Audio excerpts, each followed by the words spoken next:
Sri Lanka with its own cricket ground. We're here at the ground right now, and it's the second largest cricket ground across Sri Lanka in playing area. This is tailor-made to conduct tours across Sri Lanka, and we are here today to witness about the specialties it has to offer.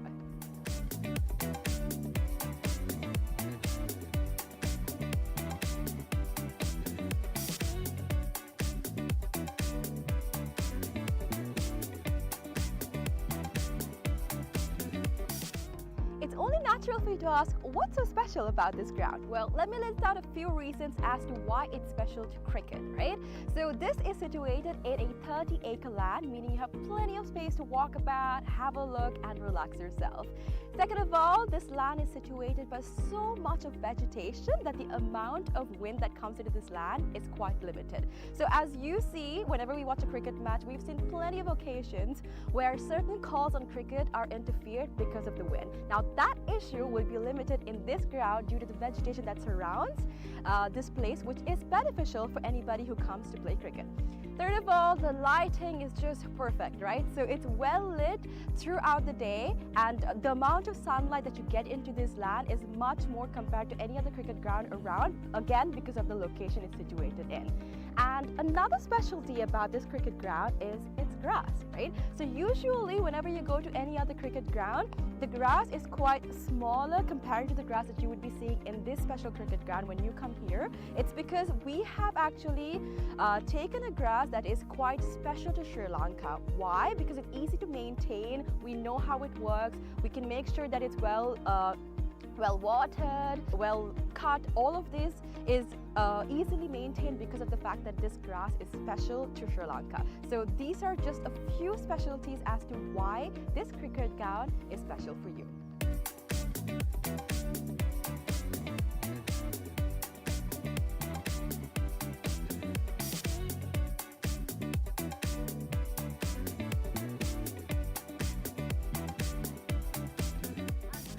Alright, so let's talk about the pitch a little, right? So I'm here right now, and from the pitch to the ground, we have about 80 meters of a radius, right? And something special about the pitch is that it's elevated, meaning that anybody from anywhere on the ground can see the pitch properly because of its elevation. So even if you stay in that corner of the ground, the pitch very clearly because of the elevation that it has.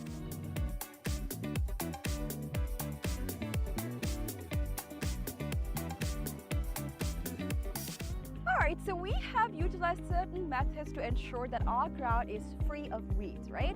So our first method is recycling water. We have a natural source of water in our land, and we have taken the water from that into a handmade pond covered by polythene, and water from that is taken to our ground through sprinklers, and that is how we water our ground. And that water is later on taken back into our drain, which I'm standing over, and this leads straight up to the natural water supply that we have in this land. All right.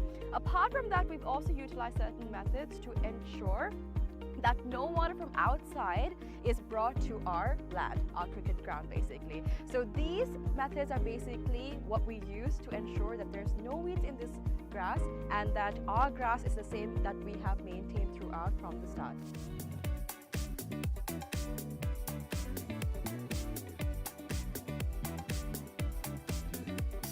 Alrighty, so another specialty about this ground and how we're connected with nature, right? A fun fact.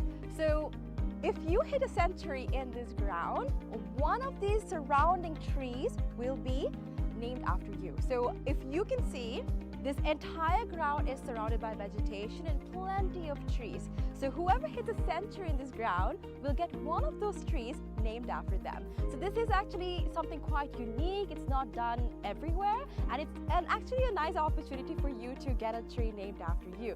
So this is something special that's happening here at the ground, and so far only 8 cricketers have actually hit a century and gotten a tree named after them.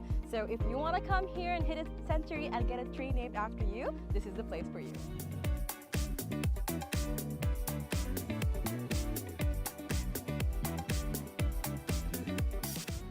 Alright, so you must be wondering what PUSA stands for. PUSA stands for Pujita Uduvana Sports Academy. Pujita Uduvana is actually the single owner of this cricket ground, and we actually have some exciting news. We will be providing this ground and facilities to the IMC Over-50 cricket tournament, right? So 9 of their matches will be taking place in this ground starting Feb 9th, and people from over 14 countries will be participating in this cricket tournament. So if you want to check out this ground and you would like to see a tournament, make sure you come and visit the PUSA cricket ground.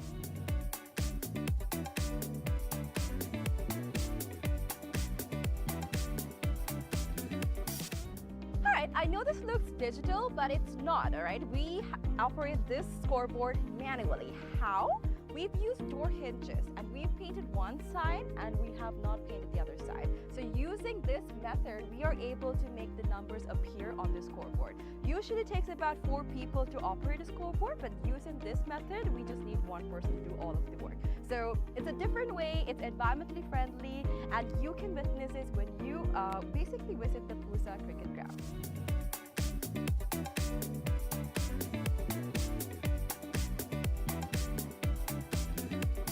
Alright, so you must be wondering where the side wickets are. It's going to be built right over here. It's still under construction, but we are expecting 12 strips to be made very, very soon.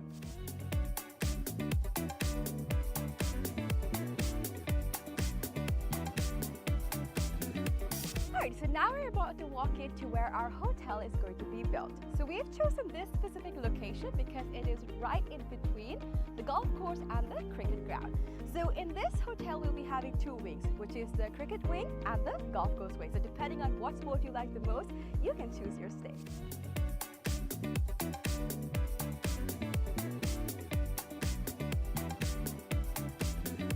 Alright, so another exciting part of our 30-acre land is this golf course. So the golf course isn't built yet, but I'm currently walking into the land that's dedicated for it.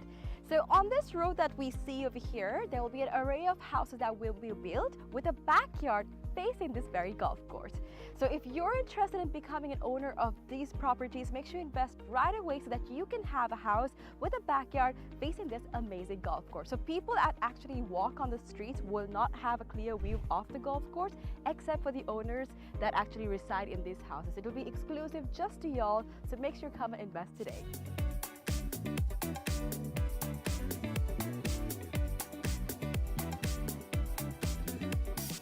Alright, so this is where the golf course is going to be built, and behind me is one of the waterfronts that is available in this golf course, right? So obviously we know when we play golf that oftentimes we need obstacles to play the game right, and this is actually a natural obstacle that is available within this golf course, and we'll be making plenty more for y'all to have a peace of mind and also play the game really well. And also, another fun fact, which I've already mentioned before, is that all of this will be faced in your backyard. So whatever house that you purchase in this land, your backyard will be facing this entire golf course, these waterfronts, and all of this will be available to you. So if you're interested, make sure you come and visit this golf course and figure out if you want to be an owner of this amazing condo.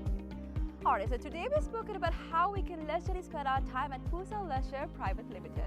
But now we're about to talk about some investment opportunities, right? So we have about 49% shares worth of about $30 million available for y'all to invest. So we have some individual houses going on, and from that you will be able to get the ROI in less than 5 years. So do not miss out on the opportunity for y'all to invest in some amazing properties like this.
Good morning, listeners, viewers in Sri Lanka, and good afternoon in Australia, and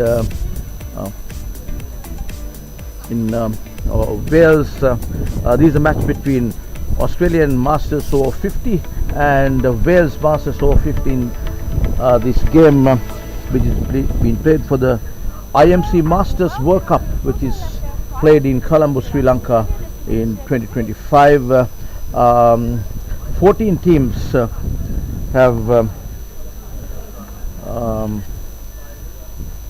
there in competing for this IMC Masters World Cup, and the match today, which is being played at the PUSA Uduvana Sports Academy grounds here in Millennium, Bandaragama, is the match between Australian Masters Over-50 and Wales Masters Over-50. Just looking at what the Aussies have done, they have played 3 matches, won all of them against India, Pakistan and South Africa. So they are the team captained by Tony Clark is in good nick, and then the Wales team have played 4 matches, won 2 and lost 2. And joining me in the commentary box is Anthony Telf from Queensland, Australia. South Australia. South Australia, all right. Okay. Yeah, South Australia. Thank you, Telf, for joining. He has told me not to call him Anthony, and to that it's only his mother calls him Anthony. So, Telf, good to have you in the comment box, and welcome aboard. Yeah, it's wonderful to be here, and really looking forward to today's game. Obviously, with Australia sitting at 3 from 3, and today's game, obviously, for both teams is extremely important. As we would know, obviously if Australia win, then that will secure, hopefully, a good spot leading into the semi-finals. The Welsh are obviously looking to try and pick up a win, and obviously push to potentially be one of those teams that finishes in second place. That's right, yeah. So I've seen Tony Clark has been in good form, and he's a medium pace bowler as well. He's been marshalling his men well. I saw him do that against the match that was played as a warm-up game against New Zealand. You guys went to lose that, but the fact, but the positive there was the team was just, it's a warm-up match, and there were so many players that came and tried things out. They were just getting accustomed to the conditions in Sri Lanka, and the 2 umpires are out now. The scenario here is Wales have won the toss and elected to bat. Yeah, it's the warm-up games are obviously an important part of the preparation that Australia have gone through, and they have had a very active program over the last 12 months, touring to New Zealand, competing in a number of competitions in Australia, up in Mildura and Spirit of Cricket tournament, and also the tour to the UK, where they successfully beat the English in the Marlborough Cup in the finals. So it's been an extensive campaign, and that's all been brought about by a disappointing World Cup in South Africa, where they finished towards the bottom of the table, and very disappointed were the Veterans Cricket Australia board that we put a program in place to allow us to build a team and develop a culture, which is quite evident, and we're seeing it here throughout the World Cup already in Sri Lanka. That's right, and I've also been made to understand that this team is one of the strongest sides of the Australian Masters, and probably has a depth of batting when it comes to their batters, and also they are looking at fitness, fast and powerful. Yeah. That has been the 3 areas that they have focused, am I right? Exactly right, and it's always been a critical part of the game in Masters cricket, that if you can save 20, 30, 40 runs in the field because you've got a team of excellent fielders and are quick with good arms and good hands, it can win you games. But also the batting depth has been critical, and we've seen that evident in the first 3 games, especially the game against South Africa, where we've had Sharp and Giddings push hard in those latter overs along with Tony Clark. So the team batting depth is something that's quite evident here on tour in the World Cup, but also their bowling attack, and we'll see that evident today. Yes, with the bowling attack for Australia, and in Trindle is playing, and also James Morris, and you've got Damien Meek as well. And then that's followed up, by the spinners that are have been doing a fantastic job. But we might just run through for our viewers the Australian team, and obviously headed by Tony Clark as captain, Anthony Barranca, who had a slight little hamstring twinge earlier in the tournament, but he's now fit. He's the vice captain and wicket keeper. And then we have Tony Daly, one of the opening bats, and then we have Glenn Giddings, who is a low order bat and bowls spin, and also Father Time Stephen Golan, who's been a part of every Australian World Cup team since its inception. He's still there. Also Ash Hardy, who's on his first tour of for Australia in the World Cup. Then you have Andrew Kratzman, who'll probably bat at about 3 or 4. Steve Mace, an amazing century the other day to guide them home. He's been in great form. He will open the batting, and one of the, I think he's ranked #1 batsman in world cricket. So it's not just our bowling and our batting and our fielding, it is a team effort. And then we also have James Morris, Craig Trindle, and also Simon Waddington, and they can all handle the bat well.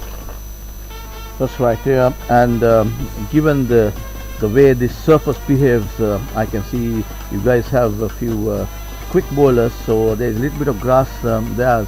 Deck is hard, so we might see a little bit of movement early on in the innings. So I'll just run through the team card of Wales. We have the skipper Eben Rees. He's the captain. He's had a good game the previous match. He's in good form. Simon Holliday, Simon Wood, Kelvin Bartley, Alan Webster, Roy Emote, Stephen Rowell, he's a wicket keeper. Sulain Bellinger, Julian Bellinger, beg your pardon. Malit Edrisingh, Sri Lankan. I heard him speaking to the groundsman in our mother tongue. I got the feeling, straight away picked up that he was a Sri Lankan residing in obviously in Wales. Michael Can, Ali Bukhari and Tim Helm. That's a lineup for where the Wales team is concerned. We are about to commence this match between Australian Masters versus Wales Masters Over-50 in the IMC World Cup, Masters Over-50s World Cup that is happening in Sri Lanka. And joining me in the comment box is Anthony Telf, and it's a good thing to have somebody who's played the game and who knows inside out of the Aussie team. And I also have the scorer from Wales, whom I can just if I get into any difficulty, can always go to. So number 63, that's he's the man who is taken the ball now. Yeah, that's James Morris. James Morris, that's right, yeah. James Morris will take the new ball for Australia.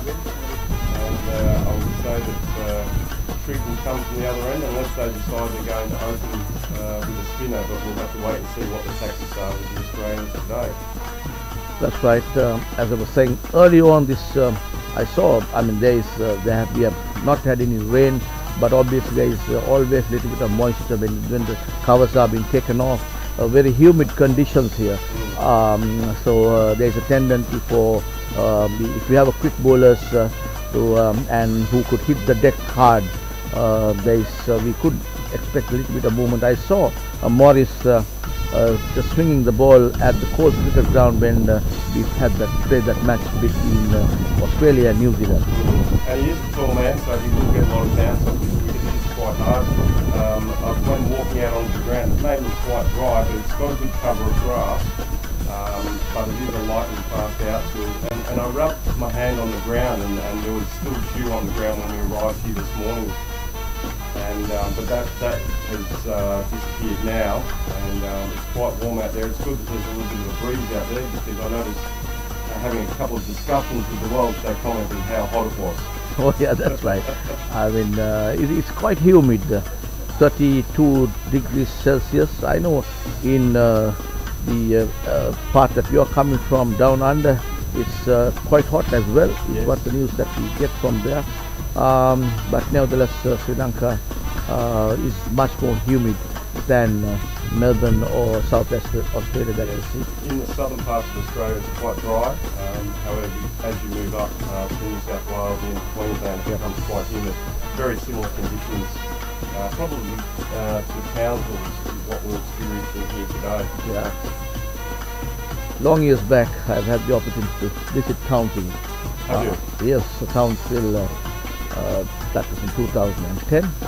And what you say is right, yes, and that's the Northern Territory, correct? Yes, okay. What's the Northern Territory? Townsville? Townsville's in Queensland. Queensland, okay. Yes.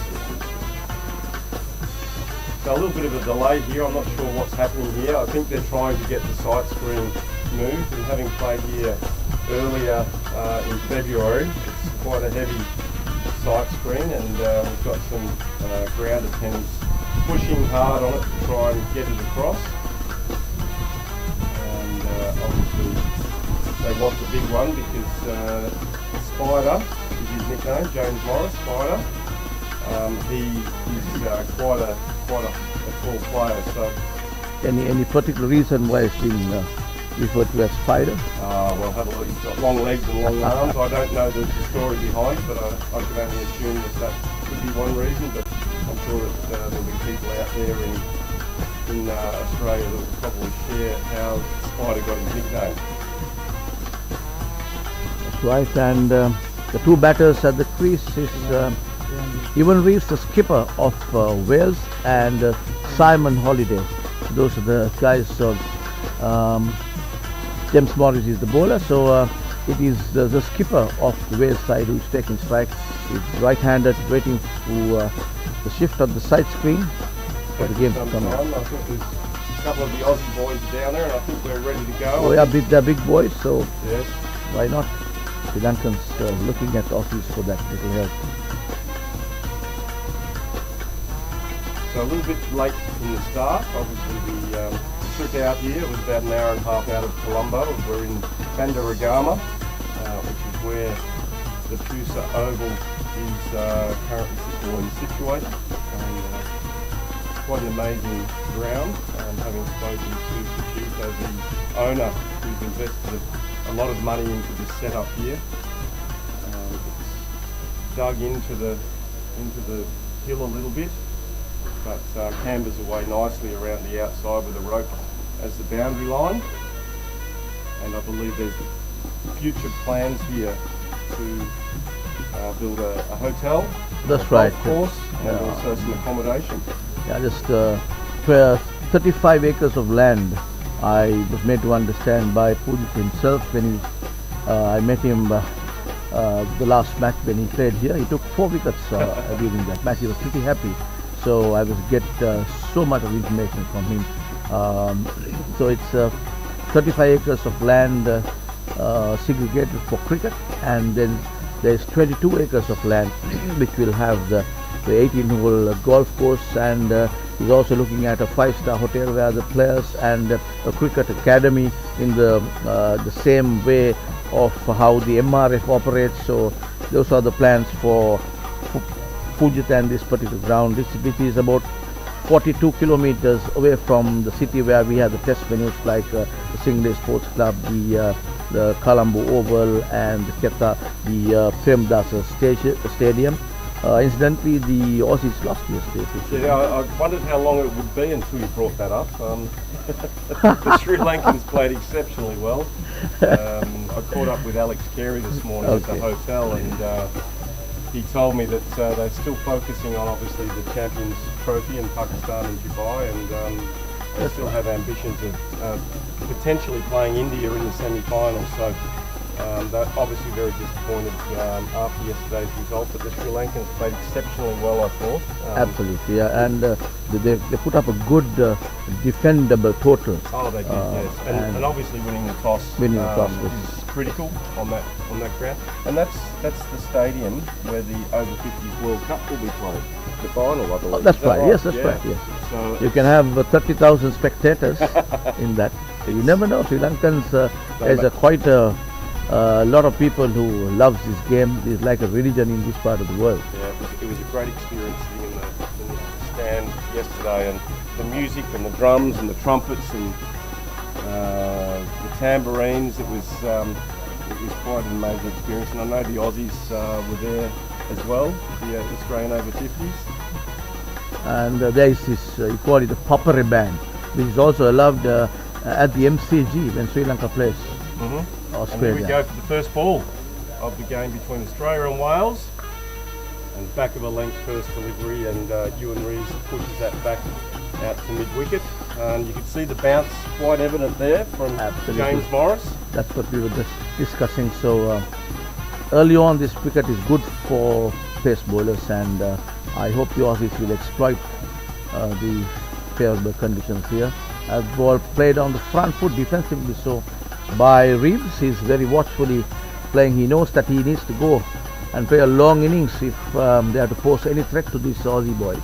Yeah, exactly. And let's have a look at the field. We've got two slips, a deep third man, a point, a mid-wicket, mid-off, mid-on, deep backward square, and a fine leg. As James Morris comes in and bowls his next delivery, and once again, forward defensive shot there from Ewan Rees, just out onto the onside. So he's got a tail breeze behind him, so that's obviously going to assist him with the pace of the ball. He's one of the quicker bowlers in World Over-50s cricket. Absolutely, yes. And that ball pitched up delivery, and that comes, takes the first run off the skipper's bat. 1 run to the total. He's off the mark. Reeves number 1 is what is there on his jersey, and watchfully played there, but as the ball ran down to the shortest cover, batters crossed over for a single. 1 to the total. We are on the first over of this match between Australian Masters Over-50 and Wales. Yes, and that will be a feature of the Welsh game. I think it'll be quick singles, running, obviously to keep that strike turning over, especially early on while they get a feel for the pace of the pitch and bowling. That's nicely struck, runs the ball down to the third man there. And he's hurt. Yes, something He's is hurt wrong. his knee.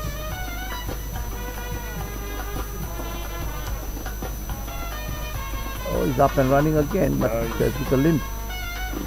Obviously landed on his knee. I can see Ross McIlvaine running around now. Now he was running, but now he's walking. It looks like he's okay. He must have just landed awkwardly. But one of the things we've noticed here in Sri Lanka is that the grounds are extremely hard.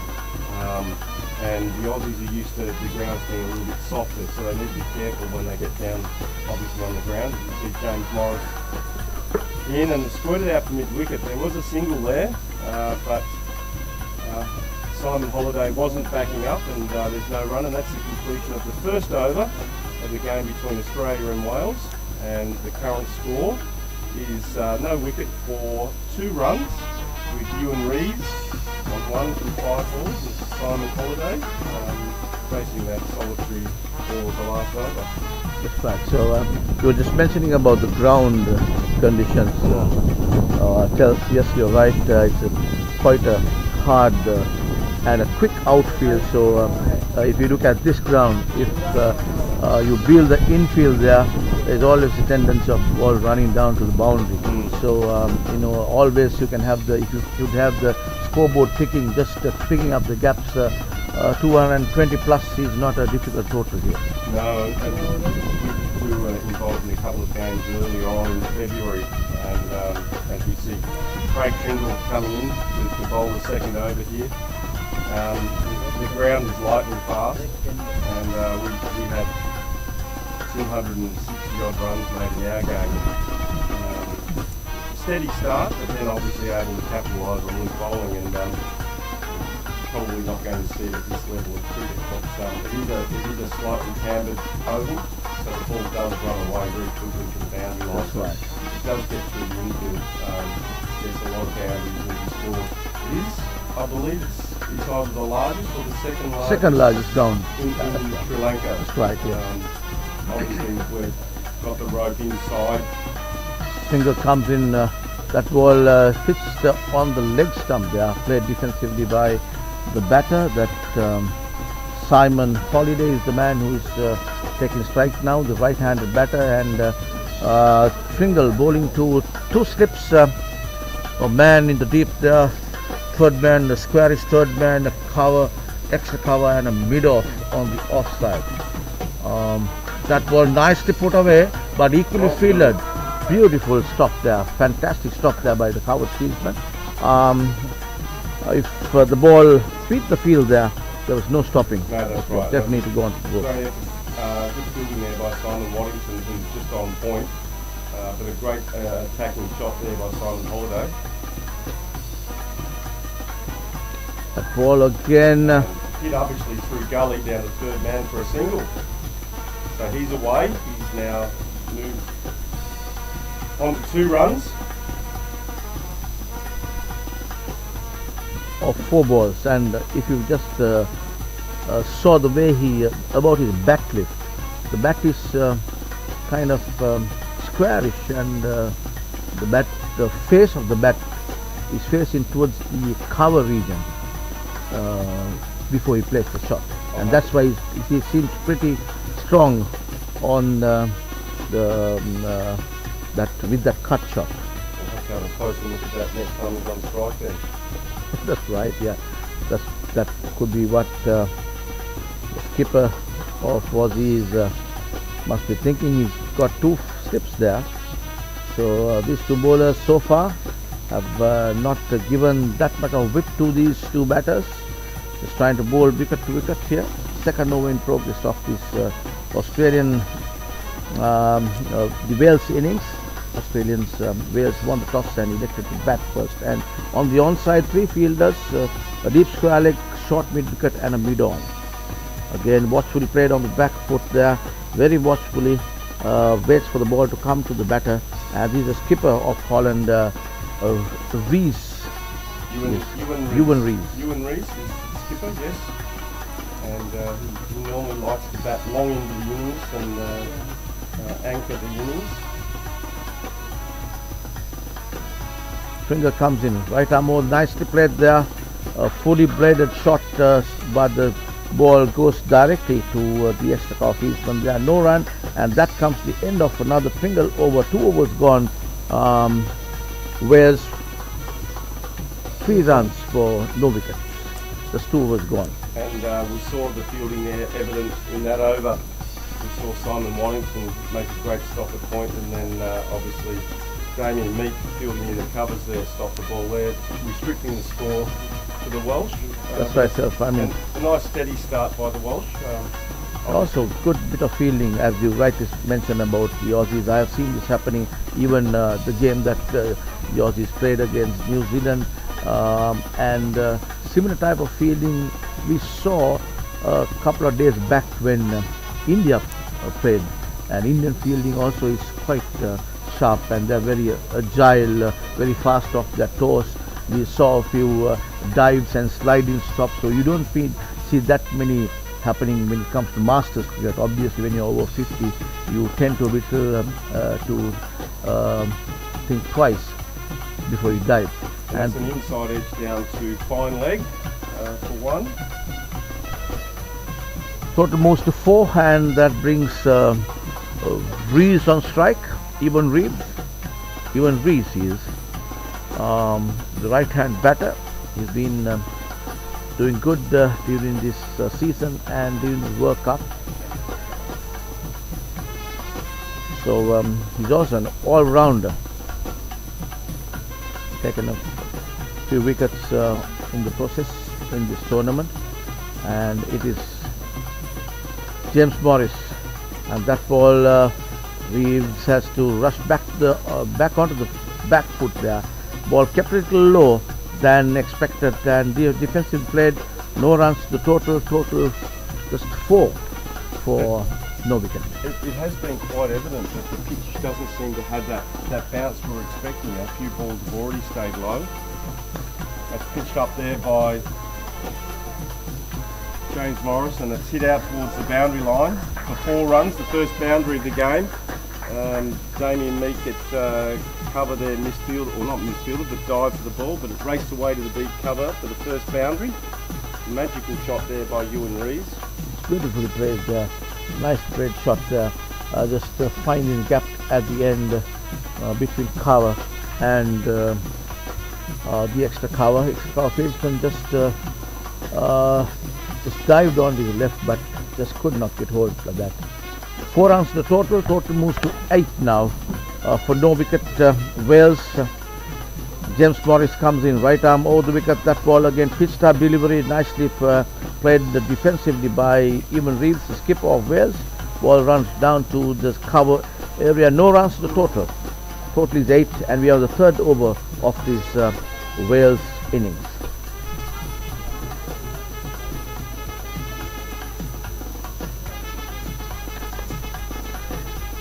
Again, played defensively by Reeves.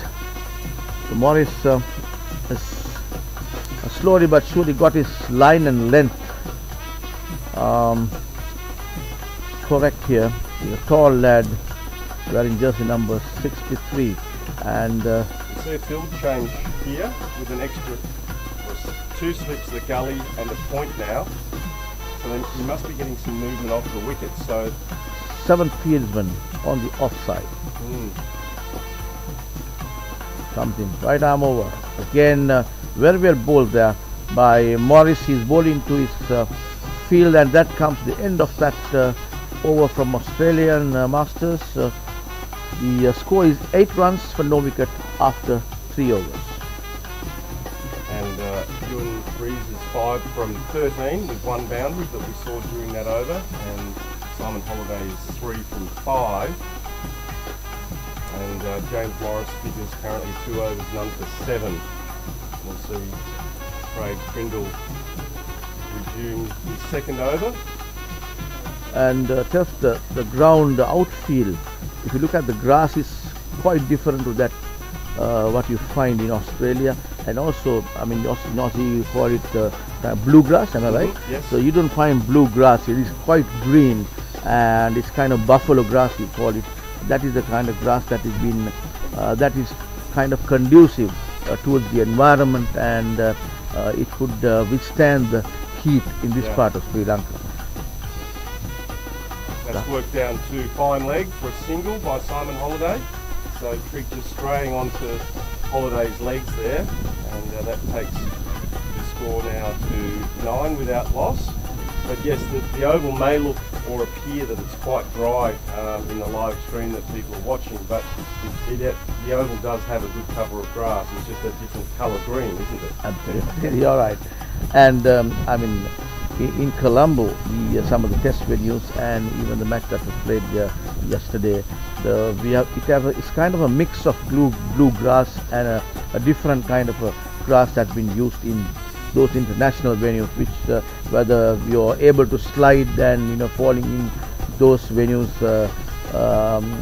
people can certainly handle that. But so these are quite a dry outfield here, and that ball. The heel has struck him on the pad, but I think there may have been an inside edge there. As you can see, Ewan holding his bat up, so umpire has given that not out, and the delivery before we saw a wayward delivery signal wide, so the score is currently 10. But I had a look at the stadium grass yesterday, and it looked like it was a couch grass out on the oval there, so I'm not sure what type of couch, but that's what it appeared from a distance. As you can see, another forward defensive shot there from Ewan Reeves. Total 10 for no loss. Wales just trying to pace the Wales innings here, looking at a total which could pose a threat to the Aussies. They know what the Aussies can do, and as Pringle comes in, right arm over the wicket, that ball pitched on the middle stump, just a roll of the wrist there, runs the ball down to mid-on there, has to be a throw, comes into wicket keeper. Batters crossed over for a single, 1 to the total 11 for no loss Wales. Yeah, and the Aussies will need to be mindful that Ewan Reeves is always looking for a single, and I noticed that Holliday was not backing up, so there is a potential there for the Aussies to pick up a run out if they're on their toes. That's right. Reeves is quite quick on his feet, and that ball, a pitched up delivery, just a punch towards the fieldsman there. No run, no damages done. It's 11 runs for no wicket.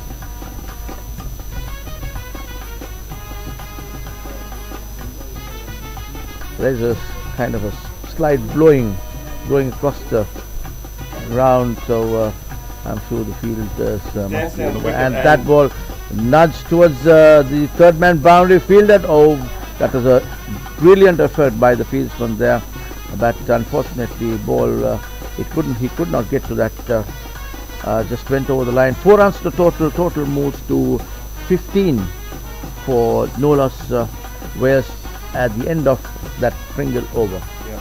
And a valiant effort by Ash Hardy on the boundary line, dived horizontal and he picked himself up and realised how hard the ground was that we spoke about previously. But very attacking batting there by Simon Holliday, prepared to dance down the wicket against Trindle, and then delicately guided the ball down to third man, and with Ash Hardy quite square, it raced away for 4 runs.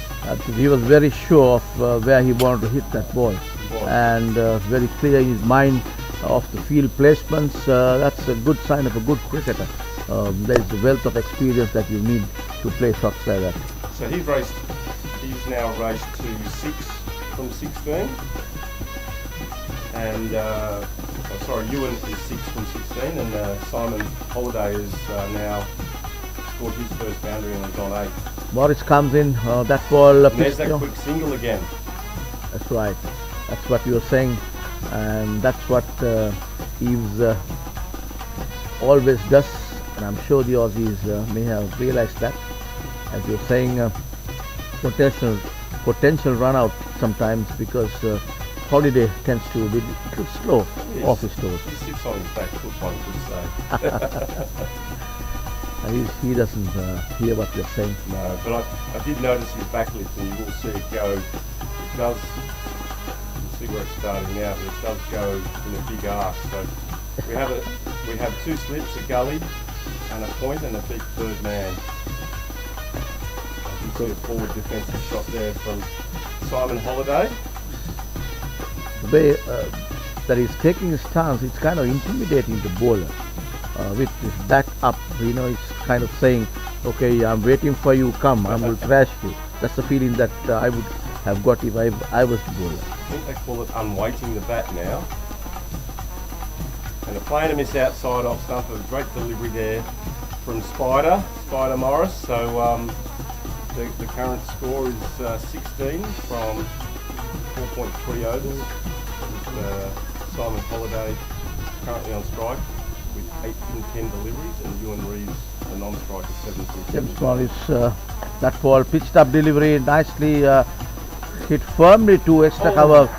Great piece of fielding. It's a great piece of fielding there. And now they get the single with the ricochet off the stumps. That was fantastic. Brilliant bit of work by number 71. He's the fieldsman. He is Andrew. Andrew Kratzman. Andrew Kratzman. Yeah. Fantastic bit of work. That's what we were discussing Telf before, that Aussie's fielding has been really good, and this is it could be the difference between any side when it comes to this kind of cricket.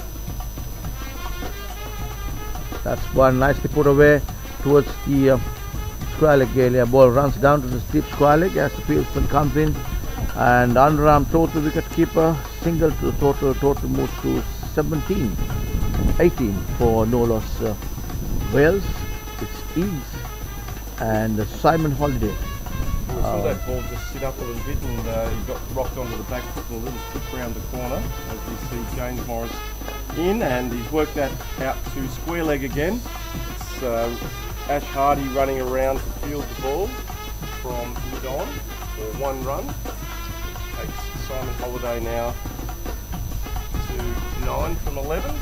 I'm sorry, 10 from 12. I'm too quick, or the scorers are too slow. It must be me being too quick, I think. Because we've got a great group of guys here helping us score from Sri Lankan Scoring Association, along with our 2 official scorers from Australia and also Wales. So no shortage of scores.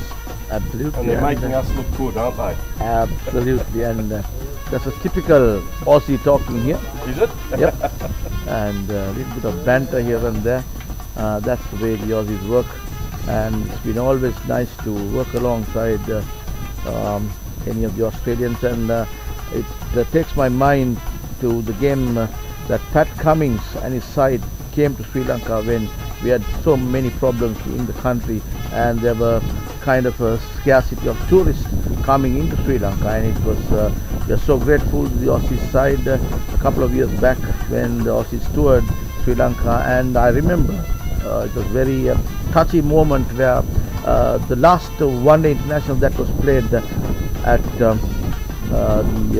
Premdas Stadium, most of the spectators, Sri Lankan spectators, wore yellow jerseys and went to the stadium and cheered, not the Sri Lankans, but they did cheer the Aussies as a mark of gratitude for the Pat Cummins side coming and playing cricket in our country. And the bottom edge that goes through to Baranka. Good lines here from Trindle.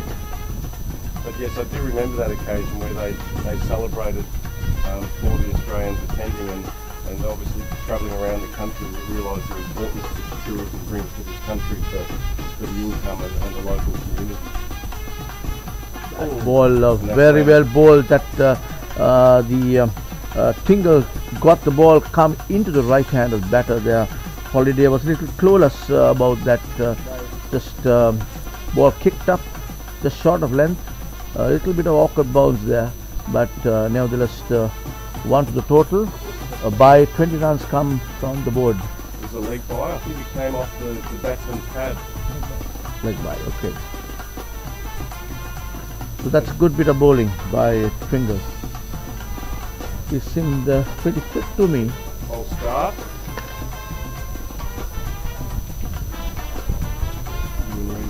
Probably not quite ready. Batsman on strike. And then currently 8 from 18, so a very conservative start. But you've seen that he's prepared to take quick singles.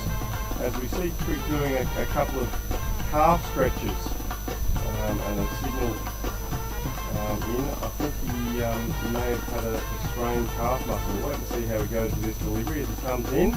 And playing a miss outside off stump by Ewan Reeves as it goes through to Baranka. Trick appeared okay then, but I can see the mid-on signalling. We'll try and work out what's going on here. Yeah, I think they're going to need to get Ross down to see Trick at the end of the over. And he comes into bowl again, and that's worked square of the wicket. For 4 runs, a beautiful shot there by Ewan Reeves, just back with a square. 4 runs. Played off his toes, brilliantly executed shot there. To the square leg boundary, 4 runs to the total off the bat of Eaves, the Wales keeper, and that takes a total of 24. Holland, Wales for no wicket, and we are on the 6th over of this Wales innings. Again, jumped viciously and worked around the corner by Ewan Reeves, probably off the gloves, I would think. Looking at the umpire now, no, off the legs, so a leg by there to Ewan Reeves takes the score to 25 at the completion of that over, so that's 6 overs gone. We see Wales none for 25 with Simon Holiday on 10 from 15, and Ewan Reeves with a great backward shot behind square to the boundary for 4. He's 12 from 21 deliveries with 2 fours. So Craig Trindle's figures, 3 overs none for 12, and James Morris 3 overs none for 11. And let's hope that Trig's okay. He seems to have got through that over, so maybe it was a cramp or a little niggle that's upset him.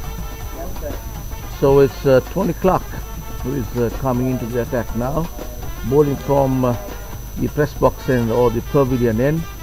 And the 2 umpires for this game is John Holland and Shanti Kumar. I know the Shanti Kumar is a person who lives in Canada, migrated to Canada in the early 90s, and he's a guy who played with the likes of Siddharth Vetamuni, the test some of the great players of Sri Lanka, and he's been a first-class player whilst in Sri Lanka. He played first-class for about say 10 to 15 years, so he knows his stuff pretty well. Shanti Kumar. He'd be great. He'd be enjoying being back in his home country. That's right, but And as we speak, it's Tony Clark. First ball, pitched up delivery, played defensively by the batter Eaves. No runs to total. Yes, but the only thing is he's come from minus 30 to plus 32 here. So he's feeling the pinch. Like the Welsh are as well here in Sri Lanka. Tony Clark comes in right arm over the wicket. Very well bowled. Pitched up delivery. Good delivery. Getting the ball come into the right-handed batter here. He's very cautious there. Played defensively.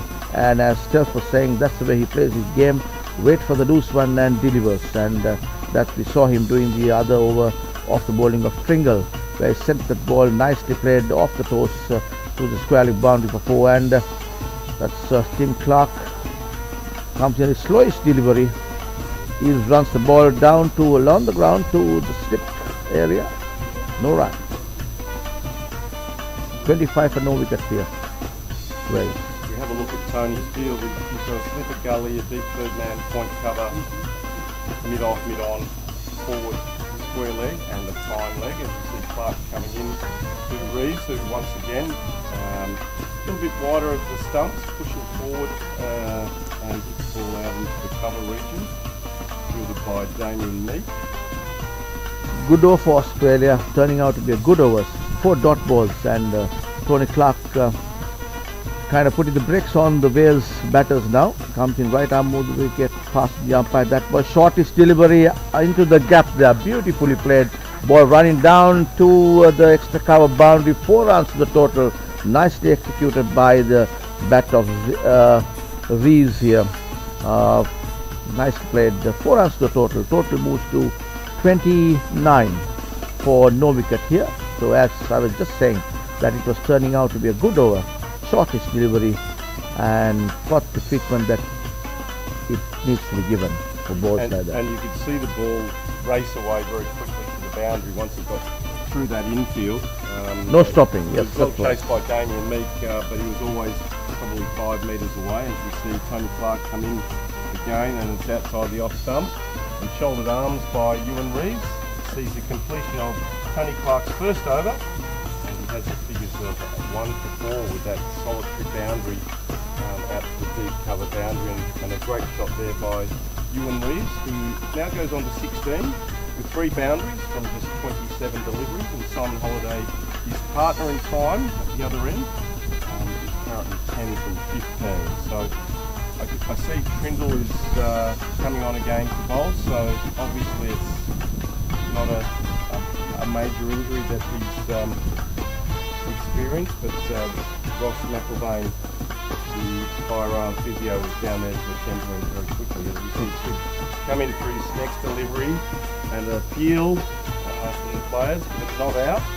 4 defensive shots, and the ball ballooned out to a short point. Picked up by Simon Waddington there. So he's brought into 7 men on the offside. Batter is, and that ball just on the up play towards the extra cover field, the short extra, as there's a little bit of fumble there, and Simon Holliday takes a single. He moves to Simon Holliday is on 11 of 17 deliveries. Ewan Reeves on 16 of 27. Both these batters trying to build a partnership here. But they certainly need one if they are to put up a good total for the Aussies to chase. And Pringle comes in, bowls, pitched up delivery, pushes it through the cover region. No run. Picked up by the fieldsman there. That was Simon Waddington just on point there. So once again, with the wing field, we have Waddington at point and Meek at cover, and Andrew Cratchit at mid off. So the first power play is in play, and that ball the ball was dropped at second slip. Just a thick outside edge, and second slip just got his fingers into that, but ball dropped by Tony Daly, but it was quite high above the head, so probably say 4 runs there, as taking a positive out of that. But obviously a critical chance there for the Aussies, and we talked about their fielding. That's right, yeah. And here comes Pringle. That was a good bit of bowling by him. Again, that one giving a little bit of whip outside the off stump. Batter first went on the front foot, rock back to the back foot and ball to cut it through the covers, but misses that, and dot ball to Aussies. So saw the bounce there as well. It stayed quite low, didn't it? That's right. And actually, as the day progresses, this wicket tend to have that kind of. And that's leg glance down to the boundary for 4 runs, and it's off the bat.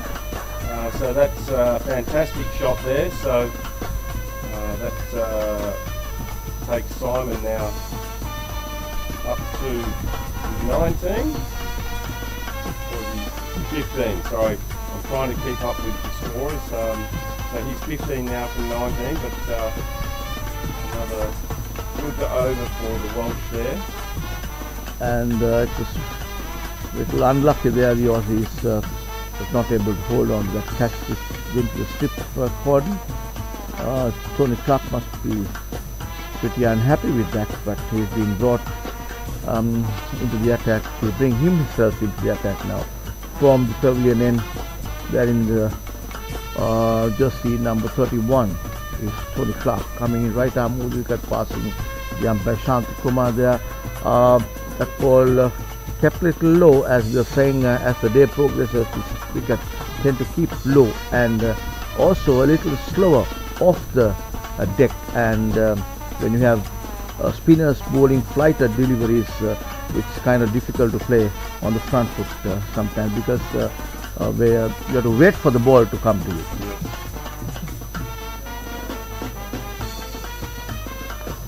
Attacking shot there by Ewan Reeves back with a point, and it's raced away to the boundary, seeing the speed of the ground, anything that gets through the ring there. So that catch is proving quite, the drop catch is proving quite costly now to the Aussies.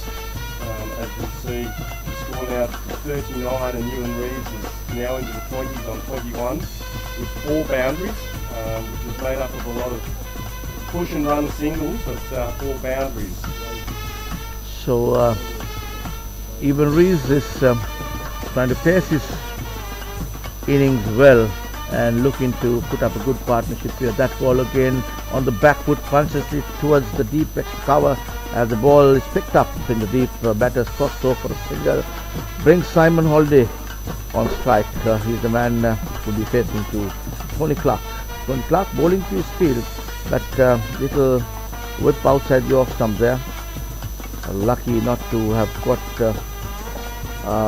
through the field and not been able to. And that ball again outside the off stump, cut firmly but straight to the field front hand, fixed up there by the fielder. That's the point area, no run. We need to see Tony readjust his line here, I think. Probably a little bit too much width there, but obviously he's got protection at third man and at deep point. But he needs to start to attack the stumps a little bit more. It's wide again, but well fielded there by Damien Meek, who picks the ball up, and Simon Holiday scampers back and no run.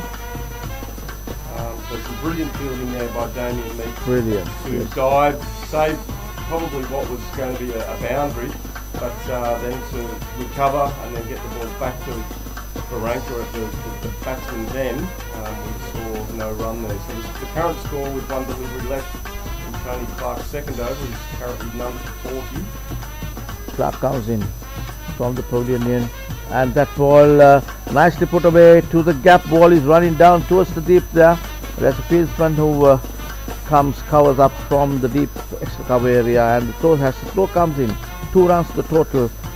Very well played by Simon Holiday, and that brings the end of another over. 9 overs gone, 42 runs on the board for Wales in his match against Australia. Wales going well here, building up a partnership 42 of 9 overs.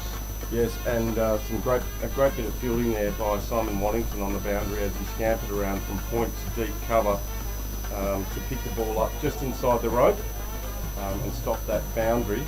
But I think looking at the pitch and the way it's playing, there's probably not a great deal of assistance for the medium pace bowlers. So I'm expecting probably a change of bowler, and I see now that Steve Golan's coming into the attack, so we might see the Aussies revert to spin maybe from both ends, or at least from one end with Golan coming into the attack now. Yeah, there's only a little bit of movement very early on in the innings when you bat or bowl off the ball first, and as the day progresses the wicket tends to turn and to get slow off the pitch and also keep low. So if you have good spinners operating who could bowl good line and length, certainly it can be troublesome to any batter who's taking on this PUSA ground at this moment. And the change of bowling here, that ball Anthony Golan, and that was hit out to mid wicket for a single, where we saw Simon Waddington. Stefan is the bowler, correct? Stephen Golan. Stephen Golan. Stephen Golan is the bowler, yes. And you'll see Golly, he will mix up his pace. Stephen Golan, yes. As you can see, Right arm over. Strike, and he's pulled that ball, and that has gone for 6, I believe. That's a maximum. And the umpire raises his arms. So the second delivery of the over has been pulled to deep backwards square leg, and it's cleared the boundary. The off spinner pitched midland leg with the spin hit by Simon Holiday, and the ball just he was very quick onto his back foot and executed it beautifully to the square leg boundary for 6 runs, and the total moves to 49, just one short of the 50 mark. 49 Wales for no wicket. Going on well here.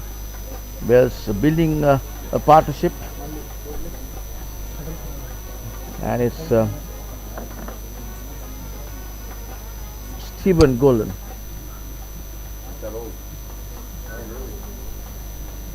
Nicely played there, driven firmly towards the deep extra cover just for a single. Taken by Simon Holiday. He's the man who got that 6 off the bowling of Stephen there.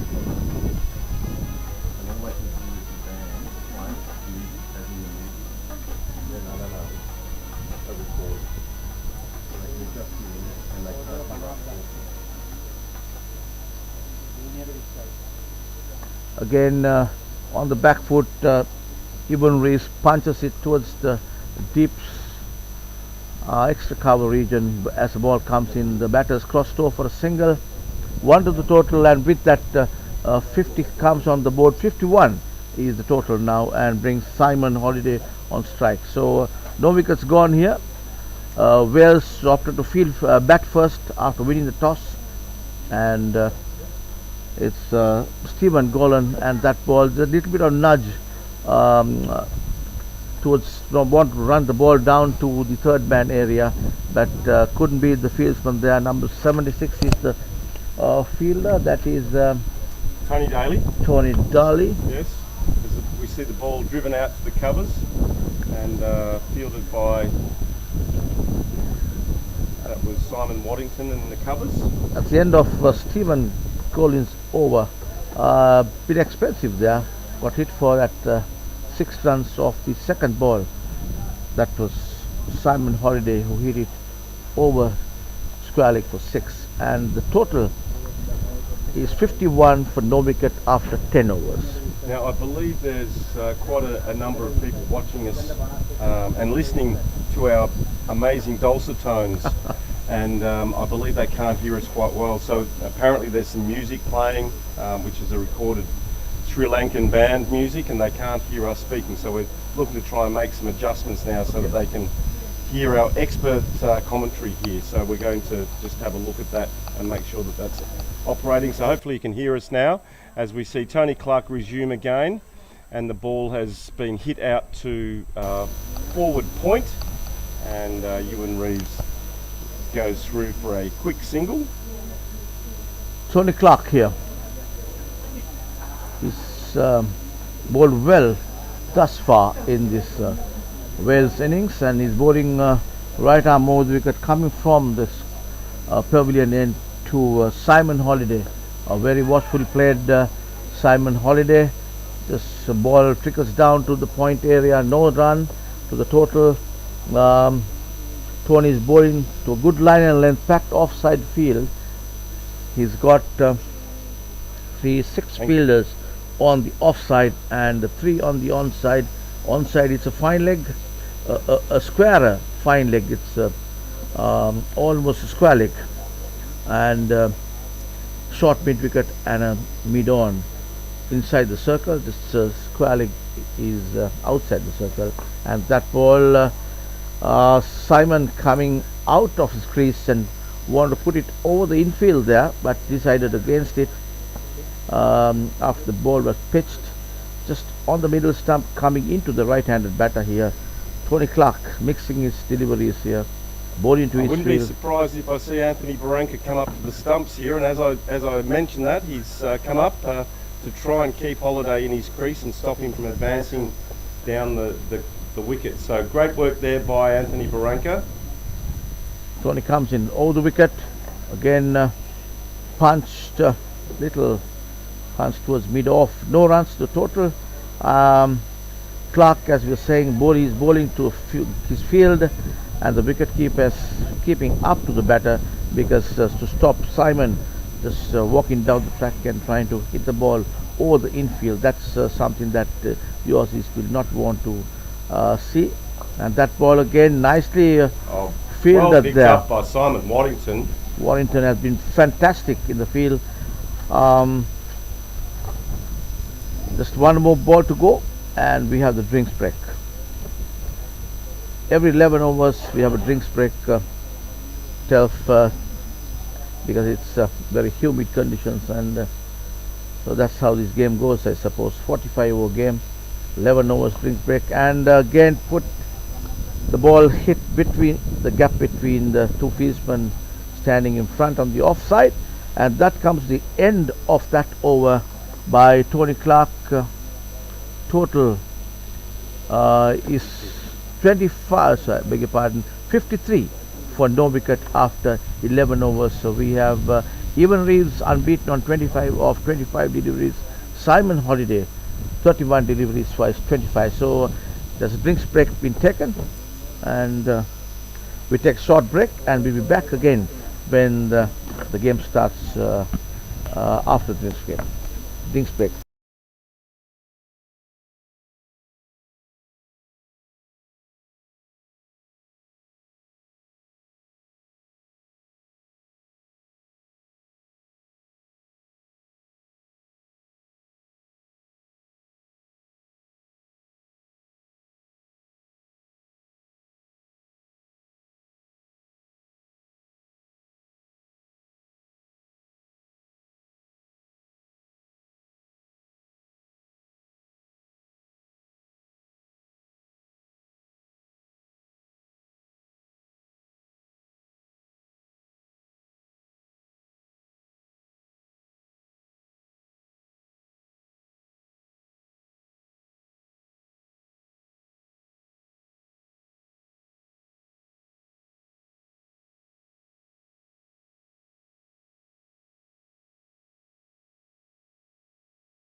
I just started off the drinks break, and it's Stephen Golin. He's operating from the far end. First ball, no runs to total. And a play and a miss outside off stump, and Anthony Barranca whipped the bails off, but no appeal. And you can see that the bounce is playing quite low, so I have a feeling that the Aussies will look to really take the pace off the ball now and try and make it difficult for the Welsh to use the pace to play those magnificent cover drives and cut shots that they've been playing. As we see, that's put away nicely. Fantastic shot there. Backward a square for 4 runs by Holiday. Beautifully played there by Holiday. He's been quite strong in that area. We have been seeing him even when the paces were operating. As I was saying, he's always waiting to put the ball in that region. And the square of the wicket, he seems to be a good player.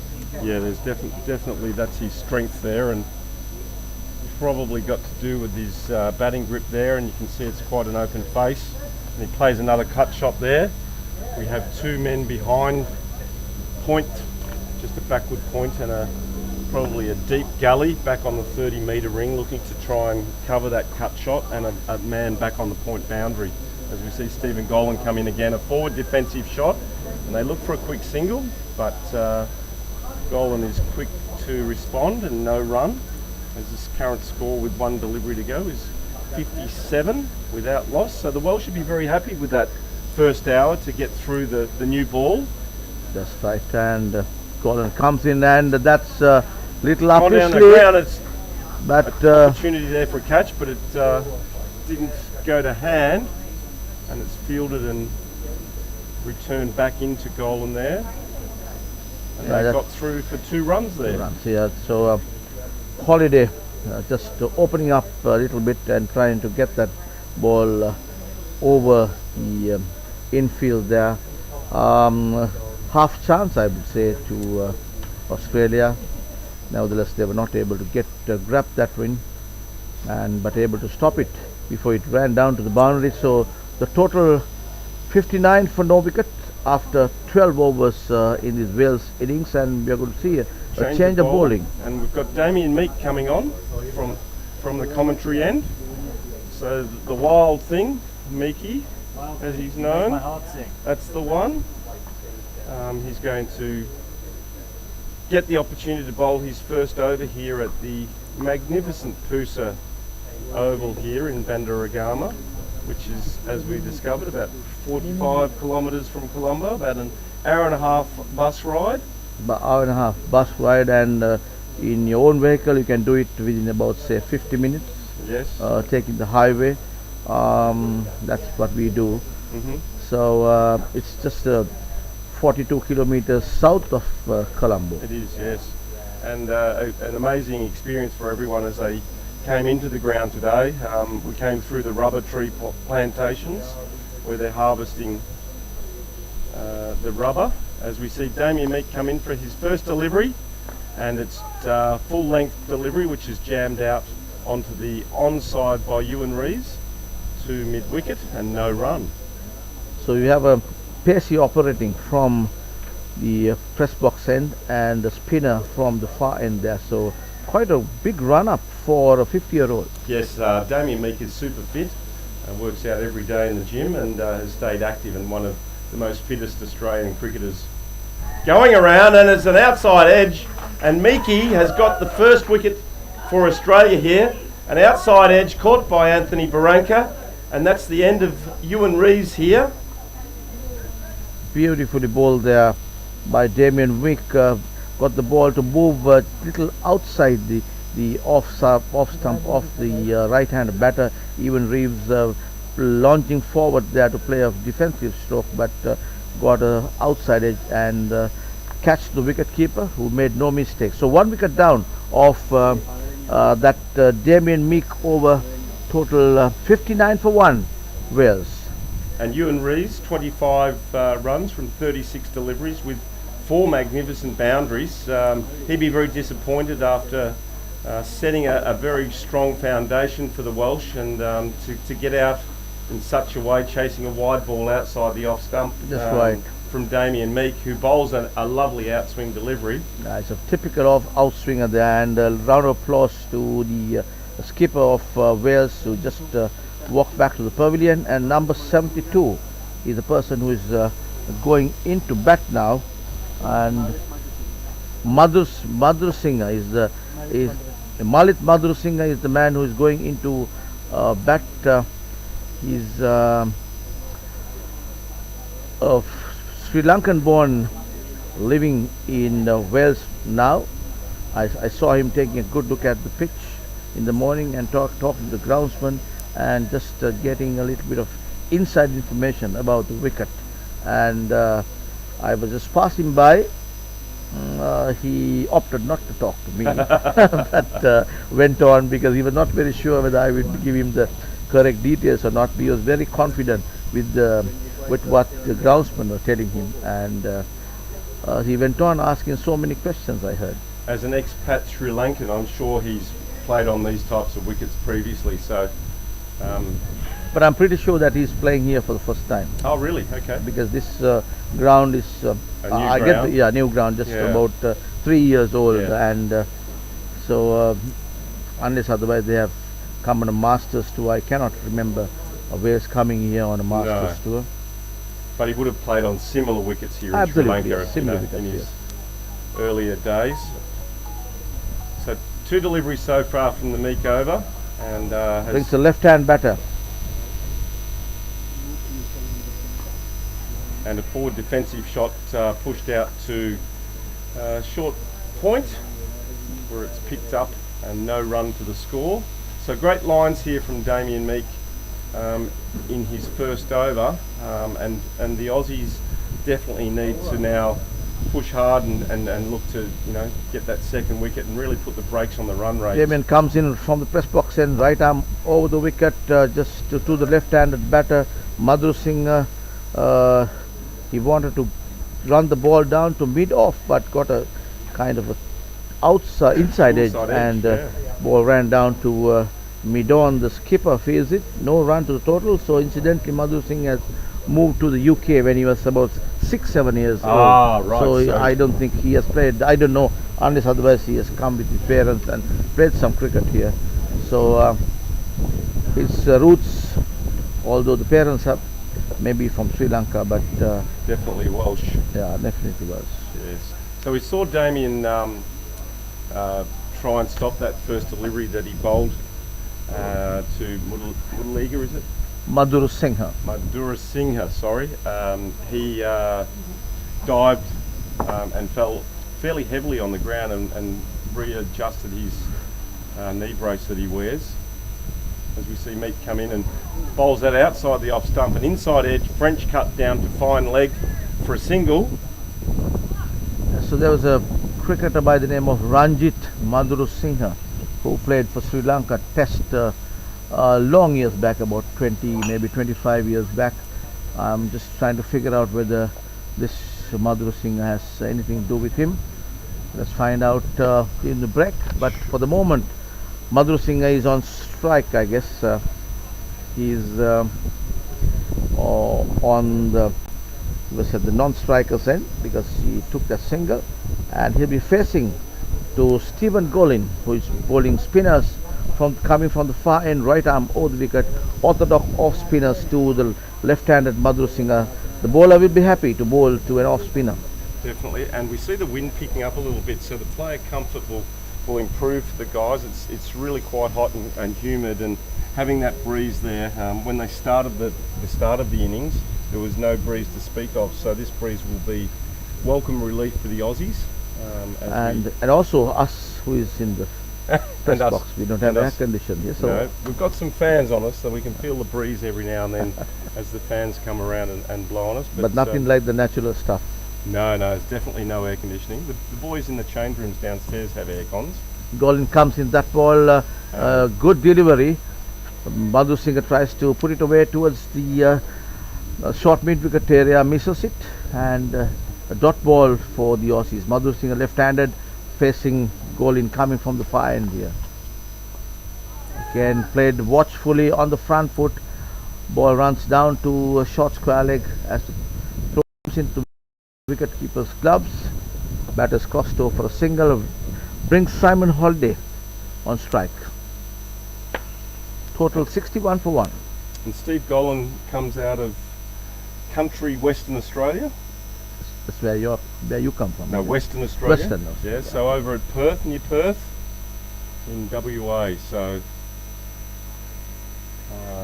the wicket keeper is also from WA, Anthony Barranca. So 2 players representing their state for Australia. As we see Steve Holiday facing Gollan, and that's a late lovely. cut there, racing away down to the boundary. Fantastic executed. 4 runs to the total off the bat of Simon Holiday. He knew exactly what he was doing, waited for it, just a little nudge towards the third man area. 4 runs to the total. Total moves to 65 for 1. Wales, we are on the 14th over of this Wales innings. Beautiful shot there by Simon.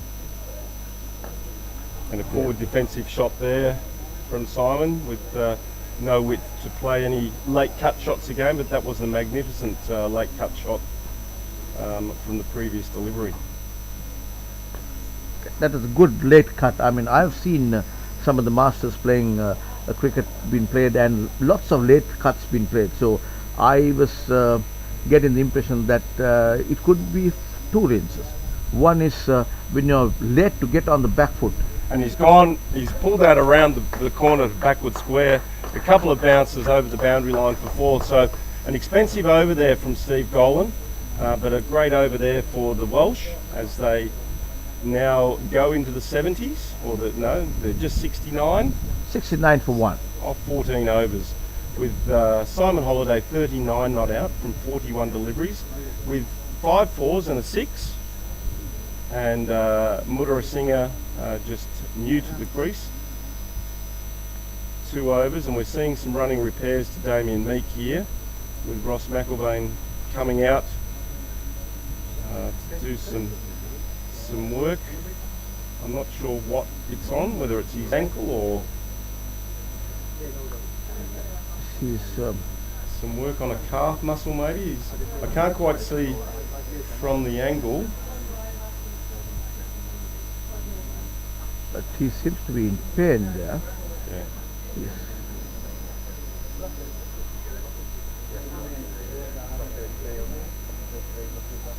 You need to be mindful of that. Absolutely. And welcome back to the PUSA Oval. We have a short delay here at the moment with Damien Meek receiving some running repairs from Ross McIlvaine, the Australian physio in Cairo.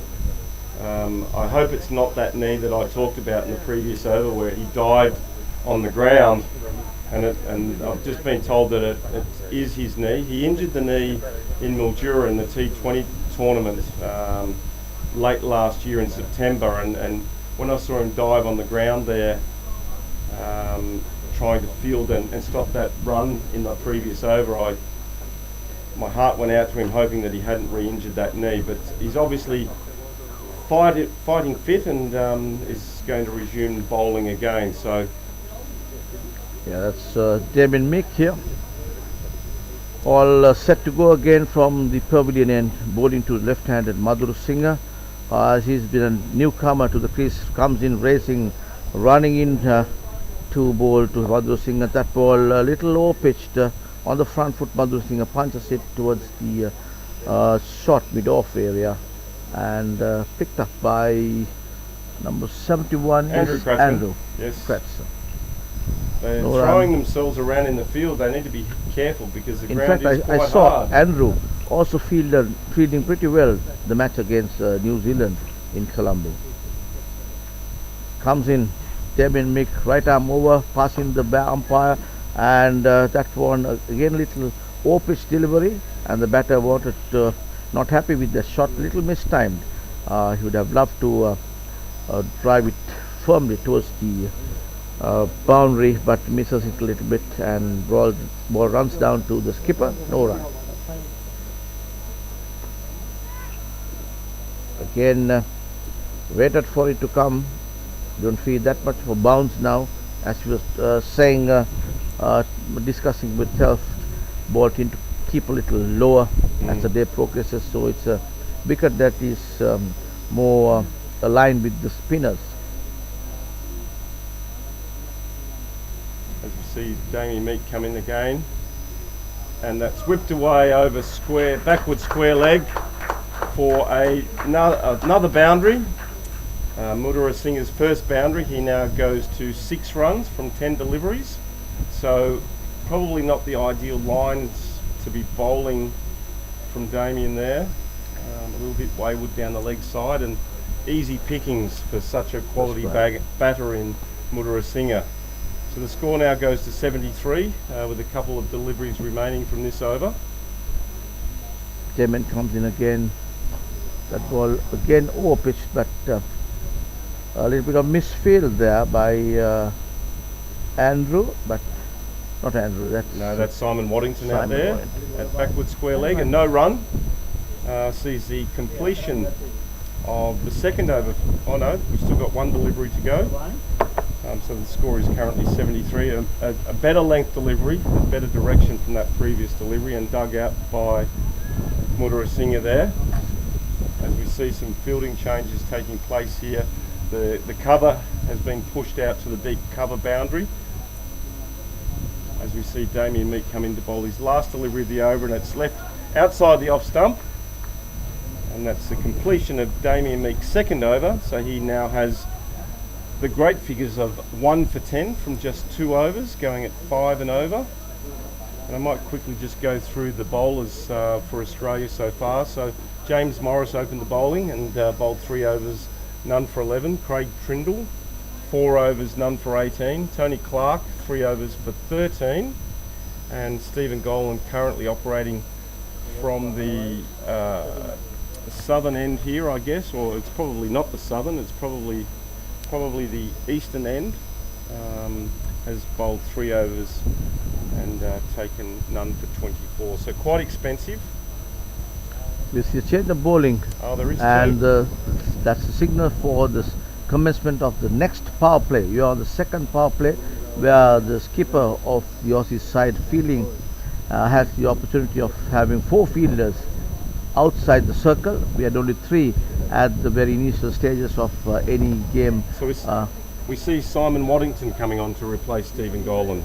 So left arm orthodox spin. Quite Simon a tall Waddington. gentleman, and normally relies a lot on his bounce. So it'll be interesting to see how his deliveries come through, having noted that the pitch has been playing quite low. That's right. So he's going to bowl left arm round the wicket to the right-handed batter. It's Simon Holiday. He opened the innings with Owen Rees, but Rees had to walk back to the pavilion after getting 45, just 5 runs short of a well-deserved half century. And Holiday is on 39 of 41 deliveries, and we have even Rees got 25 from 25. 37. Yeah, I beg your pardon. That's okay. He got 25 runs, not 45 of 37 deliveries, and Malit Madhur Singh is on the non-strikers in 6 of 12 balls, and that ball an inside edge, squirted out to backward square leg for a single. So a good start there for Simon.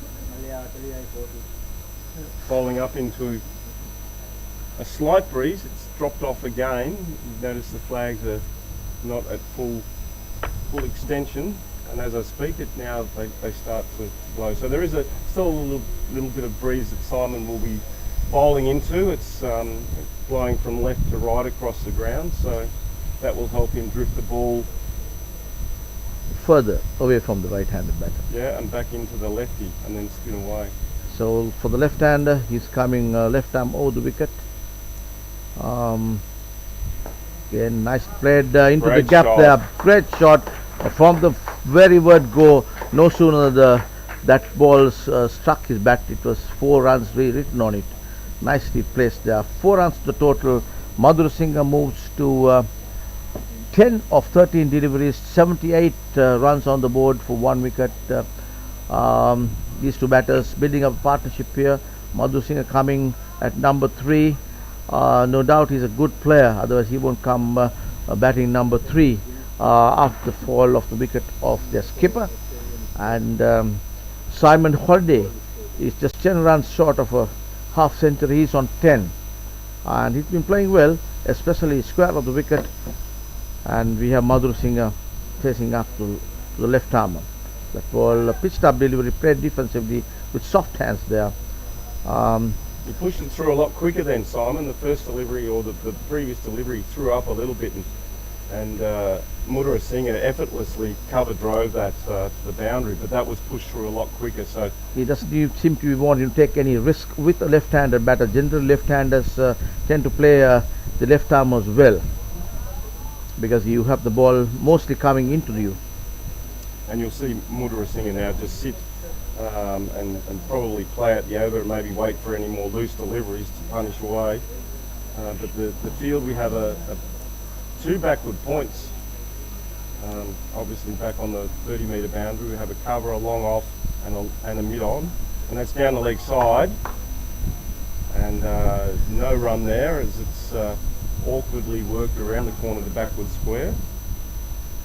And on the onside, we have see another field change happening. We've got a long on, we have a mid-wicket backward square and a deep square leg on the boundary. If you look at Madhu Singh's stance, his bat lift is coming from the point region. We see another field change happening here with one of those points moving back to the point boundary. So Tony Clark's ringing the fielding changes here to try and protect the boundaries. And it's a short outside the leg stump and worked around to square leg for just a single. So probably very lucky there not to have a boundary because it was quite short and set up nicely. But he was initially thinking of playing on the front foot, little late on the shot. If he had been really in position, that would have certainly run down to the boundary for 4 runs. And that with that last ball of that over, end of the 16th over, we have 79 for 1 wicket, and 2 batters. Madhu Singh is unbeaten on 11 of 17 deliveries. Simon Holiday 42 of 42 deliveries, and it brings Madhu Singh on strike because he took a single and crossed over to the other side in the last ball. So we have Damien Meek operating from the pavilion in now. And Damien Meek comes from Townsville in Queensland. Okay. So you said you've been to Townsville before? Yes. So you've been to Damien Meek's hometown. So it's I haven't seen any snakes there, but some people are saying that there's crocodiles there. That's northern Queensland. Northern Queensland. Yes. Very similar weather conditions to what we have right, here in Sri Lanka. So we see Meek come in for his first delivery of this over, and fairly straight delivery, a forward defensive shot there.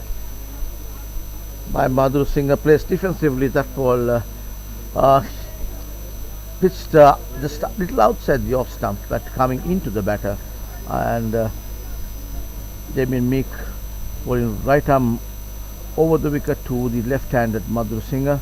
That ball again, this ball coming a little slower than expected by the batter, and just runs it down to the man. That's short square leg. No run to the total. Total still remains at so I guess we're of the total. The total is 79. 79. Yeah. And a false start there, wasn't quite ready. But we're halfway through the World Cup competition now, and obviously the players have to manage their bodies because it is such a long tournament. As we see Meek come in again, and the ball is driven down the ground to long on for 4. Effortless shot there. Beautifully delivered. Mudra Singh, and he's racing along now. He's on 15 of 20 deliveries. Nice looking shot there. Taken on the half volley, put it away to the long on boundary. 4 runs just along the ground there. Nice looking shot there by the Madhu Singh, nicely played, and the total moves to 83 without, for 83, the loss of 1 wicket. 1 wicket down. And A few selfies happening here in the commentary box. Obviously they want our photos. They want a photo with some legendary commentators. absolutely, yeah. Why not? Why not? One day we may be famous. As we see Meek coming in to bowl now. And a plainer miss outside off stump. That must have been perilously close to the off stump and the outside edge, and well taken there by Anthony Barranca, as we saw the ball really dive as it went through. It didn't bounce at all. And we see Mudarrisinghe coming out to have a look at where that pitch, but ominous signs there with the wicket looking to already play low. It was quite dry when we got here this morning, so Meek comes in, again a pitched up delivery, and the batter scores so for a quick one there. As the throw comes in, good run, running between the wickets. Madhu Singh is quite quick on his feet, and the person on the non-strikers end also responded to Madhu Singh's call, because it was Madhu Singh's call. He bred the ball in front of his wicket, and no hesitation by Simon Holiday went through that run. 1 run to the total. Total moves to 84 for 1 wicket Wales. It's 1 wicket down, and this over 5 runs so far on the last ball. Yeah, the last ball from Damien Meek. You're looking forward to bowling an out swinger to a right-hander, and that squirted out to one of those fielders at short point for no run, and that sees the completion of the 17th over, and the Wales Over-50s team are currently 1 for 84, with Ewan Rees, the batsman, out 25 from 37, and the batsman at the crease, Simon Holiday, 40 from 43, and Maleeth Mudarrisinghe, 16 from 22. As we see more drinks being brought out to the batsmen and the bowlers. Obviously it's quite warm out there, and the Welsh have got towels. Simon Holiday, I can see a towel being wrapped around the back of his neck, and it's quite harsh conditions out there for especially the people from Wales, not used to these conditions. People coming from Australia also, it's not so humid in Aussie, right? No, it's not. And look, if you're from places like Tasmania and Melbourne, you don't see, and even for that matter Adelaide and Perth, you don't see conditions like this with the high humidity. Every now and then when a cyclone comes through, it'll push that air down into the southern states, but that doesn't happen very often. So if you're a Queenslander, you're used to these conditions. From anywhere else in Australia, it's a bit of a shock to the system. So we see Simon Waddington continuing with his second over. His first over they scored 6 runs off that. So we'll see what happens here with Mudarrisinghe on strike, and pushed wide outside the off stump, and unfortunately Anthony Barranca took the ball and couldn't quite reach the bails. So maybe an opportunity there missed by the Aussies, but a good delivery there from Simon Waddington. As we see the next delivery coming in, left arm over the wicket, and a plainer miss outside the off stump again, looking to try and play a late cut down to a vacant third man boundary. And we see another field change here with the man at point being pushed to the point boundary. Simon Warrington operating from the fine there, and that ball little over pitched, driven firmly towards the mid-on area for a quick single. Madhu Singh is the batter, left-handed, and Warrington was coming left arm over the wicket to the left-handed batter, and a little over pitch delivery pushed it towards mid-on. Single to the total, takes the total to 85 for 1 Wales, and it brings Simon Holiday on strike. We'll be facing Simon Warrington. Simon to Simon. We've got 4 fieldsmen on the offside, and they're saying you're allowed to have 4 fielders outside the circle, and outside we've had long on, deep mid wicket, deepish square leg, and a sweeper cover. So those are the 4 fielders in the deep there, and on the offside we got a You see a field change happening now with the man at backward square coming across to a short third man on the 30-metre boundary, and there's two guys behind point as we see Waddington coming in again, and Simon smashes that ball down to mid-off and well fielded down there for just 1 run. So Wales men also must be finding it difficult because the temperatures in Wales is also less than about 5 degrees. If I remember right, yesterday it was about 3. So here you're talking of 32 plus and humid conditions. So that's why we see the wet towels with ice and such being taken every now and then to the field to kind of hydrate and have that cooler feeling. And that ball pitched up delivery on the onside this time, but Madhu Singh, this place is want to run it down to the mid wicket area because the mid wicket is in the deep there, so want to get a single, but a little missed time and went to the short mid wicket, and Simon comes in. That ball pitched outside the off stump, played defensively by Madhu Singh. No runs to the total. That comes the end of that Simon Weddington over. 18 overs gone. Total is 86 for 1 wicket, Wales.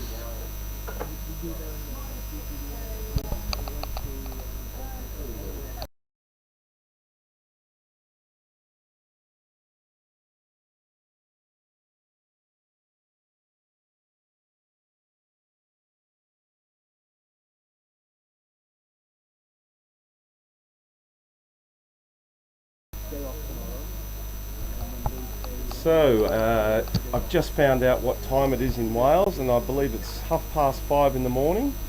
And a big shout out to Donna, who's on her way to the airport and she's watching the game. So it's great to know that the Welsh are awake and they're supporting their men in red here at the PUSA Oval in Bandaragama, as we see Damien Meek come in for his next over, and it's right up in the block hole and squeezed out there by Simon Holliday for no run. But it's fantastic that people are able to watch the over-50s teams here in the World Cup. It's a great production that's being brought to everyone around the world, not just this game, but the 6 other games that are happening today. That's right, and that ball, Simon going for the big one there because he knows that there is no fielder fielding at deep mid wicket or in that area for that matter, and he was trying to put it away but misses it completely because he did not time that ball or did get his back foot across the line of that ball to put it there. So misses it. Dot ball for Australia. Total remains at 86 for 1 Wales, and 2 batters at the crease. Malik Madhu Singh unbeaten, 17 of 27, and Simon Holiday is 41 of 47 deliveries. So 3 dot balls here for Australia, although that was a ball which was running down the leg stump, wraps him on his pads. No damage done to the total. Simon hasn't had a lot of the strike lately, so he's been on that 40-41 for quite some time, as we see Damien Meek, and he's charged down again and he's out. Beautifully taken there. Great. What a fantastic effort by that fieldsman there, diving onto his right. As Telf was saying, he's been bogged down at 40-41 for quite some time because as I saw it, he's quite strong on the offside and square of the wicket. The Aussies were bowling up to him and he was not executing the ball that well using the front foot.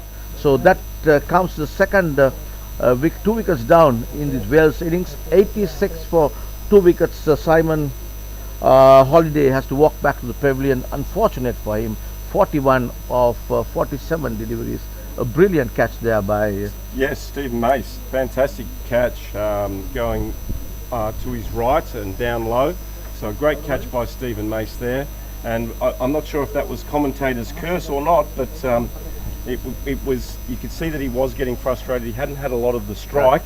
That's right. If somebody says it's commentator's curse, it's definitely not mine, because you're the guy who said that. Yeah, no, but a great innings there by Simon Holiday there, making a well-compiled 41 and setting the foundation now for the Welsh. And the Aussies are cock-a-hoop after that great catch by Stephen Mace. And we're just looking to try and find out who the next batsman is that's coming in, and it's Ali Bakari, an informed batsman for the tournament. And it'll be interesting to see how he handles the wicket. But Simon Holiday receives a round of applause from his teammates. We can hear them underneath supporting him as he's come off, and he looked quite red in the face, didn't he? Absolutely. He's very unfortunate. He played well and hit a good 6 over Steve Squalick early on in the innings, and we have now, with the fall of that wicket, number 79 Ali Bukhari walking into bat, joining his partner Malit Madhur Singh, left-hander, who is on the non-strikers, and jersey number 72. Bukhari number is 79. He's taking guard, right-handed batter, and I hope. Have you seen the way the England batter? Giles Eccleston? No, another English batsman. No, I'm I'll tell you. That's okay. But we see fine figures now for Damien Meek, who has both wickets, and he has 2 wickets now, and he's now just trying to update my little scorebook here. But yeah, bowling a very good line is Damien Meek. And I was just mentioning about the way Joe Root takes the centre, asked for the centre from the umpire. I hope you have seen the way, I can't say it over the over commentary, Right. but you should have a look. The way Joe Root takes centre. Okay, well, I'll have a look at that. Are you saying Ali Bakari does the same? Not really. No. When he was holding the bat, I was, that really crossed my mind. Okay. I have seen that happening quite a number of times, and it's So kind of. That's the completion of Damien Meek's 4th over, and he has the excellent figures now of 2 for 10. And I know he's got a big fan base back in Australia, especially in Townsville. So a big shout out to all of the people from Townsville who are tuning into our commentary and our vision that we're bringing live from the PUSA Oval here in Bandaragama from Sri Lanka. And the current score sees the Welsh now 2 for 86 from 19 overs. Simon, is it? Simon Waddington bowling again, and a play and a miss outside off stump. Simon bowling with his cap on, because the sun is blazing here, and obviously he has taken the permission from the umpire that it will be called a no ball. He's bowling to Malit Madhur Singh, a left hand batter, facing up to Simon Warrington. Comes in left armour, a little low pitch delivery, punch towards the deep mid off, standing inside the circle. No run to the total. Total remains at 86 for 2 wickets. We are on the 20th over of this Wales innings. And I'm looking forward to Ali Bakari. He made a century against the Australians when we toured Wales. Okay, and that ball struck towards the mid-on area. That was the skipper, I guess. And Damien Meek ran across there and Damien Meek, and fielded the ball with a potential run out, but Mudra Singh sent Bakari back. You could hear potentially through the ground microphone a loud no. And that's down the leg side, and taken by Anthony Baranka. So And Madhur it must Singh, have just flicked his pad as it went through, because Right, there was and- no wide call. and as I see it, Madhur Singh looks a accomplished player to me, Very good. technically good. Yes, the ease at which he's been hitting the boundaries. Very watchfully they are played defensively. Good bit of bowling by Simon Warrington there. Ups to ball pitched up to the left hand batter. Madhur Singh plays it defensively with a lot of respect to the bowler, and this is what the Aussie skipper is looking at from his bowlers. Simon operating from the far end there and caught the man who was standing way down on the offside, and that ball Down the leg side, but well stopped there at backward square or short fine leg. and that's a maiden over. Back-to-back maiden overs by Simon Warrington. Good bit of bowling. That ball was on the onside, put away by Madhur Singh, but could not beat the fieldsman there.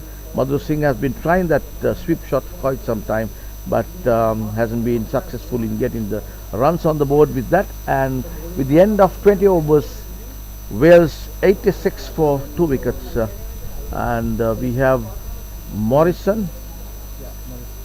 James Morris been brought into the attack from the pavilion in. He was the opening bowler for the Aussies side. Tony Clark bringing him. We see Damien Meek coming off the ground, probably at the end of that 4 overs, quite hot and bothered, so he's probably going to jump in the shower and maybe cool off or towel off and freshen up so that he can come back and maybe have a second spell later on in the innings. And James Morris obviously is fresh, having opened the bowling at the start of the innings, so he bowled, I think it was 3 overs in his opening spell, and we'll see how both batsmen take that extra pace and bounce now. With the ball now obviously being 20 overs old, it's probably scuffed up a little bit as well. James Morrison had bowled 3 overs, gone away for 11 runs, no wickets. Morrison attacking from the pavilion in, comes in, right arm over the wicket, passing the umpire to the right-handed batter. That one put away, running down to the deep there.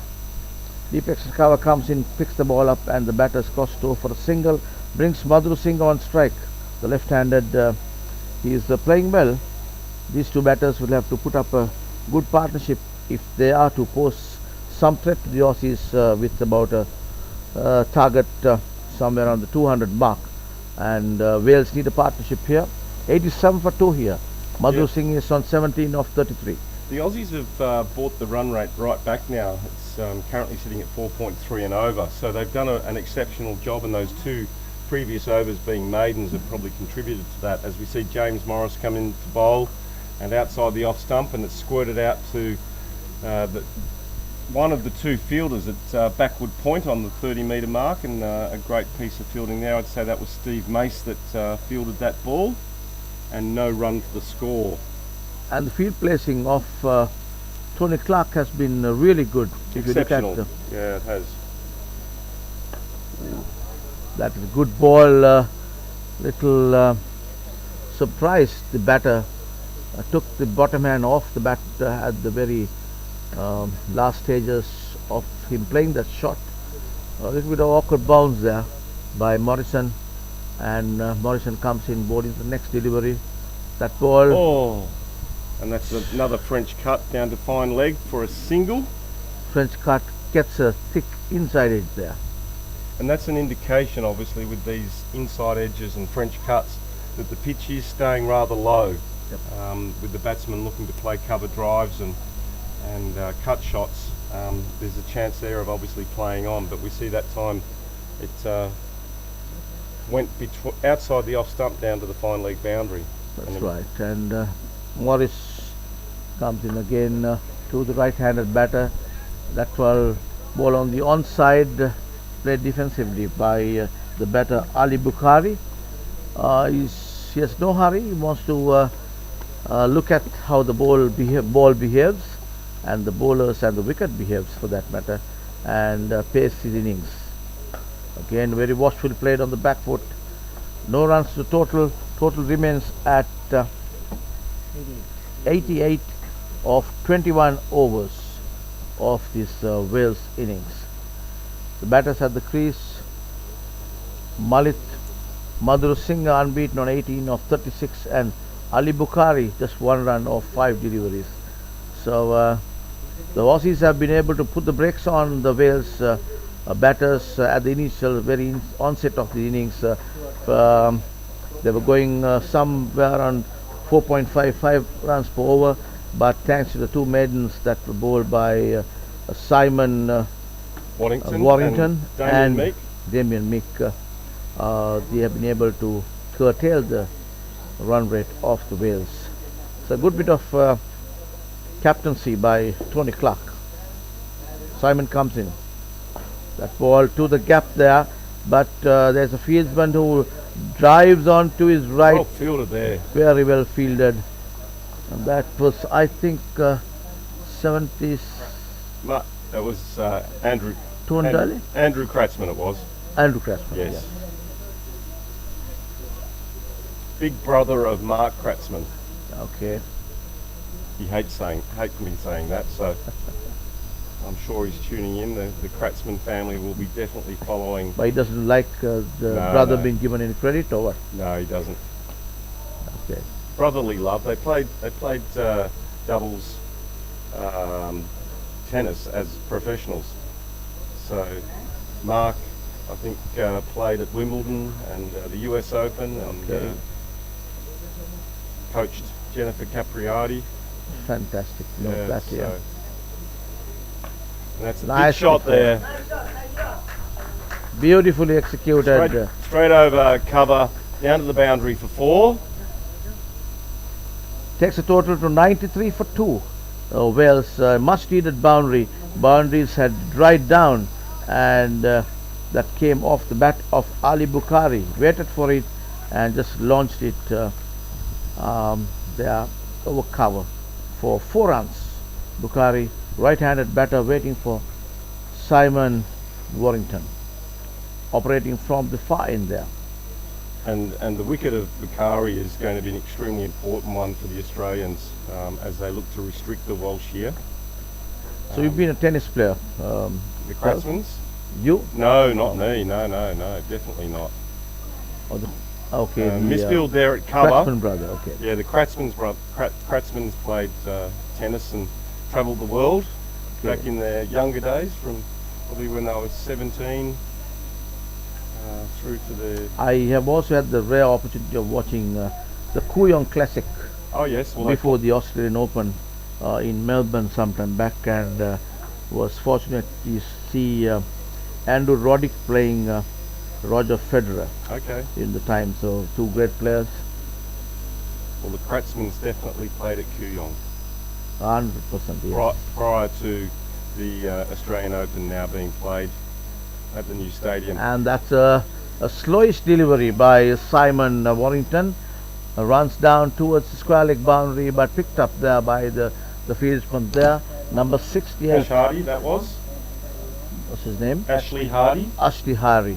1 run to the total, and brings Ali Bukhari on strike, the right-hand batter, waiting for Simon Warrington, operating from the far end there. Comes in left arm round the wicket. That ball nicely put away again. Running down to the boundary, fielder just inside the boundary. Good bit of fielding by Ash Hardy there. And as the throw comes in, batters just been able to get a single there. Single to the total. Total moves closing into the 100 mark. 96 for 2. And we're having the drinks break, second drinks break. And when the drinks are being taken, 96 for 2 is a total of 22 overs in this allotted 45 overs of this Wales innings. So the fielders and the batters and the umpire, everybody is taking a break. We are the comment blocks will also take a break, and we'll be back when the drink break is over.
on track again after the drinks break. It's James Morris operating from the pavilion end. We are on the 23rd over of this Wales innings. That ball drifting down the leg side there, and the batter sends it towards the square leg area for a single. That's Bukhari. Ali Bukhari is the batter, number 79, who takes a single and brings Madhur Singh on strike. Morrison bowling to clips, all have been taken out. 2 backward points to stop that cut shot. And he's out bowled. Clean bowled, beautiful, yorked, a fantastic delivery there. Played and across Madhur the Singh line there. Played across the line. Madhur Singh wanted to just flick it off his toes, but nevertheless did not get hold of that. Clean bowled, beautiful delivery by Morrison, and that's the 3rd wicket falling for Wales. Wales are now 97 for 3 wickets, and it is Madhur Singh who has to walk back to the pavilion. He made 20 of 38 deliveries. Ali Bukhari is the batter on the other side, waiting for his partner to walk into the grounds. Great reward there for James Morris. He's been probably the pick of the bowlers from an economy point of view, only having been hit for 14 runs from his 4 overs, and it's just a testament to that nagging length that he was bowling, and obviously frustrated Madhur Singh there, and played quite an unorthodox shot, trying to hit the ball out through mid-wicket and across the line. Across the line, yeah, that's right. Yeah. So Simon Wood. Simon Wood now coming to the crease, number 33. Simon Wood joining Ali Bukhari. Is it 33 or 99? I think it's 33. 33. Isn't it? Yeah. 33. So so a very handy wicket there for the Australians, nearing the halfway mark of this first innings, and the Aussies will be now looking to really get into the middle order and look to pick up some more wickets, while the Welsh will obviously now have to start to rebuild, although Ali Bukhari out there in the middle will probably continue to play the attacking type of game that he plays. So the captain, Tony Clark, has been having confidence on their pace bowlers. Unchanged fast bowlers have been operating from the pavilion end, and there have been a spinner operating from the far end, and it was Simon Warrington who operated the previous over, left armour, and now we have James Morris, number 63. A couple of fielding changes here. We've got a slip back in, a 3rd man point, backward point cover and mid off, and that's edged down to 3rd man towards the boundary, and very well fielded down there. I think that's Glenn Giddings down there on the boundary line. So great piece of work there. Absolutely. So these are sliding and dives that we have seen. We don't see that many happening in Masters cricket, but Aussies have been brilliant on the field today, and of course I saw a couple of slides by some of the Indians. That ball pitched outside the off stump, watchfully sent to the wicket keeper's gloves by Ali Bukhari. He's very patiently, he knows that he needs to be there if Wales are to put up a good total and be threatening towards the Aussies when they come into bat. Nicely played there. Lovely shot there out to cover. Looks like he has a lot of time at his disposal playing those shots. But it's interesting to note that all the Welsh have really all got a start today, and no one's been able to go on with it at this stage. As Morrison comes in, and a play and a miss outside off stump through to Baranka, and a fantastic over there with the completion of that over. A play and a miss outside the off stump by Ali Bukhari, and that sees the completion of James Morris's 5th over, and he has the excellent figures of 1 for 15 Excellent. And, on a pitch that's not really offering a lot to the fast bowlers, and we've seen the low bounce wide of the stumps, but he seems to be generating a little bit more pace and a little bit more bounce, and it's probably because of the height that he is coming from. I will always be that idea that Morris could move the ball in this surface, and even the last ball he bowled, we saw a little bit of movement outside the off stump, so beats the batter completely, and so he's been troubling the batters, and that's how Madhur Singh also got out. He wanted to flick that one onto the onside, played it across the line, missed it completely, and wickets shattered, and he had to walk back to the pavilion. So a total 98 for 3, just 2 runs short of the 100 mark of the Wales innings, and we have Simon Warrington operating left arm. That ball on the back foot punched towards the cover area. No runs to the total. Shortish delivery. It looked like Simon played that ball on the up then. On the up, yeah. Yeah, and really punched it out to that point player. So it'll be interesting to see what Simon Waddington's role here is with the Australians attacking from the other end. I'm sure it'll be just to tie up and really restrict the Welsh here in these middle overs as they look to try and push on now and push a score up above the 200 mark.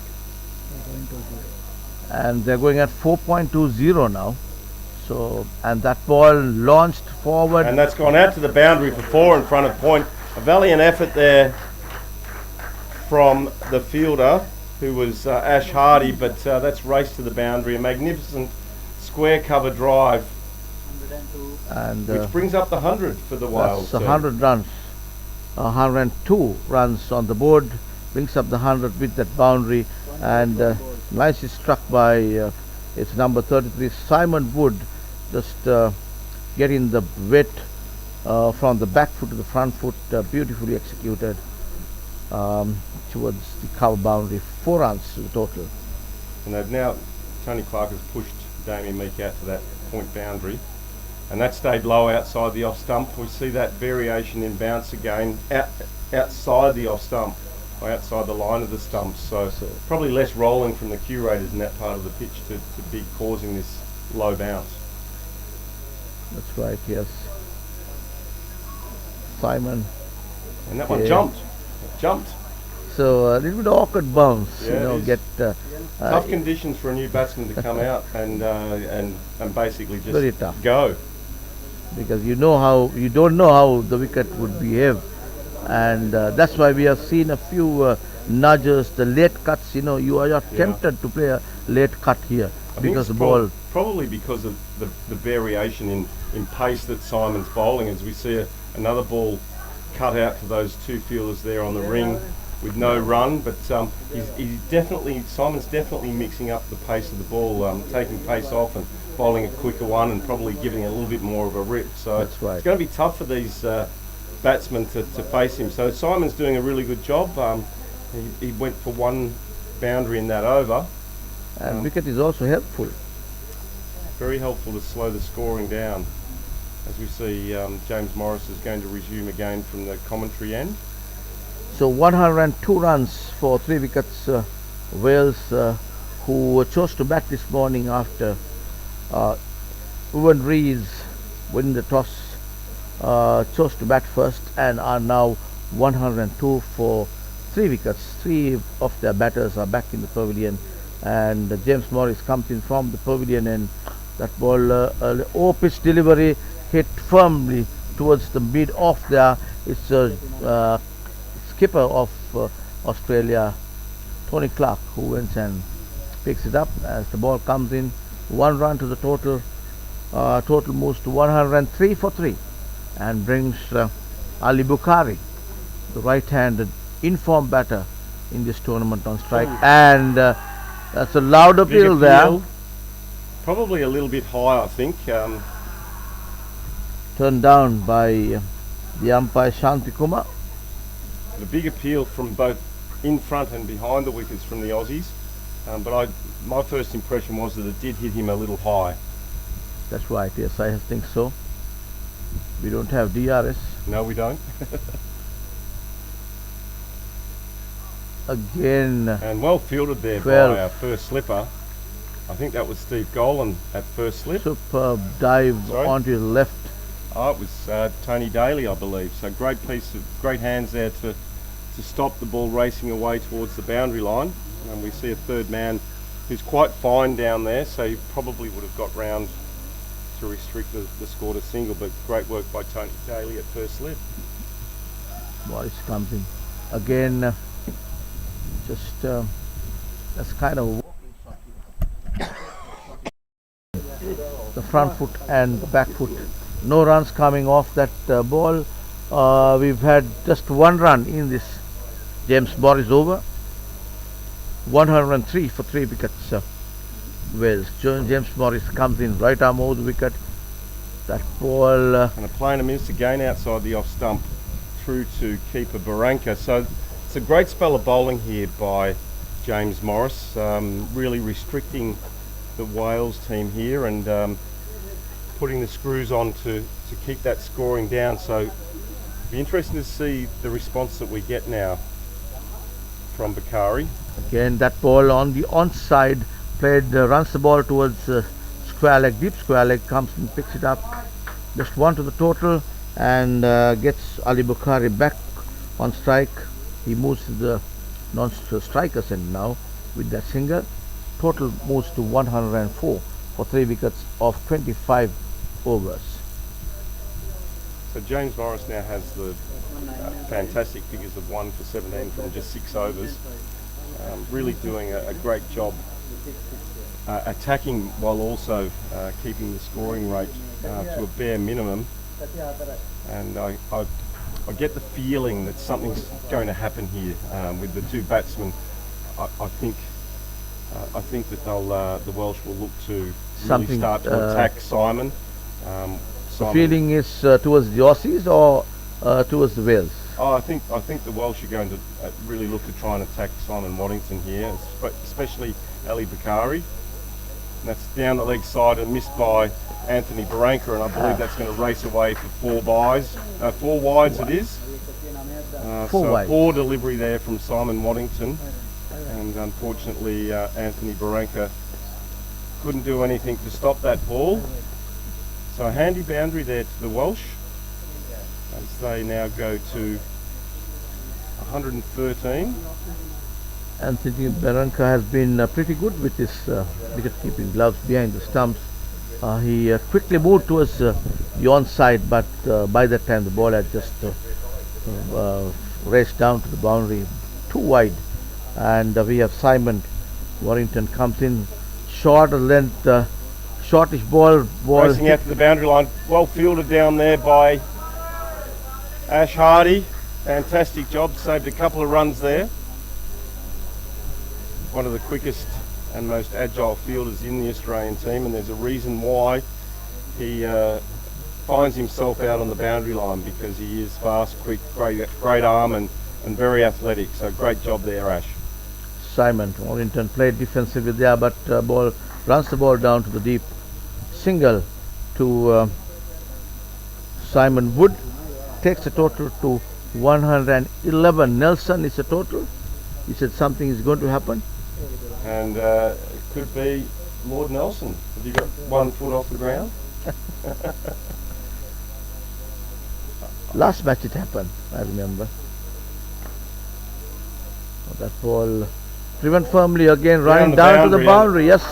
Fantastic shot there by Ali Bukhari. The fielder tried valiantly down there at wide long off, but it was a magnificently timed shot. Yes, and it's you can see how fast the ground is. How fast, and Bukhari is also a very risky player.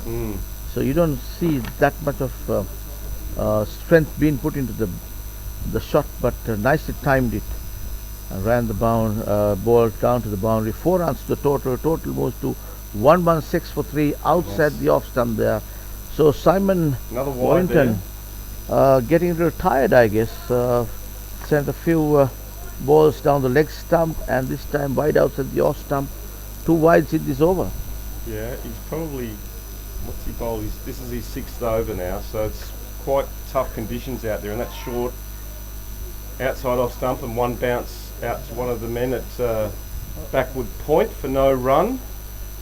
Yeah, so quite a big run up. Most of these Aussies, over 50 cricketers, I have seen they run up that way. So, but in Sri Lanka, Couple our of guys, steps. couple of steps. Yeah. Very well bowled and played equally well by it's Bukhari. No runs added to the total, 117 for 3. And the long over, because 2 wides. I see Trindle warming up there, so he might be replacing James Morris in the next over. Well, interesting to see what happens there. Finished off with a dot ball there for Australia. Total 117 for 3 of 26 overs.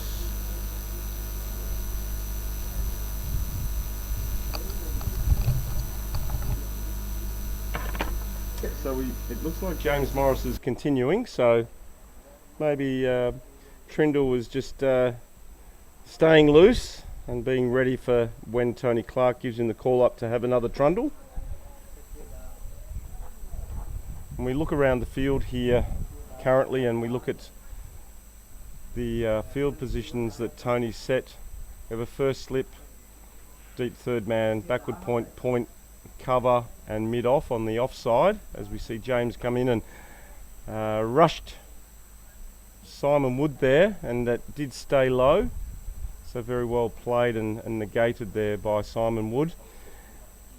And on the onside we have a fine leg, a mid wicket and a mid on, so quite attacking field here for the Australians at this midway point of the game. As we see Morris in to bowl again and outside the off stump and cut down to the man at third man, and just a single. Simon Wood was looking to come back, but Ali Bakari wasn't interested in taking that second run,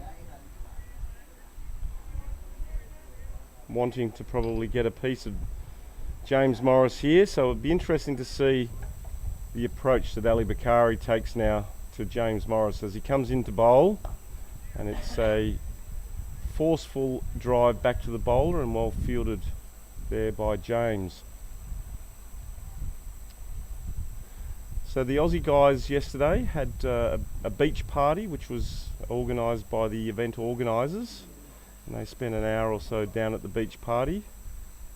As we see Morris in to bowl again and on the leg side, and that's worked out towards the boundary. It's chased by Ash Hardy, who's, as I said, the quickest fielder. He stumbled a little bit, but picked the ball up and returned back into Barranca for another 2 runs to the score.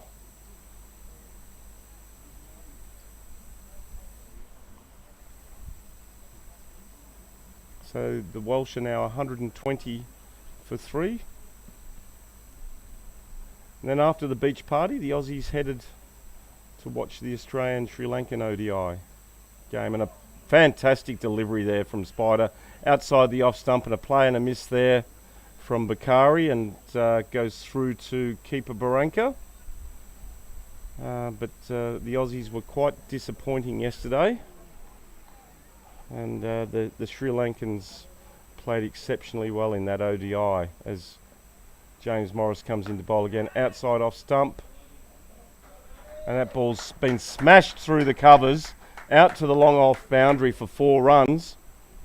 An amazing shot there. It was in the air and there was a cry of catch it, and it went just right of Andrew Kratzman and to the left of Tony Clark. So some definite tactics there with the field, and that's the end of James Morris's 7th over. And a little bit more expensive there, now has 1 for 24 from his 7 overs. And we see Ali Bakari now 19 from 22 deliveries with 3 punishing boundaries, and Simon Wood playing probably the anchor role at this stage with Ali Bakari going so hard, has scored 10 from 16.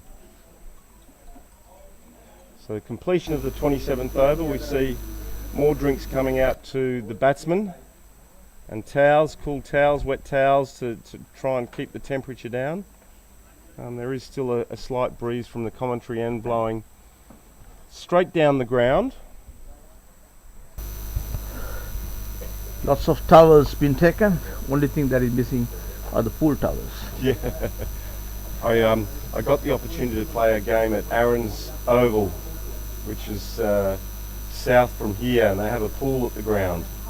And so the guys were able to finish their bowling spell or finish their batting and then go and sit in the pool and watch their teammates out on the field. So I've never seen a pool at the ground where the players could sit and that cool sounds down. a great idea. I think every cricket club around the world should have a pool. That's a great idea. Except probably in Wales. One big pool. Yeah. Full of water. Yeah, Wales is one big pool, we've been told from one of the players in the background, but yeah, they probably want hot tubs and spas, I would say, at their cricket clubs.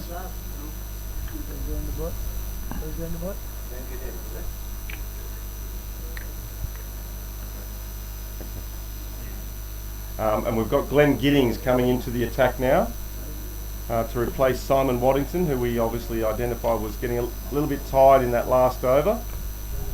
So first delivery is hit down the ground by Simon Wood for a single. Greg Giddings is the bowler. Had a great tournament with the bat and also the ball. One of the guys that helped the Aussies get that victory over South Africa in that big run chase a few days ago. But a very handy off-spin bowler here. Orthodox off-spin by Giddings. That ball pitched outside the off stump, but coming into the right-hand batter. Just played defensively, but when the ball was rolling down towards the extra cover area, batters crossed over for a single, takes a total to 126 for 3. Wales will have to gear up here. They are going at 4.61 runs per over, and just almost the halfway mark. There's 2 runs coming off that over so far. 3 balls bowled. Giddings, that ball on the back foot went for a big one there, but did not get hold of that. Playing a miss, and Simon Wood is the batter. bit untidy there from Fuzz. It jumped a little bit, grabbed at the ball.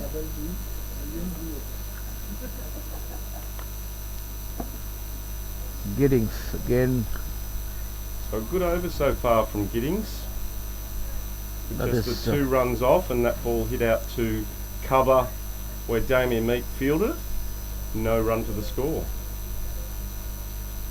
Giddings comes in with his orthodox off spinners. That ball cuts outside the off stump, but runs straight to the field, feeding up deep there, deep extra cover. Throw comes in. 1 single to the total. Total moves to 127 for 3 wickets. Wales, we are on the 29th over now. 28 overs gone. If they go the way that these Wales batters are batting, Telf, I think they may reach something, if we have the wickets intact, just over 200 runs. Yeah, look, we'll definitely see a surge from the Welsh now. Obviously it's 20 overs completed, and we see a change of bowling here with James Morris bowling an exceptional style of bowling there, picking up the 1 wicket, clean bowling. The batsman in Mudra Singh. We see Craig Trindle coming back into the attack after bowling 4 overs in his first spell from the other end. So it'll be interesting to see how he goes from this end and what sort of bounce he can generate. Quite a tall gentleman. That's a good bit of thinking by the Aussie skipper Tony Clark, because we had James Morris bowling pretty well from this end, the commentary box end, and he never wanted to bring James Pringle from the end that he bowled, that's the far end, but utilizing the wind that is going across the ground, he is bringing him from the pavilion, and comes in right arm over the wicket. That ball, shortish delivery, outside the off stump. Stayed low again, didn't it? Yeah, straight low again. Carried through the keeper. But yeah, that's a real loosener there from Trigg. He'll need to be on the money here, otherwise Simon Wood will look to punish him with only one fielder out on the far point boundary. And another player to miss outside the off stump. You can see the intent now from the Welsh. They're obviously now looking to up the scoring rate, and that was to be expected because they probably will need a score of up around the 250 to 300 mark to set something decent for the Australians to chase and for the Welsh to be able to defend. Defensively played, yeah, as you said. They look for a single and no run there. The intentions are clear. They want runs now. Great fielding there by Andrew Cratsman in the covers. Who would have thought that Andrew Cratsman would end up fielding in the covers for Australia? But there he is, the big fella. He did feed at covers even the match against New Zealand, and did some brilliant stops, diving. And that's cut back in and cut Simon Wood in half between bat and pad, and well taken there by Anthony Baranka. So the pace bowlers operating from the pavilion end has been able to trouble the batters till number of times, and so that's a good decision by Tony Clark to bring the fast bowlers from this end. And that's in the air and it's smashed out towards the boundary line. A wide delivery, and we see Simon Wood go after that, and that's gone for 4 runs. Wide of the fielder at third man, so the intent is there now by the Welsh. I get that feeling that they're going to push hard now, obviously with wickets in hand. As you rightly mentioned, if they are to pose some threat to the Aussies, they need to have a total more than a 220, a minimum, I beg your pardon, 230-40 at least to, have a game in their hand to just, if they have some good spinners. I have no idea about their spin department, but they can also, that ball. We saw that ball jump then, so you can see the bounce that the Australian fast bowlers are getting from this end, and beats him completely. That was a fantastic delivery there to Simon Wood, and that completes the over there for Craig Trindle. And 29 overs gone, 131 for 3 wickets. He has figures of 5 overs, none for 22, so another reasonably good over there by the Australians, restricting the Welsh.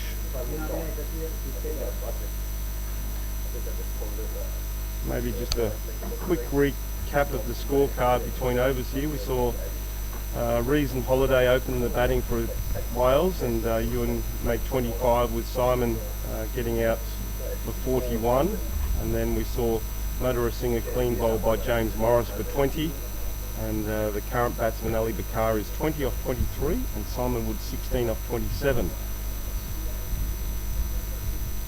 As you see, Glenn Giddings into bowl, and a ball down the leg side called a wide, but in the process Anthony Baranka very quickly and smartly whips the bails off. That's right. I was saying a little while ago as well that he was very fast with his pair of gloves. The ball again outside the off stump this time. The previous one going down the leg stump, this one going way outside the off stump, but lucky not to have called a wide there. Comes in that ball straight down the ground. There's a man under it, and he's dived for it, but it's 6 runs. Fantastic shot there by Ali Bakari.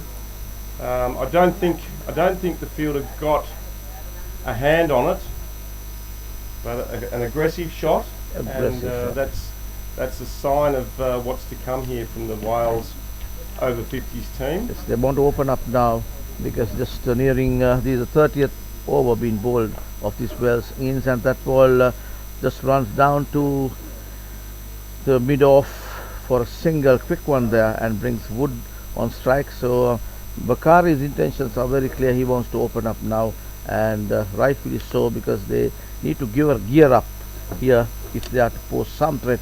At least another 100 runs on the board is what Wales must be looking at. And that ball Just flicked off the wrist, ball running down towards the square leg area.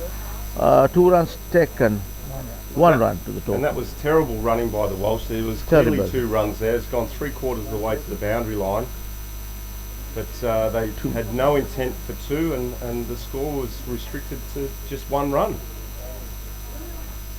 So they have the hunger, but Maybe it's an indication of how exhausted the batsmen are. and they should be able to put that food inside the mouth. Just having hunger is not good enough. As we see the ball hit down to long on for a single. The score is 3 for 141. It's 141. Coming off the 30th over, it's Stephen Gunan, Sorry? The bowler? Glenn Giddings. Glenn Giddings. Yes. Glenn Giddings, the bowler, he completes his 2nd over, and that's 2 overs, none for 13 now for Glenn. So a steady start by him, prepared to throw the ball up, push it through, push it wide, and that now is the completion of the 30th over. And the next power play, the final power play commences now. The next 15 overs, the fielding side can have 5 fielders outside the circle. So these 15 overs, the Wales batters will try to go over the infield and try to find the boundary line. If they are to pose some threat to the Aussies, 240 is a gettable target if they really play some good cricket here. That ball, over pitch delivery, runs it down to deep mid off, 1 run to the total, get the batter number 33 Simon Wood on strike. He's facing Greg Pringle, bowling from the pavilion end. And we see that the field here, a slip, 3rd man, backward point, deep point on the boundary, and 2 straight mid off and cover, and that's very well fielded there at cover by Damien Meek, I think. Oh no, it's Andrew Kratzman, so he's doing a fantastic job at cover. As we see Trindle into bowl again, and worked out to forward square leg for no run. Score at 3 for 142. 3 for 142. Wales choosing to bat this morning after winning the toss. It was Owen Rees who won the toss and thought he should go and bat, and that ball down the leg stump runs down to the boundary, and yes, leg by single. Leg by signaled by the umpire Shanti Kumar. 4 runs to the total. Total moves to 146 for 3. Trigg will be very disappointed with that ball angling onto the pads of Simon Wood, but very well handled and getting some pad on it, and it raced away. We saw how fast it raced away to the boundary for 4 leg buys. Finding had no chance because he's square off the wicket. And Tringle comes in again from the pavilion end. Again on the back foot, displays towards the square leg area for single. 1 run to the total, takes the total to 147 for 3 wickets, which brings the batter Simon Wood on strike. We have the 3rd man, cover point, deep extra cover, and a deep mid off. Nicely put away, equally fielded by the fieldsman there, short mid wicket.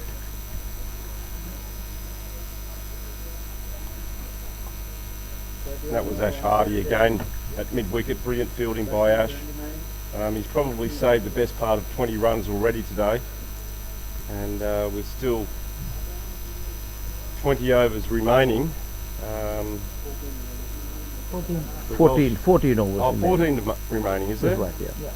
We're on the 3rd power play now. Sorry about that, my mistake.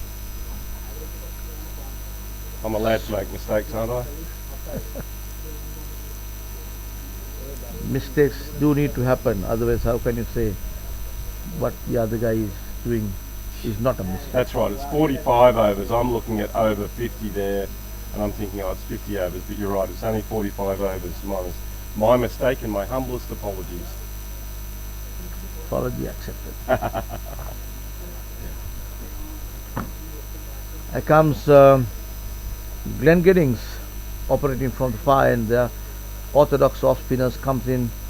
That ball down the leg stump, and the batter Wood trying to stay towards the deep square leg area, trying to find the boundary there, but did not Staring the get over umpire that. down, wondering why there wasn't a wide call. So it either must have just missed that leg stump, or it must have flicked his pad, or the umpire heard a noise. As Giddings comes in by his second delivery. Punch there again to the deep. One run, just an easy single to Wood there, brings Bukhari on strike. Wells just moving towards the 150 mark, 148 for 3. Glenn Giddings.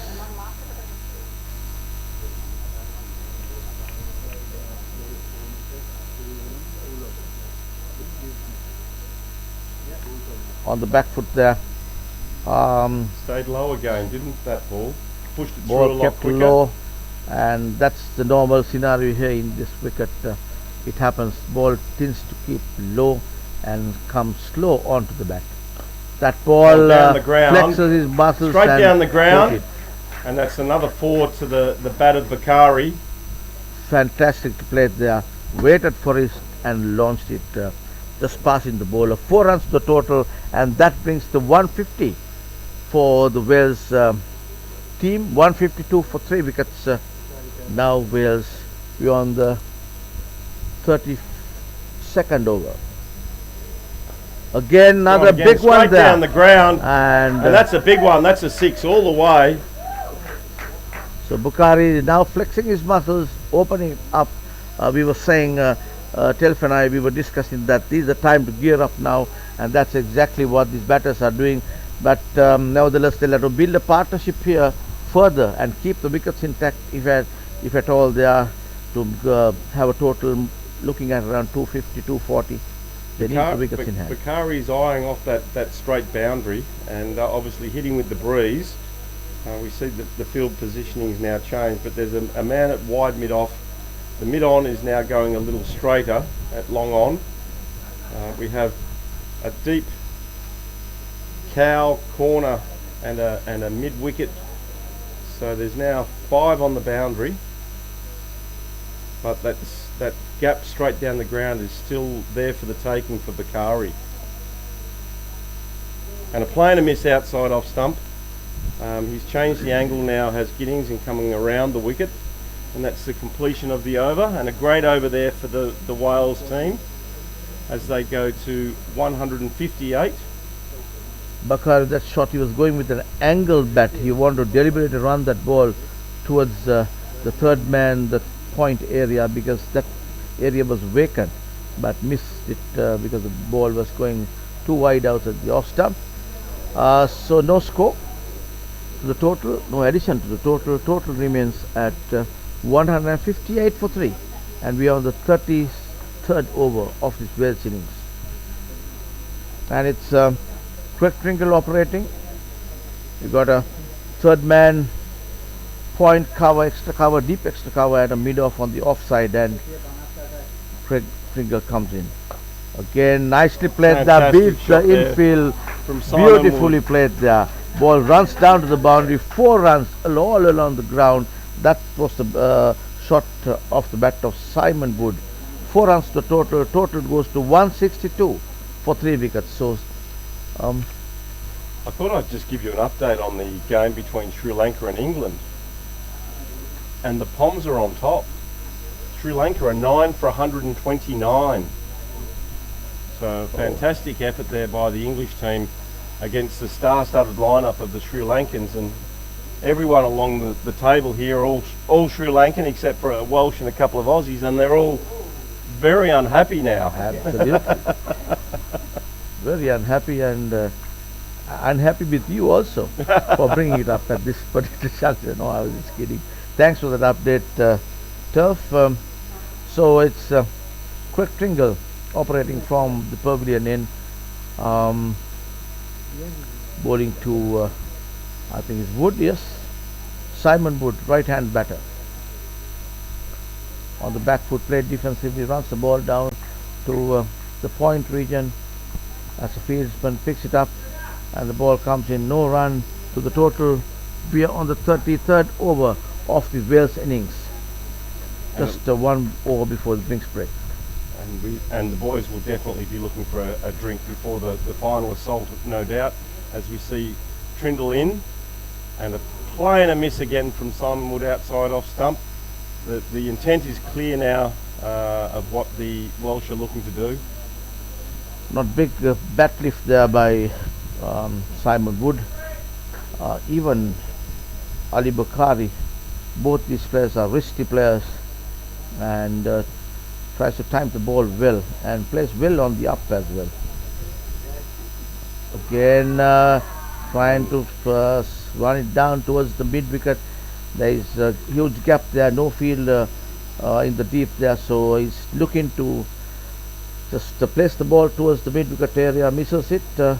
Luckily that ball was not in line, if not the finger would have gone up.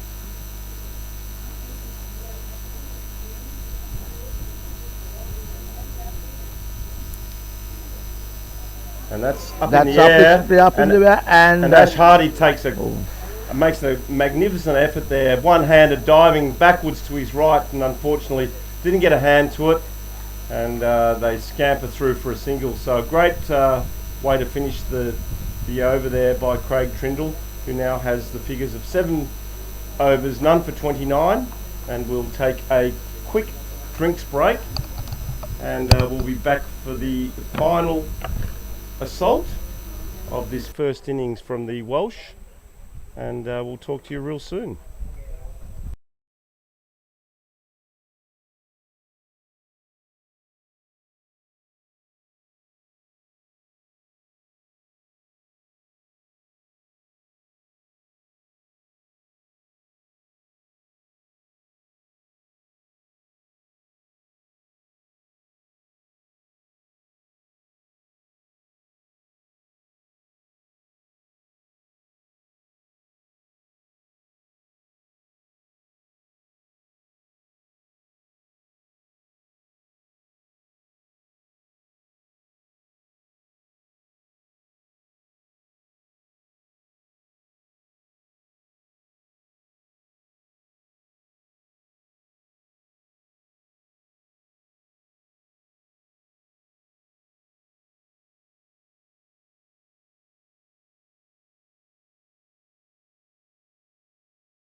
So welcome back here. Welcome back here to the PUSA Oval as we see the final assault from the Welsh. And 11 overs remaining. As we see, Glenn Giddings will resume again. 12 overs. 12 overs to go, sorry. I'm just trying to get all of my 12 overs remaining, 163 for 3 wickets. Wells scores. and Wave that Glenn paddle Giddings. scorers, and we'll get this last set of 12 overs underway. Glenn Giddings, Tony Clark marshalling his men, and he knows that he needs to stop these two batters going after their bowling. Giddings comes in, and that ball thick outside edge, 4 runs from the time it hit the bat, because there is no fieldsman down in the deep here. So 4 runs, first ball of after the drinks break, 167 for 3. We are on the 34th over of this Wales innings. Shortish delivery, and the batter waited for it and wanted to run it towards the cover A region, towards the bat boundary, but misses it and mistime, but gets a thick outside it, and the ball ran down to third man boundary. Now Tony Clark has got his third man little finer, whilst Giddings comes in. Again, a little roll of the wrist, runs the ball down to a short mid-on there. 1 run to the total moves to 167 for 3. We are on this 34th over of this Wales innings. So 5 runs so far in that over. Going at 5 runs, just little over 5 runs per over, and so if we go the way that the Wales batters are going, my predictions could be right. 230, 240 is what they would be able to make.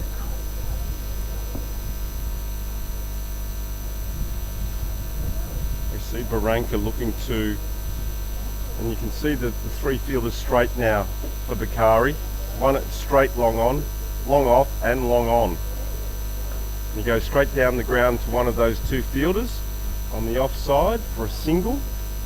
So they've obviously looked to try and block that scoring area up of Papare by putting 3 men straight. We have a deep mid-wicket and a deep point, I guess, on the boundary. These 2 batters playing well off the front foot, and the boundaries that were coming off the back foot when Simon Holiday was batting had dried down square of the wicket, but now things are coming in front of the wicket with these 2, Bukhari and Simon Wood, taking on these Aussie bowlers. So we see a single out to the point boundary from Simon. He now goes to 30 with Papare on 40 from just 34 deliveries. And that's short outside off stump and hit down to the sole man on the 30-metre ring at third man for no run. So we have a deep cow, long on, straight, long on, long off, and a boundary rider at the point. The intention is quite clear here that they're looking to have Papare hit straight down the ground. They can't afford to bowl anything short to him with only protection at point and mid-wicket. So fairly good over there from Glenn Giddings.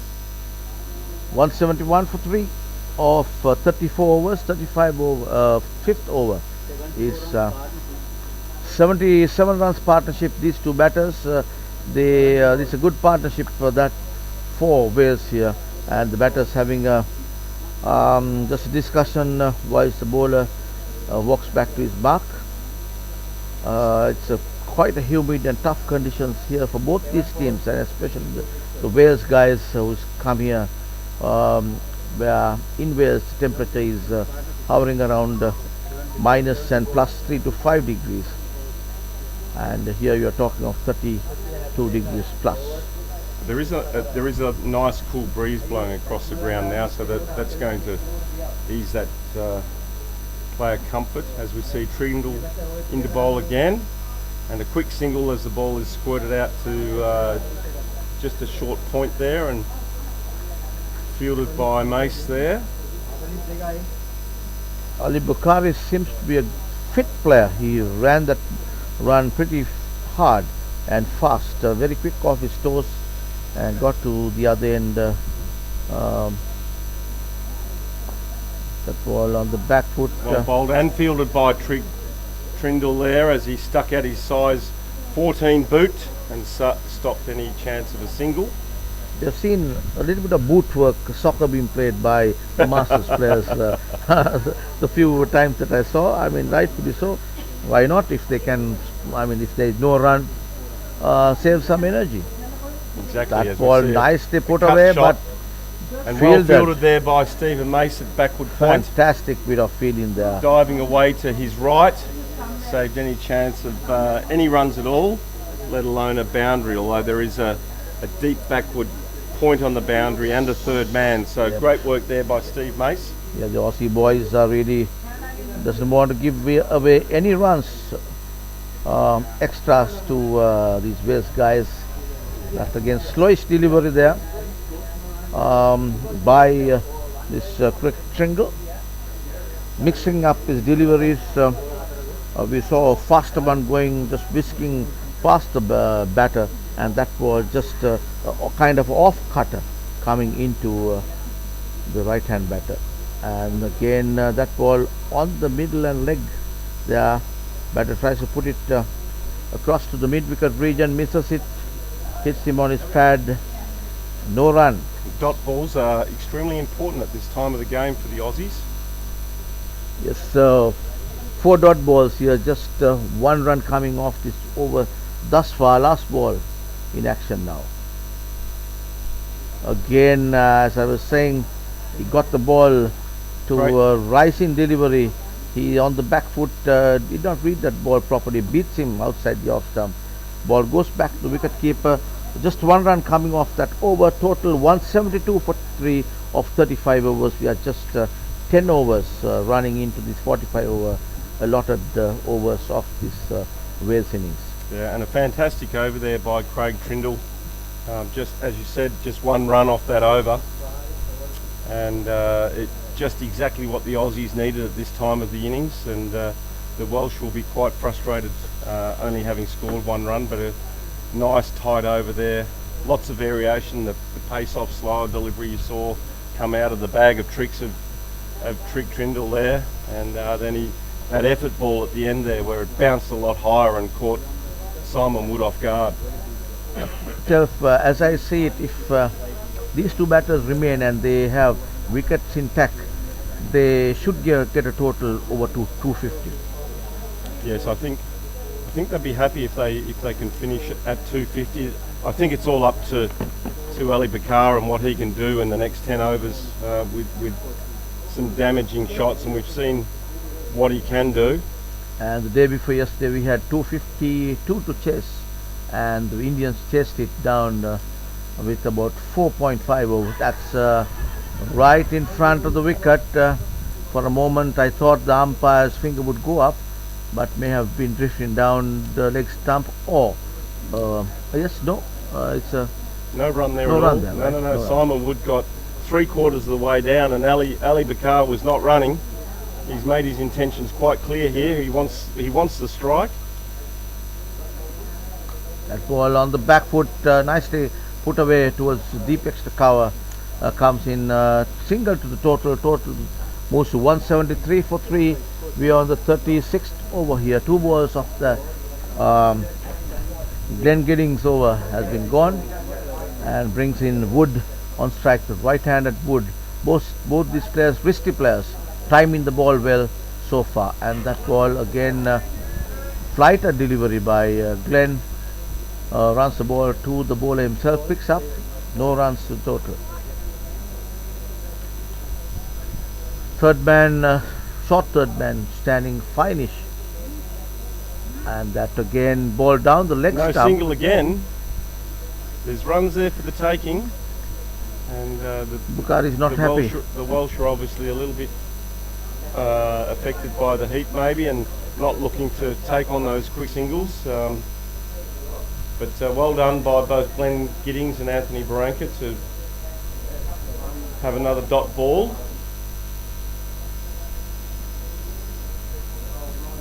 And we see Glenn Giddings stop halfway through his delivery stride there and grabbed his right shoulder, so hopefully he's okay.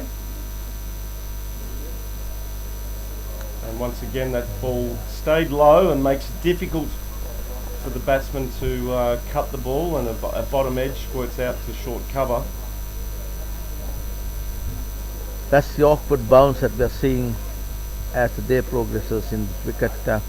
Glenn Giddings, right arm over the wicket, off spinner, ball into right hand batter. That ball was better for the batter.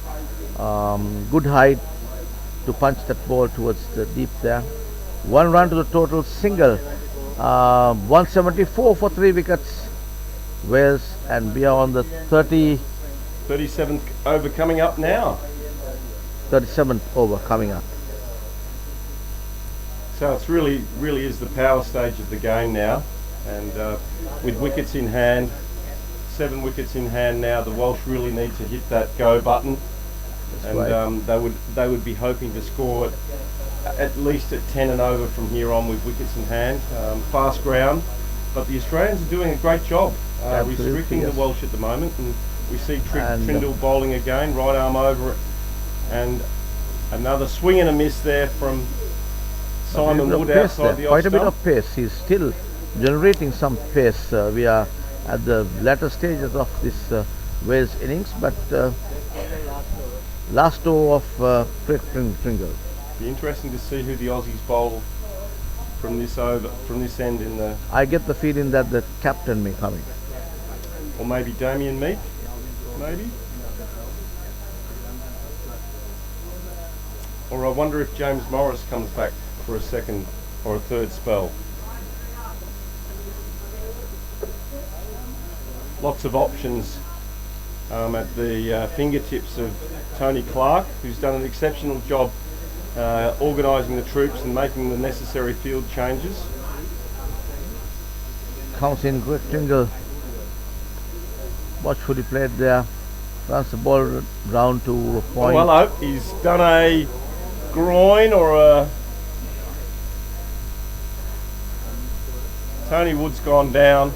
He's looked to scamper through for a quick single, and Ali Bakar didn't want any of that, and he's done his groin, and we can see Trindle giving us some fairly expletive graphics there showing that he has done his groin. So it's an unfortunate mishap here for both Simon Woods and also the Welsh, who Simon had done an excellent job making 32 from 55, and if he's done a groin, I'm sure that he's probably going to have to come off retired. Yeah. I also get the feeling that he'll have to walk back because he's down, lying on the ground there for a few, about a minute now. So the medical team is just coming into the grounds. We can see Anthony Barranca there, the wicketkeeper for Australia, obviously being there to have support to Tony Woods, which is fantastic spirit from the Aussie vice captain. They're looking to take the pad off now. It may not be the ground, the groin. Could be a calf muscle or the Achilles tendon. Yeah. Well, it's a hamstring or maybe the hamstring. Yeah, I don't know what's happening here. Obviously, Trig Trindle indicated after speaking to Simon that he'd done his groin, showing where it was, but he looks obviously in some discomfort there, and let's hope for Simon's sake that he's okay. I saw a signal there from the players, and a good opportunity, I guess, here for the Australians to regroup. Yes. With a short break obviously taking place here. I'm not sure if you want to go to your sponsors ads here, and we'll come back and try and get some information on Simon. Yep.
Leisure Private Limited, Sri Lanka's premier destination for cricket enthusiasts and sports tourism. So, PUSA Leisure Private Limited is actually the only leisure company in Sri Lanka with its own cricket ground. We're here at the ground right now, and it's the second largest cricket ground across Sri Lanka in playing area. This is tailor-made to conduct tours across Sri Lanka, and we are here today to witness about the specialties it has to offer.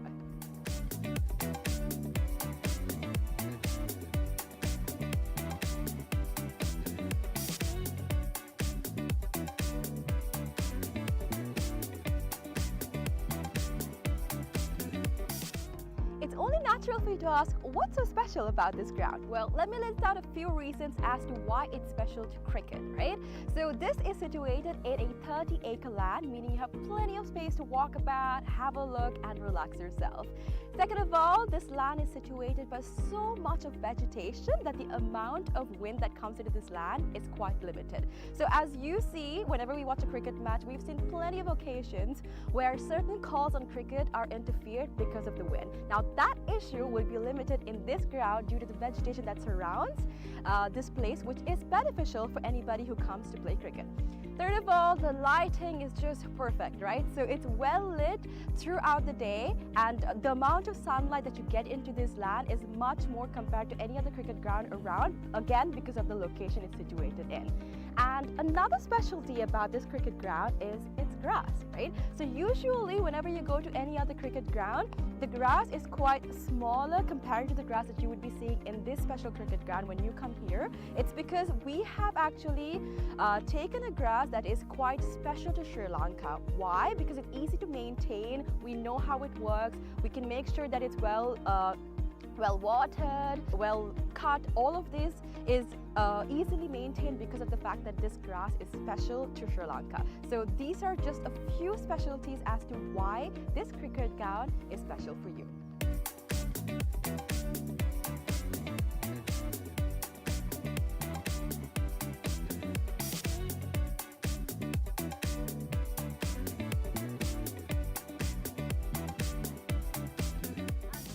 Alright, so let's talk about the pitch a little, right? So I'm here right now, and from the pitch to the ground, we have about 80 meters of a radius, right? And something special about the pitch is that it's elevated, meaning that anybody from anywhere on the ground can see the pitch properly because of its elevation. So even if you stay in that corner of the ground, the pitch very clearly, because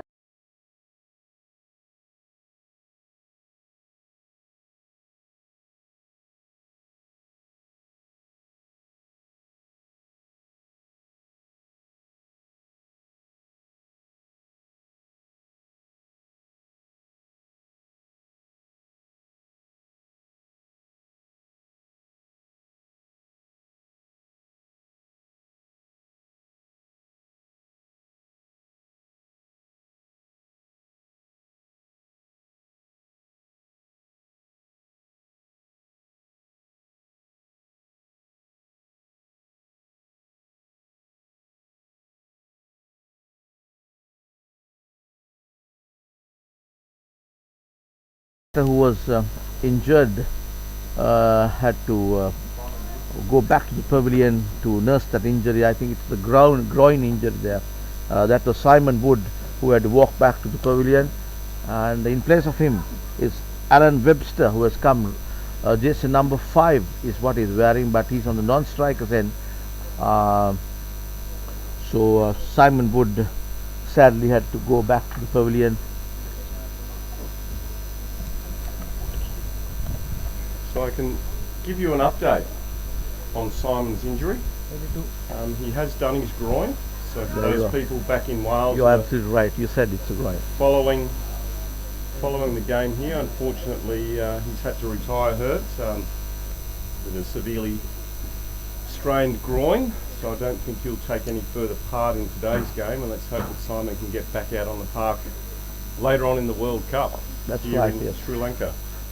Because groin injuries generally takes quite some time to heal, and you know, at the age of over 50, when you have a groin injury, I don't know how it will be like. I have had groin injuries, but look very much younger. So Simon Wood made 35, had to retire, and It's now Alan Webster.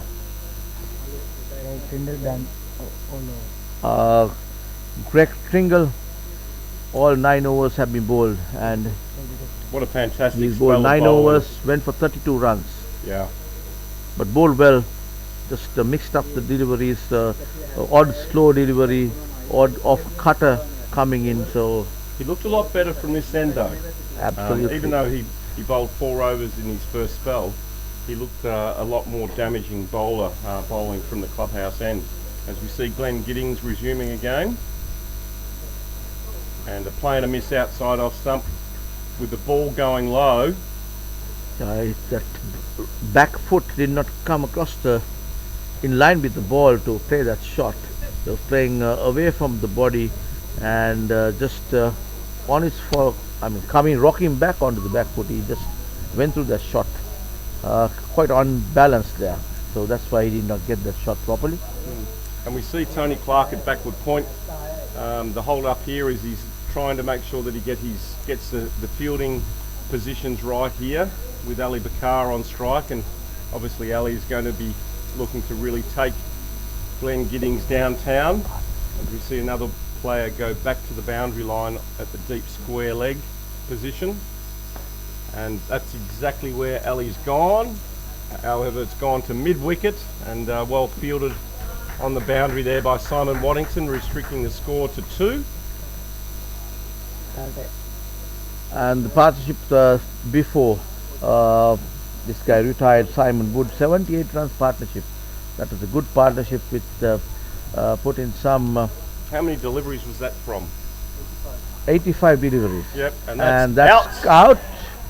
And that's the key wicket there for the Australians, with Ali Bakar squirting the ball out to backward point and taken a good catch there by Tony Clark, who caught it at shoulder height, and that sees Ali Bakar on his way back to the crease, to the pavilion now, who made 46 runs from just 45 deliveries. So very, very important wicket for the Australians as they look to close out this Wales innings. Yeah, it's unfortunate for Bakari to walk back to the pavilion. Just a few runs needed for a well-deserved half century there, but he had to walk back to the pavilion, went for that cut. He wanted to put it over the infield there, but straight into the hands of the skipper, Tony Clark, who made no mistake. Brilliant taken there. Another observation here of the scorecard is that no one's got over 50. Everyone's got a start, and no one has gone on yet to get that big one. And I believe here at the PUSA Grounds, if you score a century, they get to plant a tree. That's right. And they put your name on that tree here. So in a sense, what they do is they bring your name printed and give that person to choose a tree around. okay, And he can, you can from choose that time onwards, that will be named known as after his tree. I believe there's 6 or 7 centuries that have been scored here to this point in the 3 years. I believe that's right. Yeah, about 6 centuries. Every match that we have done, we have had at least 1 century. Oh, in the World Cup? Yeah. Oh, okay, wonderful. Well, I think the 6 or 7 centuries scored at this ground were before the World Cup. Probably. So there'd be some new names now added. So it's probably up around maybe 10 centuries here. Are they playing games here every day? Every day, Yeah, okay. except Sunday. Except Sunday. And an outside edge there squirts it down to short third man, and picked up by Craig Trindle there. Alan Webster there. So 2 new batsmen here for the Welsh, and there's no time for them to play themselves in. Still 6 wickets in hand. They'll look to obviously Kelvin do Bartlett is the player. similar batting here, just to work the strike over and pick up those singles, and hopefully wait for that bad ball and dispatch it to the boundary. But Tony Clark's got the men strategically positioned here. We see one at the deep cover boundary. We see long off, long on, and a fielder at the deep mid-wicket boundary for the bowling of Glenn Giddings. The two batters facing now with Alan Webster who's yet to offer his account. And that ball just whistles just past him the bat. No run to the total, beats him outside the off stump. And the total remains at 179 for 4. We are on the 39th over of this Wales innings. We have two batters, Alan Webster and Kelvin Bartle. Alan Webster and Kelvin Bartle.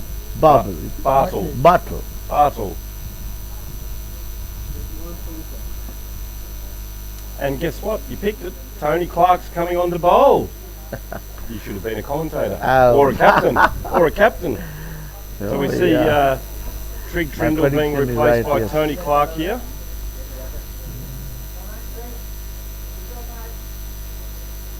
A lot of support here for the Australian team up here in the clubhouse. I was a captain in 1998. 1998. Long years back. But yeah, Tony obviously had a lot of options at his disposal, and he's decided to take the responsibility now on behalf of the team and finish out the overs from this clubhouse end. 20 Clark.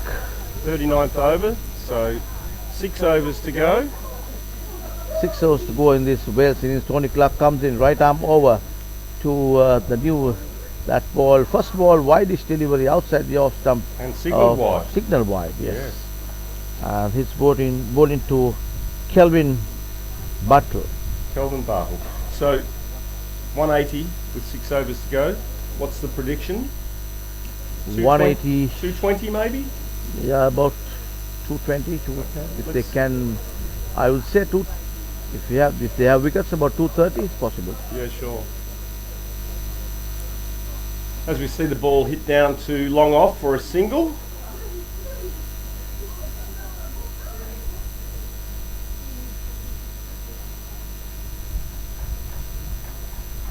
And that brings Alan Webster, is it? Alan Webster on strike. Alan Webster on strike. One delivery and yet to trouble the scorers, and they're doing a wonderful job up here, the scorers. And that ball pitched up delivery, played defensively. Just done the dot ball to the Aussies, beautifully bowled by the Aussie skipper, and he knows exactly what he's doing. Marshaled these men well today to restrict this Wales team.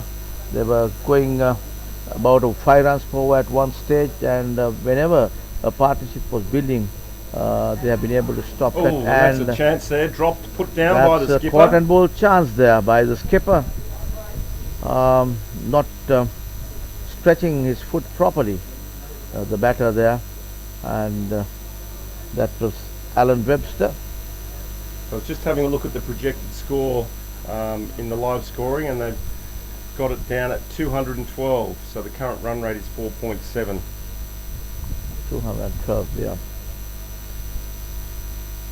That ball again, the mistimed shot there on the block hole, right, that he tried to go for a big one, but mistimed it, and ball ran down to the mid-on fieldsman. Batters crossed over for a single. 1 to the total. Total moves to 182 for 4. And we are on the 39th over of this Wales innings. It's great to see Tony Clark back bowling again. He hasn't bowled for probably the best part of 12 months with a couple of injuries, but he's now fit and back bowling, and is obviously a valuable asset for the Australian team, and he's done the job in all of the games previously, taking wickets and restricting the opposition scores. So a very, very experienced bowler in Sydney grade cricket over a number of years. Clark comes in, yes. That ball lofted shot, mistimed though. He wanted to put it racing away for the off boundary, stump, but 4 runs. That's what the Wales guys want. 4 runs to total. To boundaries are dried down here where the Wales are concerned, but they get 4 to the total. 187 for 4. We're on the 40th over now. 39 overs gone, and the batters at the crease: Kelvin Bartle and Alan Webster.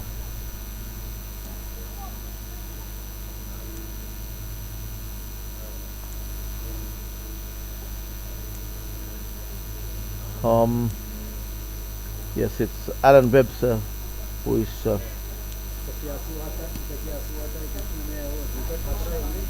man on strike is Kelvin Bartlett. Kelvin Bartlett, Kelvin Bartle. right-handed batter, wearing jersey number 2. We And see Glenn Giddings coming into bowl now, right arm around the wicket, and that's short and hit to short cover, and very well fielded there by Andrew Kratzman, big brother of Mark's. Actually, no, that was Stephen Golan fielding that ball at mid-off, so well done to Golly. Next delivery is forward defensive shot for a quick single there. you'll be mentioning Right, about Kelvin this guy's Bartle. big brother a few times now. He Yes. must be, I Yeah. don't know how happy he is with. Oh, I know that. Mark won't be happy, but Andrew will be rapt that I'm calling him Mark Kratzman's big brother. It's a little bit of byplay between the Kratzman family, and I have no doubt that they'll all be listening. Glenn Giddings coming, operating from the far end there. Right arm orthodox off spin. Bowling to Alan Webster there. Straight Hit down hard the and high, ground. straight down. 4 runs to the total. Nicely played there. The fieldsman had no time to get onto his right side. The ball really raced down to the boundary. 4 to the total. Takes the total to 192 for 4. And we are on the 40th over of this Wales innings. So total, if they go this way and have wickets, I still get the feeling that they can go over 230, 235. The current projected score is now sitting at 220, so it's amazing what 2 boundaries have done. As we see the next delivery, and he's gone straight down the ground again, but this time it's gone straight to the fielder for just 1 run. So well fielded down there by Andrew Kratzman. So the intent is clear now for the Welsh. Wickets in hand. Boundaries are going to be fundamentally important in determining their final score. That ball again. Straight down the ground. I think it actually deflected off the umpire's leg. And very well fielded down there again. Just for another single. Umpire's all right. There's lucky not to hit that ball directly on his leg. That was hit really hard by the batter. Again, he goes for a big swing and one miss there. Well taken by Barranca. So no runs to complete that over. And the current score now is 40 overs gone. 194 for 4 wickets. Just 6 runs short of the 200, and they've got 5 overs to go. So 230, 225, 30 is a gettable target if they have the wickets intact. Well, they definitely have the wickets intact. They've only lost 4 wickets to get to 194. So it's going to be a frenetic last 5 overs here from the Welsh. So the pressure will be definitely on the Australian bowlers and the fielders as we have a look around now with the field placing. And it's quite obvious that Tony Clark's going to bowl outside off stump. We have a short third man on the ring. We have a backward point on the ring. We have a point on the boundary, a deep cover, a long off, a long on, and a one at cow corner, and only one man in the ring on the onside as Clark comes into bowl. It's gone outside the off stump. It's down the ground, and it's just landed short of the fielder down there. A packed offside field. You have 5 fieldsmen on the offside. 1, 2, 3, 3 in the deep there. 6 on the offside. 6 on the offside, yes. So the line is going to be quite evident here. And playing a miss outside off stump as the ball stays low, and Barranca whips the bails off. No run again, another dot ball which works in the favour of the Australians. So the Welsh will be looking to get something on the bat every delivery to at least score and reduce those number of dots and maximise their score. Tony Clark that way, that ball again wide delivery down the leg stump there. very well kept there by the wicket keeper. Lot of work for him because of these wides. He's standing up to the batter. That might have hurt his left hand there. He's holding it under his armpit. So he's taken one for the team there, Barranca, to save 4 wides. Alan Webster is the batter. And Tony Clark, and that ball upishly played directly to the fieldsman there. And a great catch by Trindle down low. Misjudged the catch and had to dive forward and pluck the ball centimetres from the ground. Just centimetres. And they've all called it out, and the batsman has to go and get back to the pavilion. Yes, beautiful taken there, very nicely taken, and he just taps the batter, saying, "Mate, sorry about that. You have to get back. You know, I'm the one who took the catch." And the batter is not happy, just rocking back to the pavilion. This is Alan Webster, I think, is it? Yes. Yeah, Alan Webster gone for 10 runs, walking back to the pavilion of 10 balls, and total still at 194 for 5 wickets. We are on the 41st over of this Wales innings. 196 for 5, just 5 runs needed to reach that 200 mark. 4 runs. So another opportunity for the Australians to reset with the dismissal of the batsman there. Drinks going out. Obviously there'll be some words there by Tony Clark to his boys, and I think we're actually on an ad break, so no one can hear us anyway.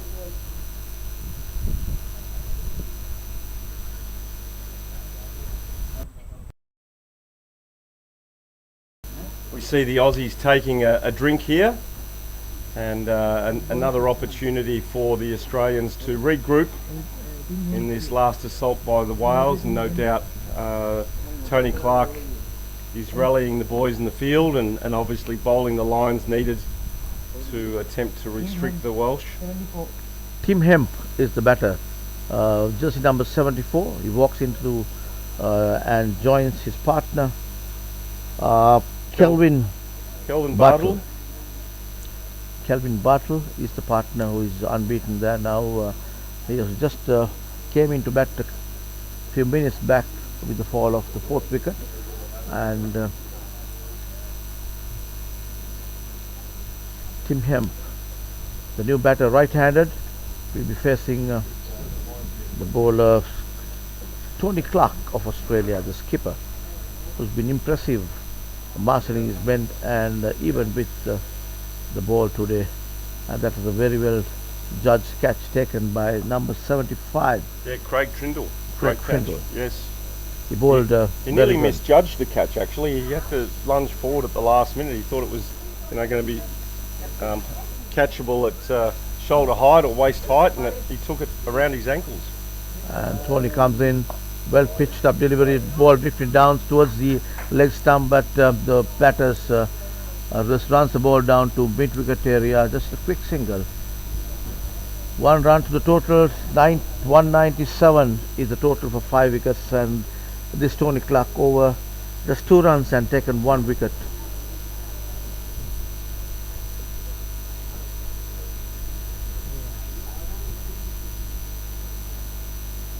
Three runs off that. There was the wide as well. Yep. So a dot ball there from Tony, bowling exceptionally well here at the death, and bringing his years of experience to the fore from Sydney grade cricket. I think he's taken over 700 wickets in Sydney grade cricket. So a magnificent performance Tony there Clark, by Tony. yes. He comes into bowl again outside the off stump. It's hit deep out to the cover boundary where there's a fielder in Simon Waddington, who returns the ball back into the inner ring, and that sees the completion of the over from Tony. And the score is now 5 for 198 after 41 overs, so 4 overs remain. And obviously the Welsh will be looking to score up above that 220 mark, with the current projected score sitting at about 217. So they'll need some lusty blows from here, but they still have wickets in hand. But we've also seen how difficult it is for the new batsmen to come in and get the pace of the pitch. And it's very difficult to go hard straight away. That's right, and we are on the 42nd over of this Wales innings. 198 is the score, 5 wickets down. There are a few partnerships building up, and nevertheless they had to walk back to the pavilion thanks to the very well executed bowling plans of the skipper. And that's gone for the boundary for 4, picking the gap out at deep mid-wicket. Very, very risky shot, and just exactly what the Wales team needed at this time of the day. And with that, the 200 up on the scoreboard, 202 runs coming up in the 42nd over of this Wales innings. 5 wickets down, and if they go batting this way, they should reach a score over 225. And Gills comes in. That ball again played towards the onside there. Ball runs down to the square leg area. A quick single to the total. Total moves to 203 for 5, and brings the new batter Tim Hemp on strike, and he'll be facing his first delivery of the bowling of Glenn Giddings, operating from the far end. Just a little bit of gardening there. Make sure that there are no odd cracks and such in the wicket. Good to see Kelvin Bartle going at 12 from 12. So he's doing the job for the team, as we see Tim Hemp play the ball back down on the onside and well fielded by Glenn Giddings in the follow through. So halfway through the 41st over. Giddings comes in, right arm over the wicket, and that ball little bit mistimed there. Ball pitched on the off stump, but the batter steers it down towards the long on for a single. Takes one to the total 204 for 5 wickets. We are on the 42nd over. Just 2 more balls in this over remaining. Glenn Giddings is the bowler coming in from the far end. Again pitched outside the off stump, nicely put away towards the deep mid off. Comes round, and as the throw comes underarm to the bowler, batters crossed over for a single. Another one to the total 205 for 5 wickets. Well fielded by Jamie and Meek on the boundary down there, restricting the scoring to just 1 run. As we see Glenn Giddings come in to bowl his last ball of the over, and a very similar shot this time, and a size 10 boot is stuck out. And I think that might have been Stephen Golan there.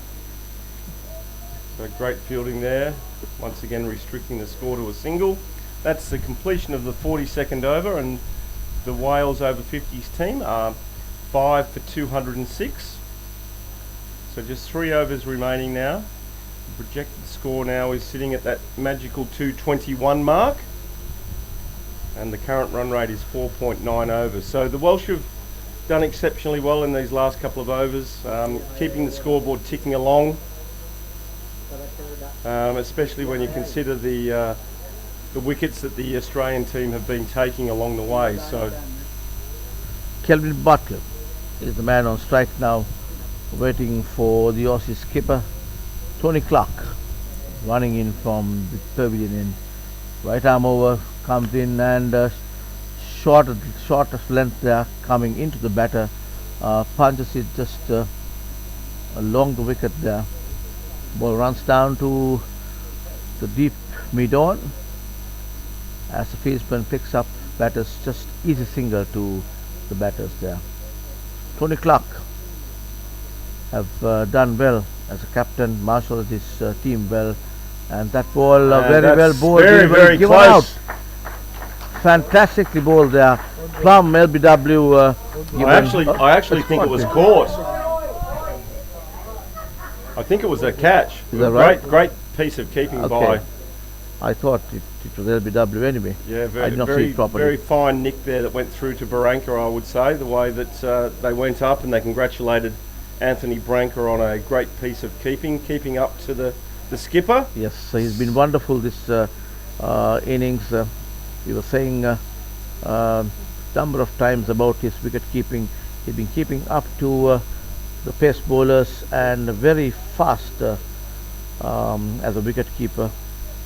So he's fast on his toes, and knows exactly what he should be doing as a wicket keeper. He seems to be an experienced cricketer, Obviously, I've played a lot of cricket in Australia and taken that brilliant catch behind off the bowling of Tony Clark, and that's the sixth wicket falling for the Wales. 207 is the total now, going at 4.86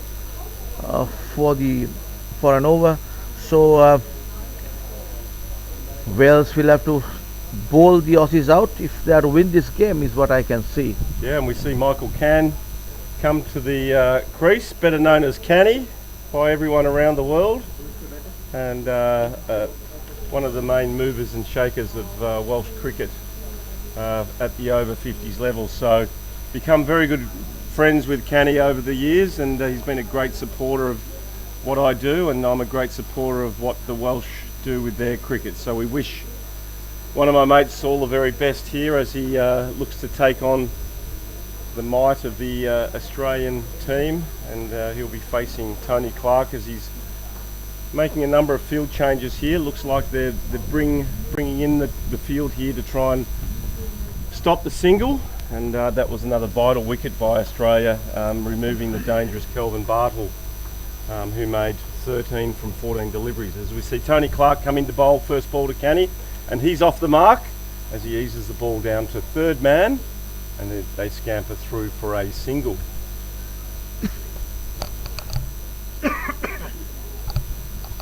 That was a good throw from the deep there, direct to the wicket keeper's hands. So some of these Aussies players, and even we have seen the New Zealanders, good arms, and they can throw the ball, although they are 50 years of age, from the boundary line. Long boundaries here. 208 for 6 wickets, and that ball pitched up delivery. The Canny backs up. Canny is halfway down the track there, and sends back by the batter Kelvin Bartle. Kelvin's out. It's Tim Hemp. Okay. Tim Hemp drives the ball down to long on, fielded by Craig Trindle down there on the boundary, and they scamper through for another single, and that now takes the score to 209 for 6, with one ball remaining from Tony Clark's 6th over, and he has the excellent figures of 2 for 28, and has bowled extremely well at the death here, keeping the scoring to a minimum. Michael Cann is the batter, left-handed, and that ball with a bent knee, the back leg, he just was quite bent when he placed that shot. Very watchfully runs that ball towards third man, single to total. Very well bowled over by the skipper of Australia, Tony Clark, wicket in that over, and the total remains at 210 for 6 wickets. We are on the 44th over of this Wales innings. So just 2 overs now remain in the Wales Over-50s innings here at the PUSA Oval in Bandaragama. Bandaragama, Yes. I was just having a look here and it says Harana, so it must be a region, is it Harana? Right, yes, Harana region. Yeah. So we're at Bandaragama, and it's quite tropical. The ground is surrounded by plenty of coconut trees, some rubber plantations, and some rice paddies as well. As we see Glenn Ginning's bowl, and that jumped viciously there, and Canny did well to keep that on the ground, and obviously the off-spin operating, yes. Yeah, pushed it out to cover for no run. Kenny, left-handed batter, playing against the spin of the off-spinner, but off coming right arm round the wicket, and that ball nicely put away by shot. Ken. Runs the ball down to the deep man there and takes 2 runs to the total, and as the throw comes in right into the hands of the bowler, the batters had crossed over for 2, and the total moves to 212 for 6. We are on the 44th over, just 2 overs remaining in this Wales innings. They need runs, Wales on the board. If not, they'll have to bowl the Aussies out. They've got a good set of batters where Aussies are concerned, and they have a lot of depth in their batting. And we've seen that although they lost to the Kiwis in the warm-up game, we saw some good bit of batting display by the Aussies batters. We see Tony Clark making a number of field changes after that shot by Canny. Glenn Giddings again nicely struck away towards the deep there, square leg, deep extra cover, comes in, picks it up. Batters crossed over for an easy single.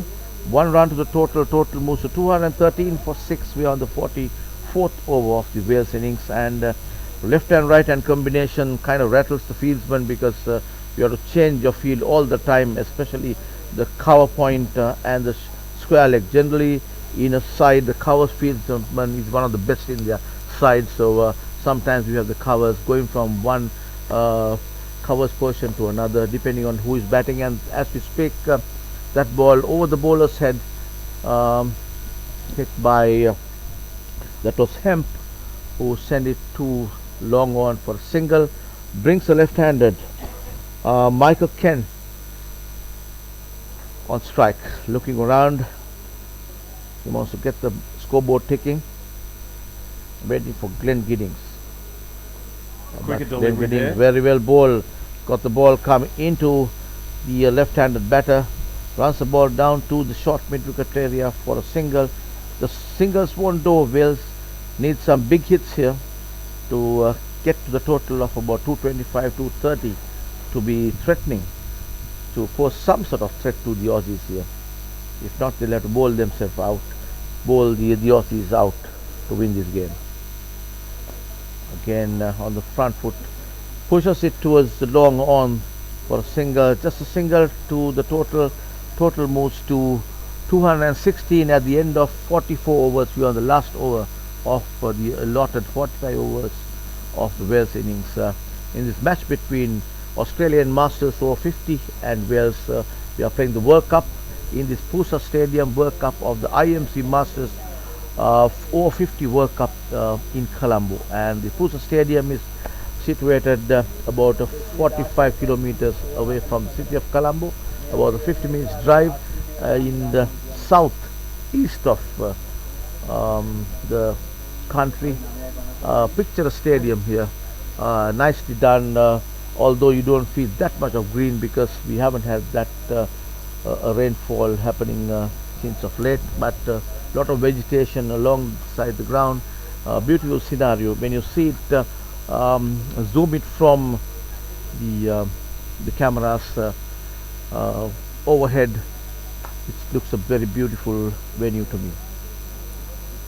And it definitely is, as we see Hemp hit the ball out to deep cover.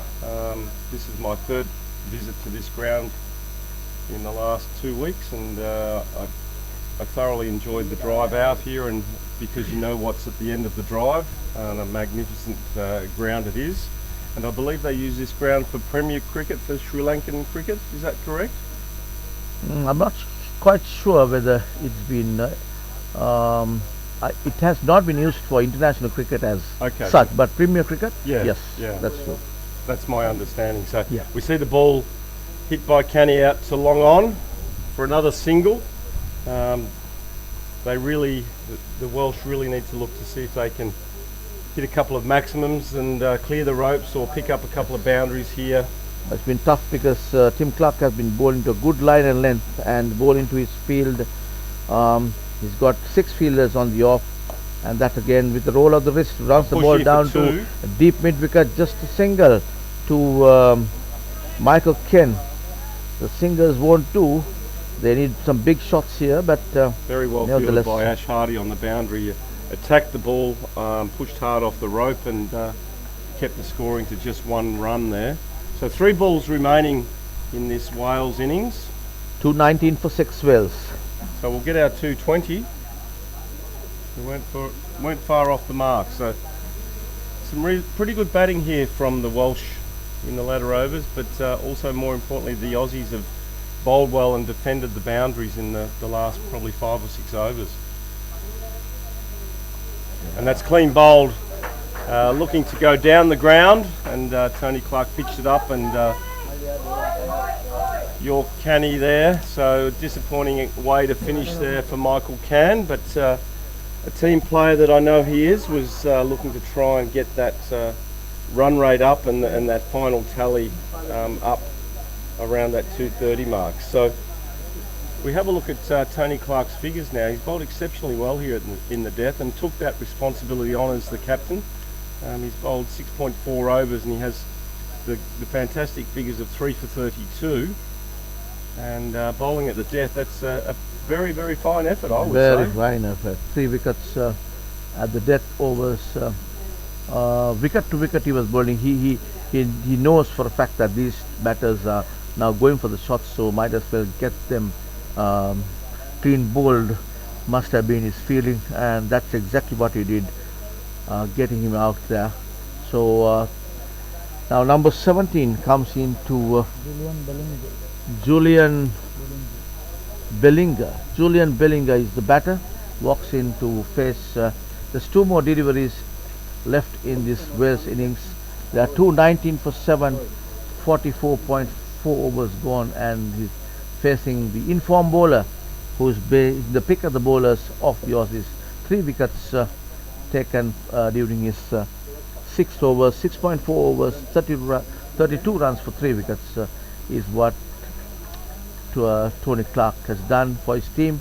Marshalled his men well and taken the ball at the very latter stages of the Wales innings, where they generally have a tendency of acceleration. But that ball on the back foot, he wanted to put it away towards mid-wicket, mistimed it completely, and that's a welcome dot ball. Straight back to the bowler. So back to the bowler. One delivery remaining now, so we might get 220. We might, yes. Right on 220. So great judgment by yourself. Just whether it's the ball is hit or otherwise, just run and trying to get that run.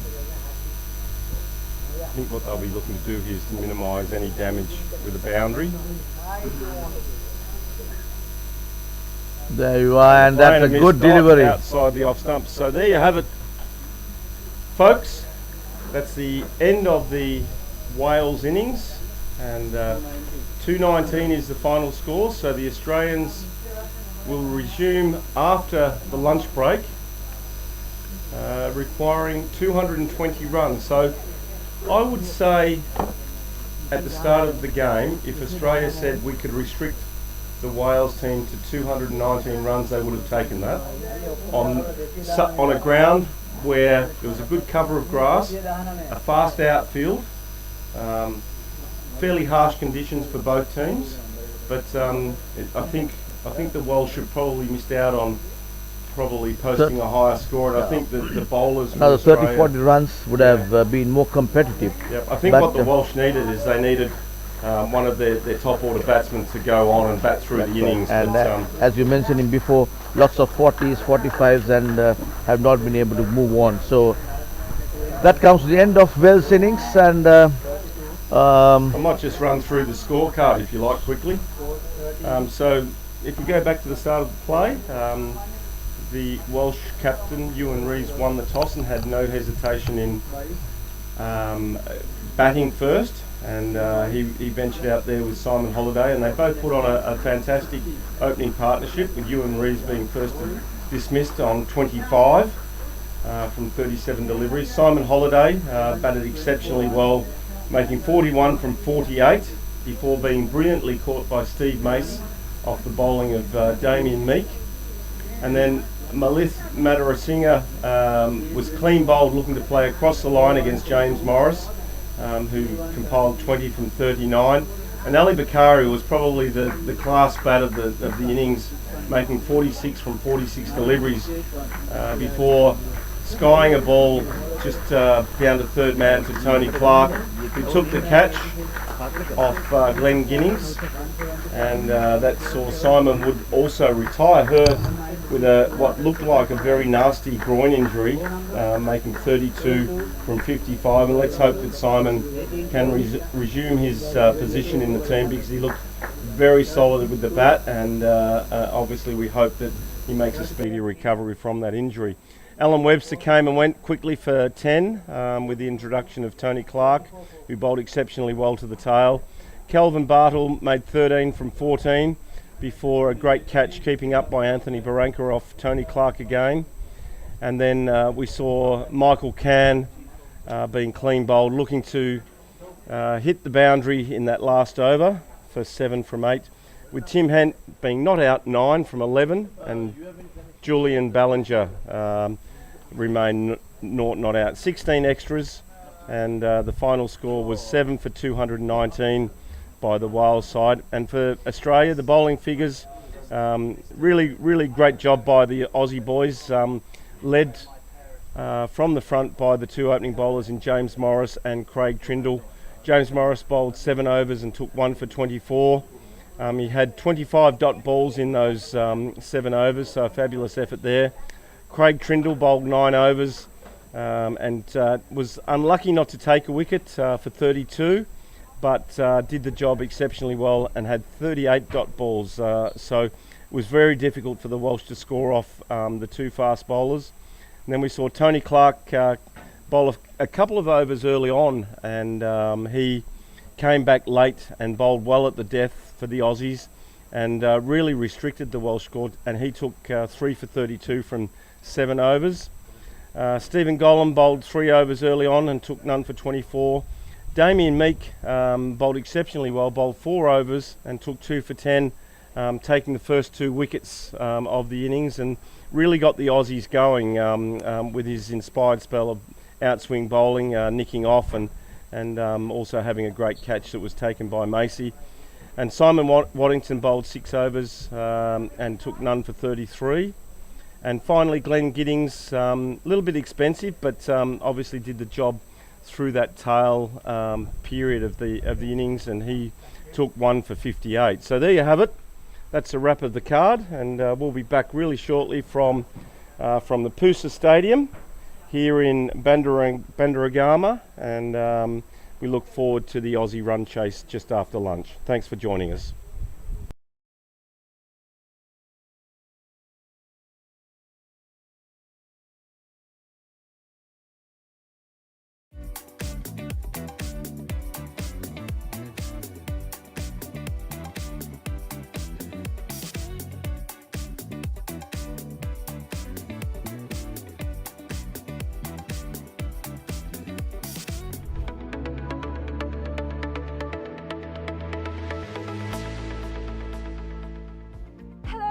Welcome to PUSA Leisure Private Limited, Sri Lanka's premier destination for cricket enthusiasts and sports tourism. So PUSA Leisure Private Limited is actually the only leisure company in Sri Lanka with its own cricket ground. We're here at the ground right now, and it's the second largest cricket ground across Sri Lanka in playing area. This is tailor-made to conduct tours across Sri Lanka, and we are here today to witness about the specialties it has to offer.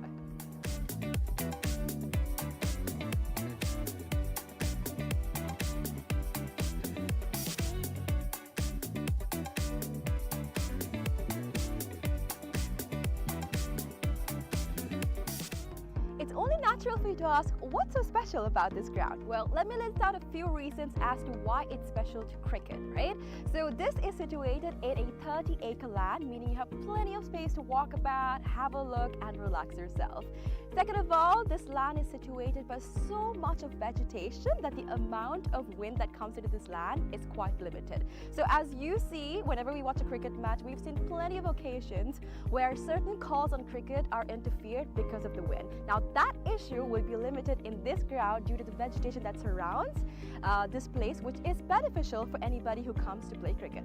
Third of all, the lighting is just perfect, right? So it's well lit throughout the day, and the amount of sunlight that you get into this land is much more compared to any other cricket ground around, again because of the location it's situated in. And another specialty about this cricket ground is its grass, right? So usually whenever you go to any other cricket ground, the grass is quite smaller compared to the grass that you would be seeing in this special cricket ground when you come here. It's because we have actually taken a grass that is quite special to Sri Lanka. Why? Because it's easy to maintain, we know how it works, we can make sure that it's well well watered, well cut. All of this is easily maintained because of the fact that this grass is special to Sri Lanka. So these are just a few specialties as to why this cricket ground is special for you.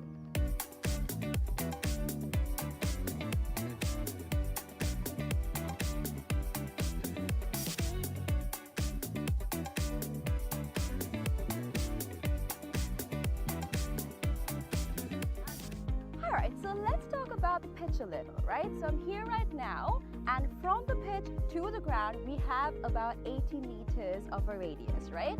And something special about the pitch is that it's elevated, meaning that anybody from anywhere on the ground can see the pitch properly because of its elevation. So even if you stay in that corner of the ground, the pitch very clearly because of the elevation that it has.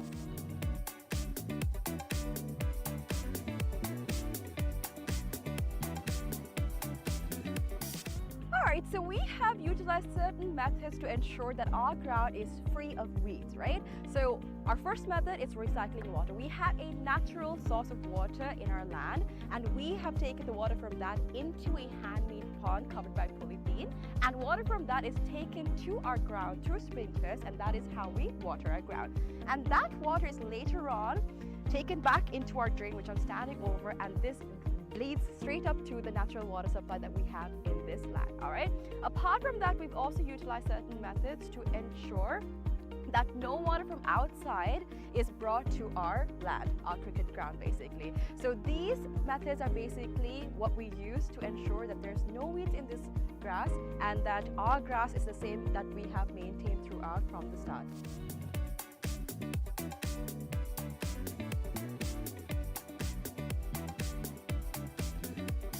Alrighty, so another specialty about this ground and how we're connected with nature, right? A fun fact.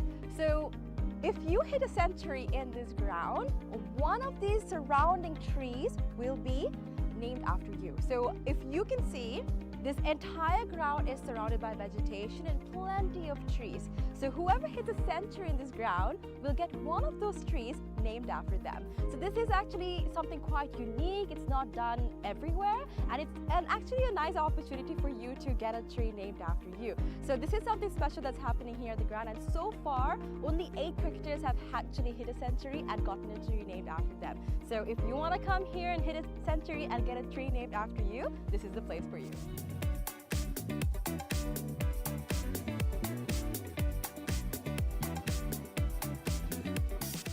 Alright, so you must be wondering what PUSA stands for. PUSA stands for Pujita Udavana Sports Academy. Pujita Udavana is actually the single owner of this cricket ground, and we actually have some exciting news. We will be providing this ground and facilities to the IMC Over-50 cricket tournament, right? So 9 of their matches will be taking place in this ground starting Feb 9th, and people from over 14 countries will be participating in this cricket tournament. So if you want to check out this ground and you would like to see a tournament, make sure you come and visit the PUSA cricket ground.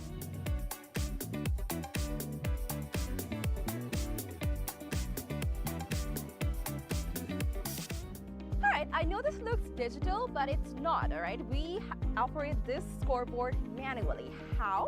We've used door hinges, and we've painted one side and we have not painted the other side. So using this method, we are able to make the numbers appear on the scoreboard. Usually it takes about 4 people to operate a scoreboard, but using this method, we just need 1 person to do all of the work. So it's a different way, it's environmentally friendly, and you can witness this when you basically visit the PUSA cricket ground.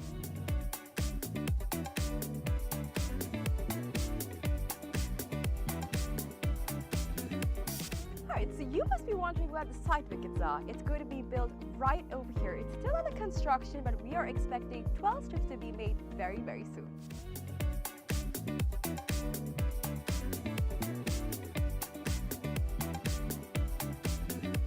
Alright, so now we're about to walk into where our hotel is going to be built. So we've chosen this specific location because it is right in between the golf course and the cricket ground.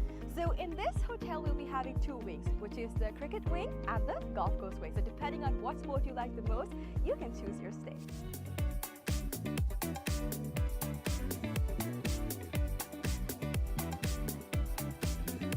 Alright, so another exciting part of our 30-acre land is this golf course. So the golf course isn't built yet, but I'm currently walking into the land that's dedicated for it. So on this road that we see over here, there will be an array of houses that will be built with a backyard facing this very golf course. So if you're interested in becoming an owner of these properties, make sure you invest right away so that you can have a house with a backyard facing this amazing golf course. So people that actually walk on the streets will not have a clear view of the golf course, except for the owners that actually reside in these houses. It will be exclusive just to y'all, so make sure you come and invest today.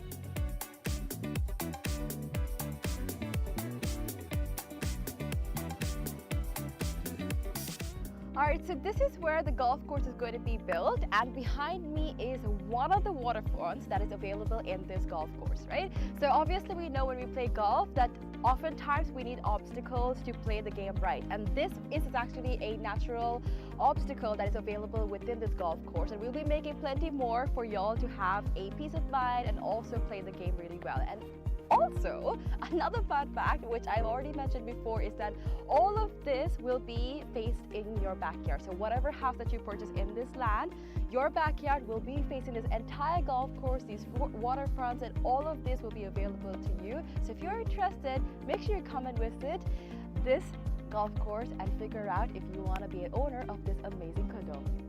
Alright, so today we've spoken about how we can leisurely spend our time at PUSA Leisure Private Limited.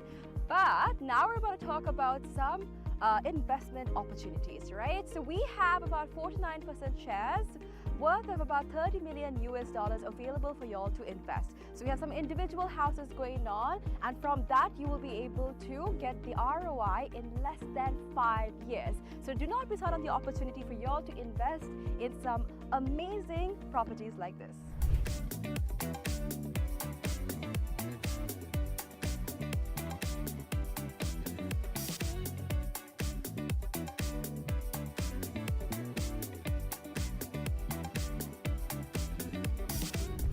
Alright, so this is PUSA Leisure Private Limited. Over here we have our very own cricket ground, we have our golf course, we have condos, we have a hotel, we have so much to offer to y'all over here. So make sure you come and visit PUSA Leisure Private Limited and grab an opportunity to invest, have some leisure time, and all that you need over here. Do not forget to come visit us.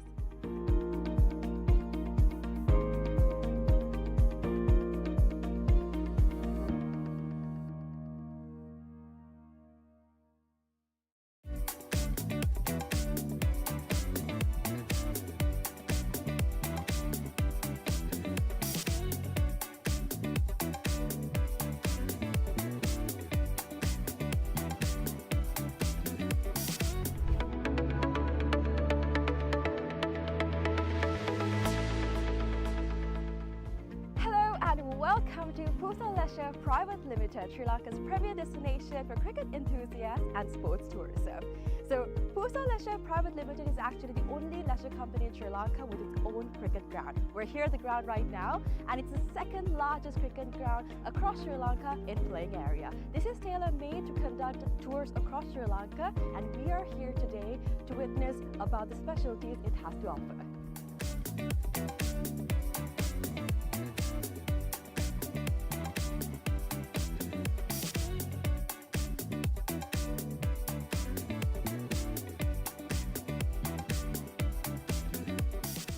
It's only natural for you to ask, what's so special about this ground? Well, let me list out a few reasons as to why it's special to cricket, right? So this is situated in a 30-acre land, meaning you have plenty of space to walk about, have a look, and relax yourself. Second of all, this land is situated by so much of vegetation that the amount of wind that comes into this land is quite limited. So as you see, whenever we watch a cricket match, we've seen plenty of occasions where certain calls on cricket are interfered because of the wind. Now that issue will be limited in this ground due to the vegetation that surrounds this place, which is beneficial for anybody who comes to play cricket. Third of all, the lighting is just perfect, right? So it's well lit throughout the day, and the amount of sunlight that you get into this land is much more compared to any other cricket ground around, again because of the location it's situated in. And another specialty about this cricket ground is its grass, right? So usually whenever you go to any other cricket ground, the grass is quite smaller compared to the grass that you would be seeing in this special cricket ground when you come here. It's because we have actually taken a grass that is quite special to Sri Lanka. Why? Because it's easy to maintain, we know how it works, we can make sure that it's well watered, well cut. All of this is easily maintained because of the fact that this grass is special to Sri Lanka. So these are just a few specialties as to why this cricket ground is special for you.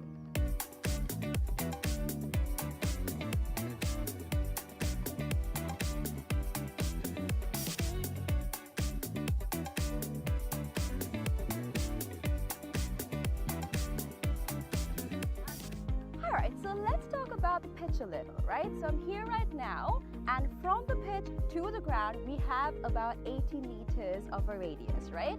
And something special about the pitch is that it's elevated, meaning that anybody from anywhere on the ground can see the pitch properly because of its elevation. So even if you stay in that corner of the ground, the pitch very clearly because of the elevation that it has.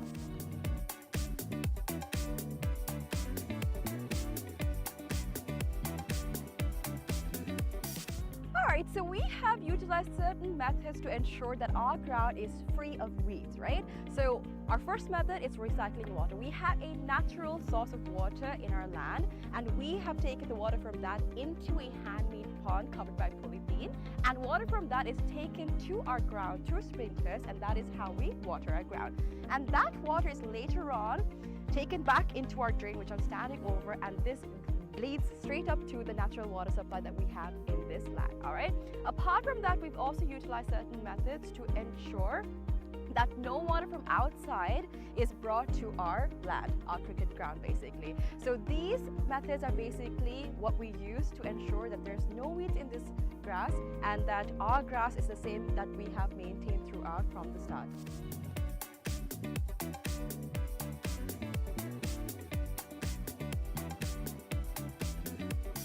Alrighty, so another specialty about this ground and how we're connected with nature, right? A fun fact.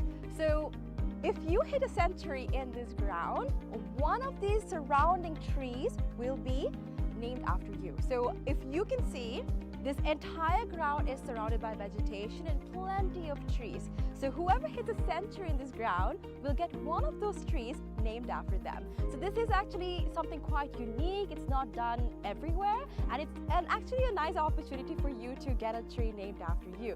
So this is something special that's happening here at the ground, and so far only 8 cricketers have actually hit a century and gotten a tree named after them. So if you want to come here and hit a century and get a tree named after you, this is the place for you.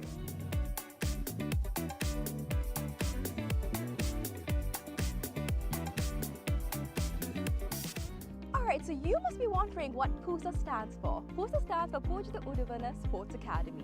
Pujita Udavana is actually the single owner of this cricket ground, and we actually have some exciting news. We will be providing this ground and facilities to the IMC Over-50 cricket tournament, right? So 9 of their matches will be taking place in this ground starting Feb 9th, and people from over 14 countries will be participating in this cricket tournament. So if you want to check out this ground and you would like to see a tournament, make sure you come and visit the PUSA cricket ground.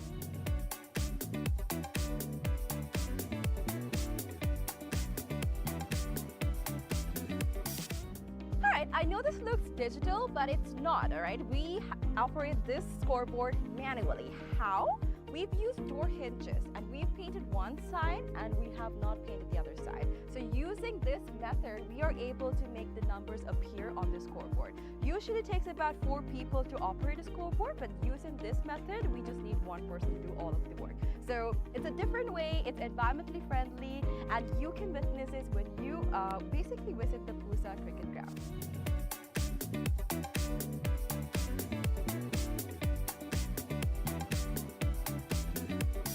Alright, so you must be wondering where the side wickets are. It's going to be built right over here. It's still under construction, but we are expecting 12 strips to be made very, very soon.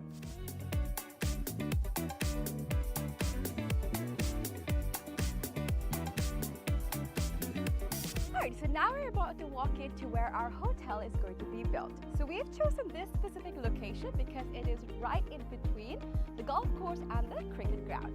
So in this hotel we'll be having two wings, which is the cricket wing and the golf course wing. So depending on what sport you like the most, you can choose your stay.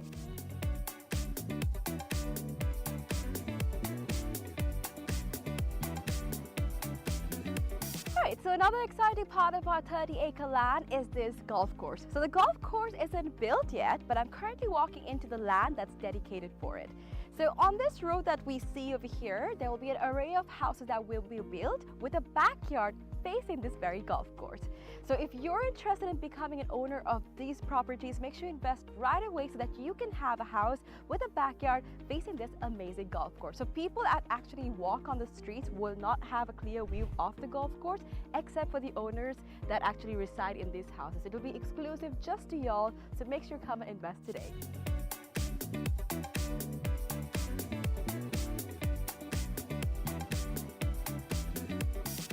Alright, so this is where the golf course is going to be built, and behind me is one of the waterfronts that is available in this golf course, right? So obviously we know when we play golf that oftentimes we need obstacles to play the game right, and this is actually a natural obstacle that is available within this golf course, and we'll be making plenty more for y'all to have a peace of mind and also play the game really well. And also, another fun fact, which I've already mentioned before, is that all of this will be faced in your backyard. So whatever house that you purchase in this land, your backyard will be facing this entire golf course, these waterfronts, and all of this will be available to you. So if you're interested, make sure you come and visit this golf course and figure out if you want to be an owner of this amazing condo. Alright, so today we've spoken about how we can leisurely spend our time at PUSA Leisure Private Limited. But now we're about to talk about some investment opportunities, right? So we have about 49% shares worth of about $30 million available for y'all to invest. So we have some individual houses going on, and from that you will be able to get the ROI in less than 5 years. So do not miss out on the opportunity for y'all to invest in some amazing properties like this.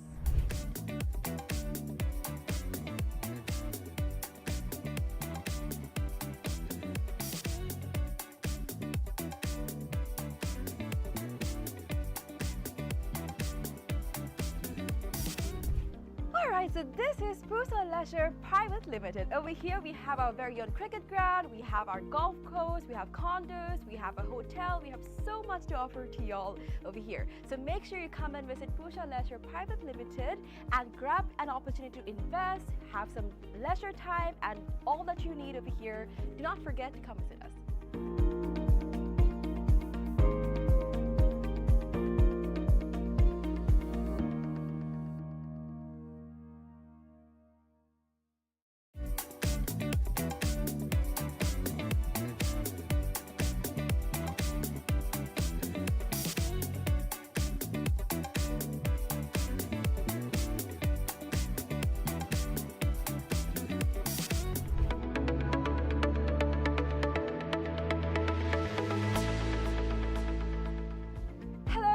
Welcome to PUSA Leisure Private Limited, Sri Lanka's premier destination for cricket enthusiasts and sports tourism.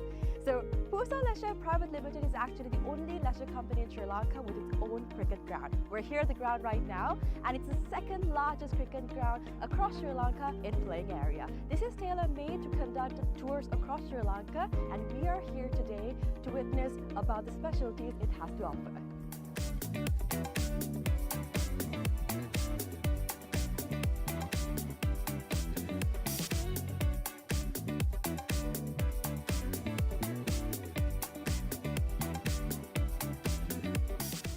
It's only natural for you to ask, what's so special about this ground? Well, let me list out a few reasons as to why it's special to cricket, right? So this is situated in a 30-acre land, meaning you have plenty of space to walk about, have a look, and relax yourself. Second of all, this land is situated by so much of vegetation that the amount of wind that comes into this land is quite limited. So as you see, whenever we watch a cricket match, we've seen plenty of occasions where certain calls on cricket are interfered because of the wind. Now that issue will be limited in this ground due to the vegetation that surrounds this place, which is beneficial for anybody who comes to play cricket. Third of all, the lighting is just perfect, right? So it's well lit throughout the day, and the amount of sunlight that you get into this land is much more compared to any other cricket ground around, again because of the location it's situated in.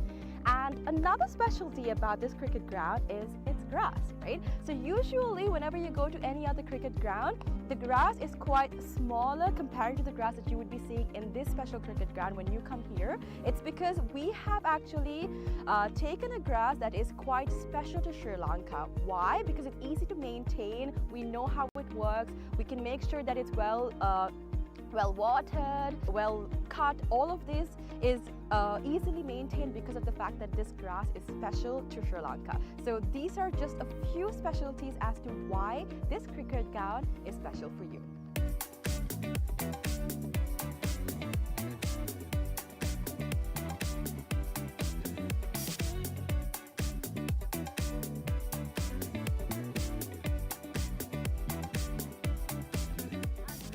Alright, so let's talk about the pitch a little, right? So I'm here right now, and from the pitch to the ground we have about 80 meters of a radius, right?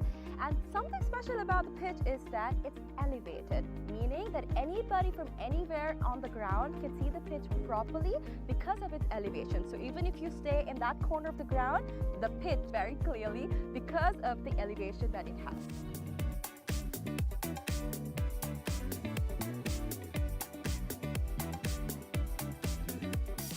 Alright, so we have utilized certain methods to ensure that our ground is free of weeds, right? So our first method is recycling water. We have a natural source of water in our land, and we have taken the water from that into a handmade pond covered by polythene, and water from that is taken to our ground through sprinklers, and that is how we water our ground. And that water is later on taken back into our drain, which I'm standing over, and this leads straight up to the natural water supply that we have in this land. All right. Apart from that, we've also utilized certain methods to ensure that no water from outside is brought to our land, our cricket ground basically. So these methods are basically what we use to ensure that there's no weeds in this grass and that our grass is the same that we have maintained throughout from the start.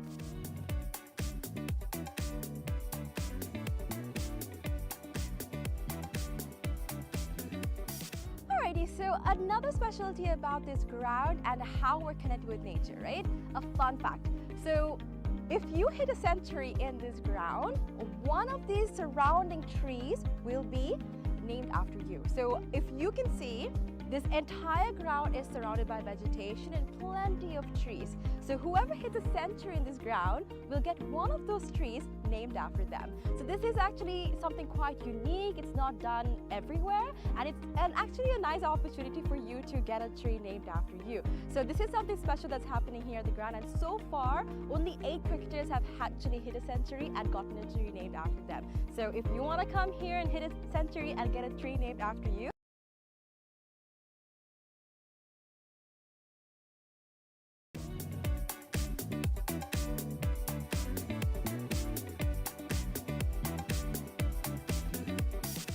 so you're wondering what PUSA stands for. PUSA stands for Pujita Udavana Sports Academy. Pujita Udavana is actually the single owner of this cricket ground, and we actually have some exciting news. We will be providing this ground and facilities to the IMC Over-50 cricket tournament, right? So 9 of their matches will be taking place in this ground starting Feb 9th, and people from over 14 countries will be participating in this cricket tournament. So if you want to check out this ground and you would like to see a tournament, make sure you come and visit the PUSA cricket ground.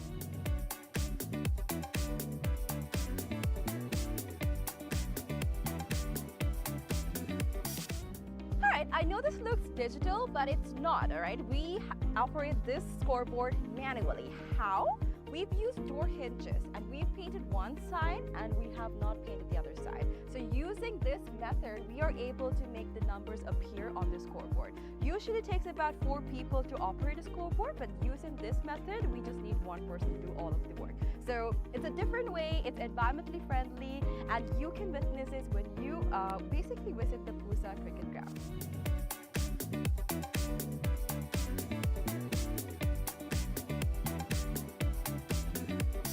Alright, so you must be wondering where the side wickets are. It's going to be built right over here. It's still under construction, but we are expecting 12 strips to be made very, very soon.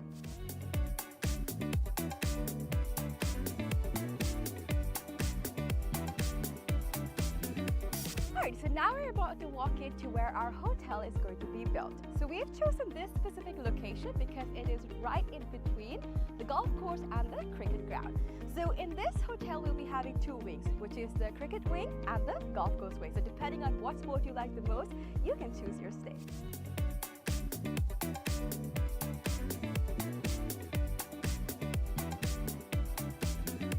Alright, so another exciting part of our 30-acre land is this golf course. So the golf course isn't built yet, but I'm currently walking into the land that's dedicated for it.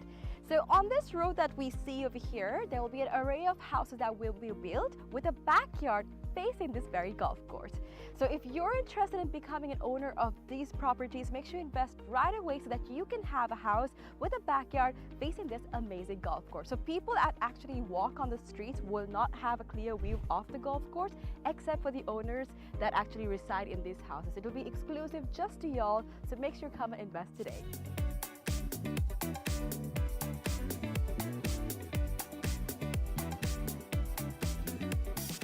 Alright, so this is where the golf course is going to be built, and behind me is one of the waterfronts that is available in this golf course, right? So obviously we know when we play golf that oftentimes we need obstacles to play the game right, and this is actually a natural obstacle that is available within this golf course, and we'll be making plenty more for y'all to have a peace of mind and also play the game really well. And also, another fun fact, which I've already mentioned before, is that all of this will be faced in your backyard. So whatever house that you purchase in this land, your backyard will be facing this entire golf course, these waterfronts, and all of this will be available to you. So if you're interested, make sure you come and visit this golf course and figure out if you want to be an owner of this amazing condo. Alright, so today we've spoken about how we can leisurely spend our time at PUSA Leisure Private Limited. But now we're about to talk about some investment opportunities, right? So we have about 49% shares worth of about $30 million available for y'all to invest. So we have some individual houses going on, and from that you will be able to get the ROI in less than 5 years. So do not miss out on the opportunity for y'all to invest in some amazing properties like this.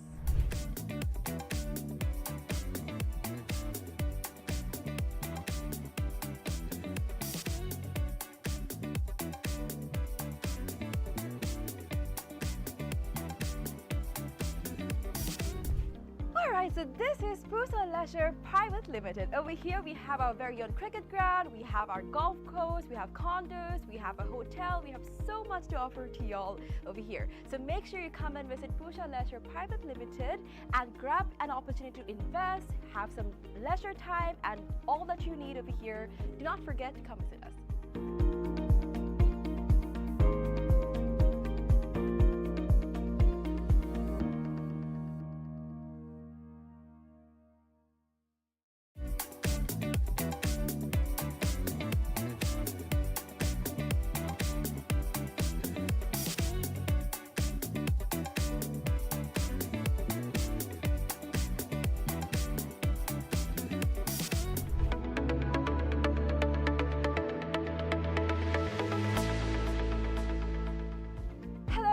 Welcome to PUSA Leisure Private Limited, Sri Lanka's premier destination for cricket enthusiasts and sports tourism. So PUSA Leisure Private Limited is actually the only leisure company in Sri Lanka with its own cricket ground. We're here at the ground right now, and it's the second largest cricket ground across Sri Lanka in playing area. This is tailor-made to conduct tours across Sri Lanka, and we are here today to witness about the specialties it has to offer.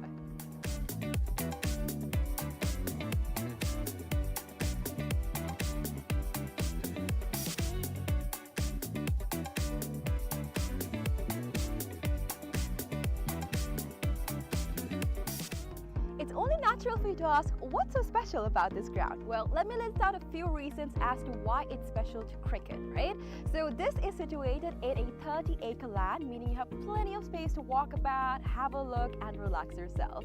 Second of all, this land is situated by so much of vegetation that the amount of wind that comes into this land is quite limited. So as you see, whenever we watch a cricket match, we've seen plenty of occasions where certain calls on cricket are interfered because of the wind. Now that issue will be limited in this ground due to the vegetation that surrounds this place, which is beneficial for anybody who comes to play cricket.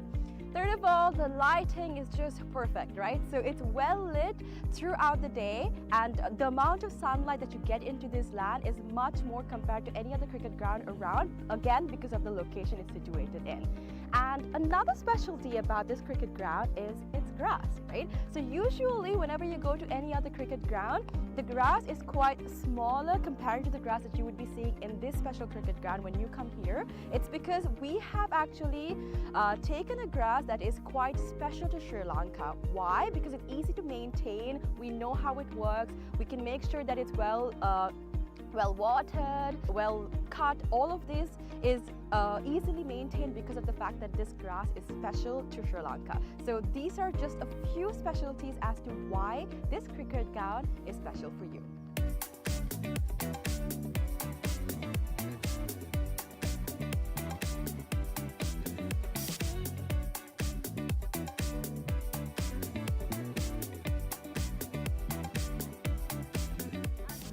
Alright, so let's talk about the pitch a little, right? So I'm here right now, and from the pitch to the ground, we have about 80 meters of a radius, right?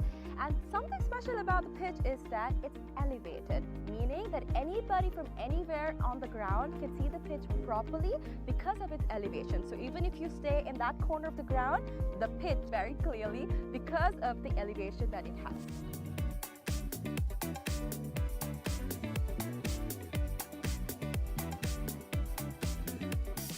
Alright, so we have utilized certain methods to ensure that our ground is free of weeds, right? So our first method is recycling water. We have a natural source of water in our land, and we have taken the water from that into a handmade pond covered by polythene, and water from that is taken to our ground through sprinklers, and that is how we water our ground. And that water is later on taken back into our drain, which I'm standing over, and this leads straight up to the natural water supply that we have in this land. All right. Apart from that, we've also utilized certain methods to ensure that no water from outside is brought to our land, our cricket ground basically. So these methods are basically what we use to ensure that there's no weeds in this grass and that our grass is the same that we have maintained throughout from the start.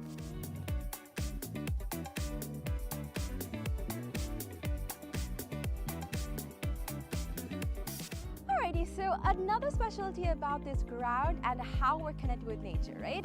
A fun fact. So if you hit a century in this ground, one of these surrounding trees will be named after you. So if you can see, this entire ground is surrounded by vegetation and plenty of trees. So whoever hits a century in this ground will get one of those trees named after them. So this is actually something quite unique. It's not done everywhere, and it's actually a nice opportunity for you to get a tree named after you. So this is something special that's happening here at the ground, and so far only 8 cricketers have actually hit a century and gotten a tree named after them. So if you want to come here and hit a century and get a tree named after you, this is the place for you.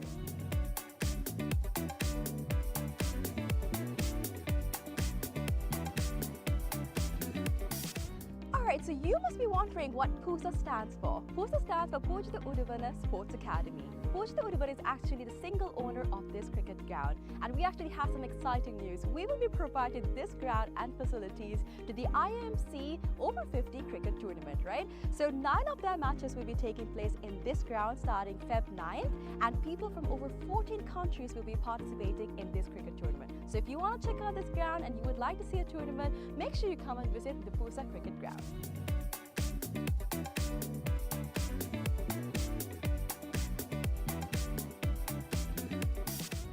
Alright, I know this looks digital, but it's not, alright? We operate this scoreboard manually. How? We've used door hinges, and we've painted one side and we have not painted the other side. So using this method, we are able to make the numbers appear on the scoreboard. Usually it takes about 4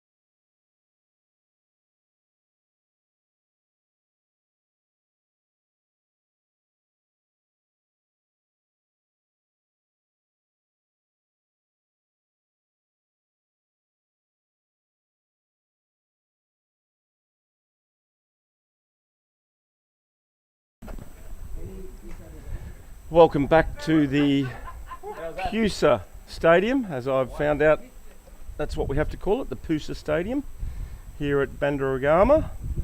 And we're about to get the Aussie innings underway. And the two batsmen out at the crease are Ash Hardy. No, I've been... Tony Daly and Steve Mace. So I got a bum steer from the horse 5 minutes ago, and we've already had it changed. So we've got Stephen Mace, who's going to take strike, and we've got Tony Daly at the non-striker's end, and the first bowler is Ali Bakari,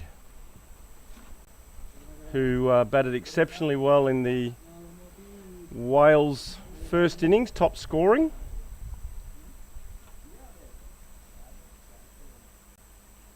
And there's a lovely breeze blowing through here, so the Welsh look like they're going to get the best of the conditions. The pitch will probably stay low, so good luck to both teams as we get this innings away. So 219 the Welsh set as we had the first delivery. Left arm over the wicket and outside the off stump and allowed to pass through to the keeper. So you could see from that delivery there was a little bit more bounce, but we've had a 45-minute lunch break and we had a lovely salad with some rice and some chicken, followed by a lovely yogurt for dessert as Bakari comes into bowl, and playing a miss this time by Mace as the ball goes outside the off stump.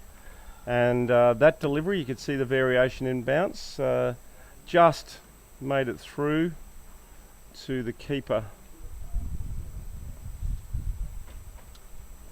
So the Aussies yet to get away as we see Bakari come in, left arm over the wicket, and once again Steve Mace is very watchful as the ball is allowed to pass through to the keeper.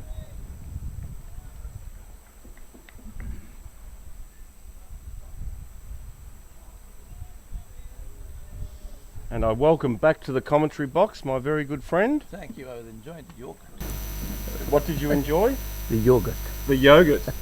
Yes, it was quite refreshing after the chicken. Did you try the chili sauce with the chicken? Yeah, I did. You did. I had I dabbed my little finger in and it was too hot for me. Too hot for you. Too hot? We like that. Yes, no, there's definitely a good range of hot and spicy foods here in Sri Lanka, and the food that I've experienced over the last 2 weeks has been fantastic. Aussies are into bat now in chasing this target of 220 to win. And that ball going down the leg stump. Great take by the keeper, diving away White to his signal left. by the umpire. So they'll have to bowl the Aussies out, I think, if Wales are to win this game, because they've got a lot of depth in the Aussies batting, and with wickets intact, 220, it looks to me a gettable target given the fast outfield here. That ball punched on the back foot, the ball running down towards the cover fence. 4 runs there, nicely played off the bat of Stephen Mace. Steve Mace, nicely played. Just good timing there, and ensured the ball ran to the boundary line. 4 runs to the total puts to 5, chasing this total of 219, 220 to win. A lovely shot there off the back foot there. A very well controlled shot there by Steve Mason, in great form as well, coming off a century already in this World Cup. Left arm very well bowled and well played, defensively so, by Mace. No run, and that brings the end of that over. 1 over gone, 5 runs to score, needing 215 to win. Required run rate is less than 5, 4.89.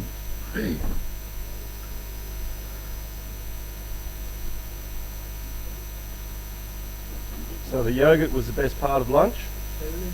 I guess. Did you have a sleep as well? Excuse me? Sleep? No. I feel like I feel like asleep now. A belly full of food. Yeah, you can if you want to.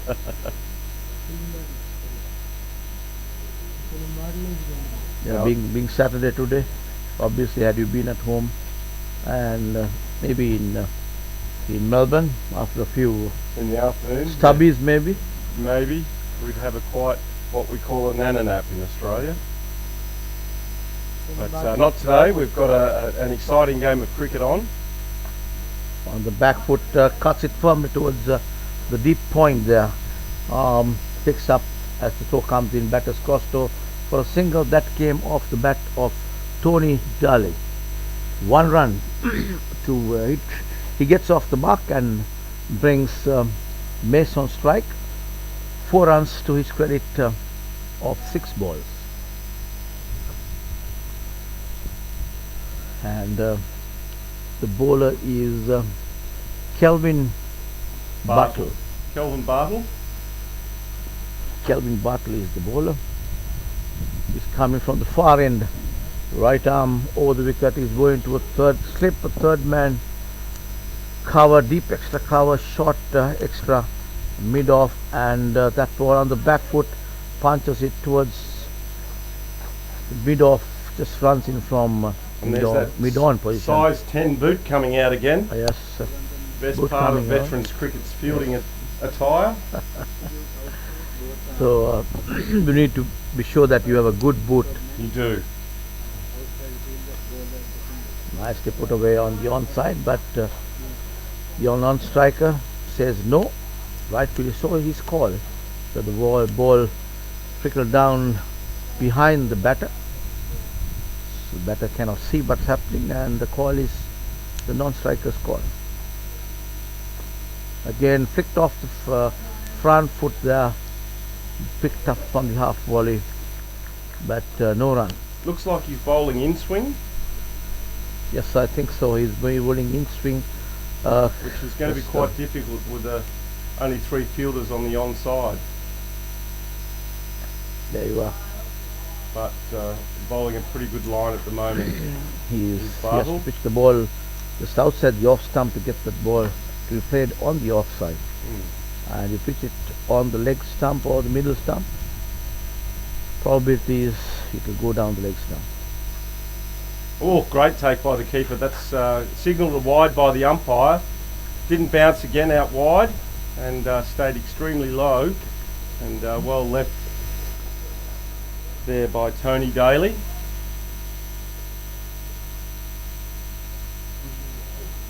As we see Bartle coming in again, right arm over the wicket, and a back foot cut shot across to backward square for 1 run.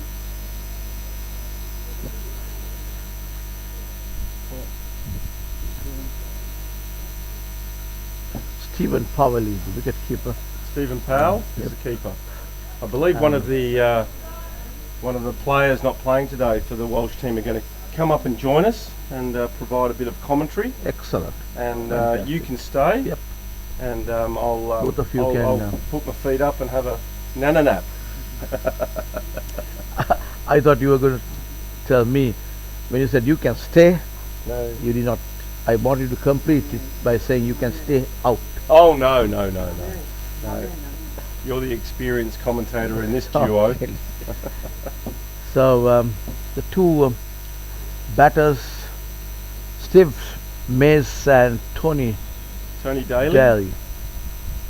That ball on the back foot, nicely put away, but straight to the fieldsman there. So the current score off the first 2 overs is 9 for the Aussies, so they're on target with the run rate at this point.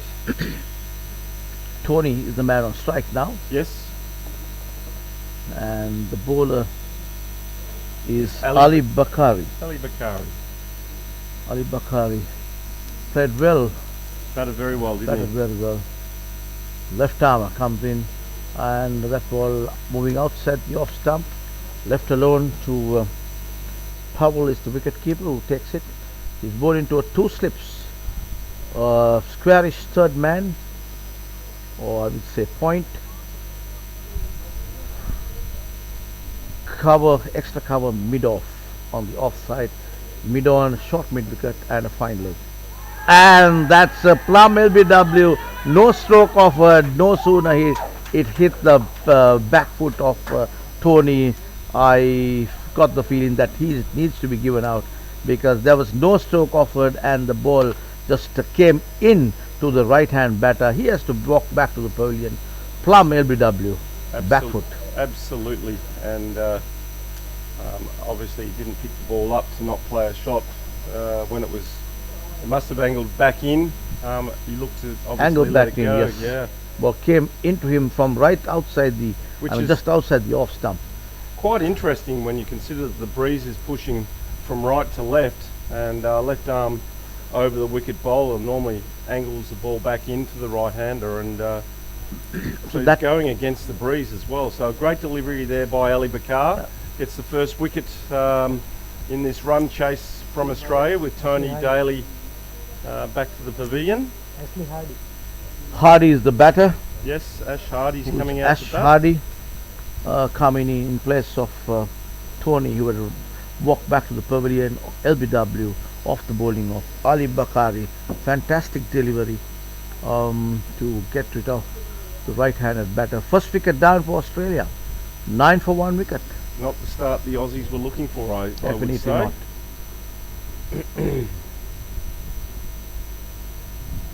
But Ash Hardy's been in good form here in the World Cup already, making a number of scores throughout the first few games that he's played.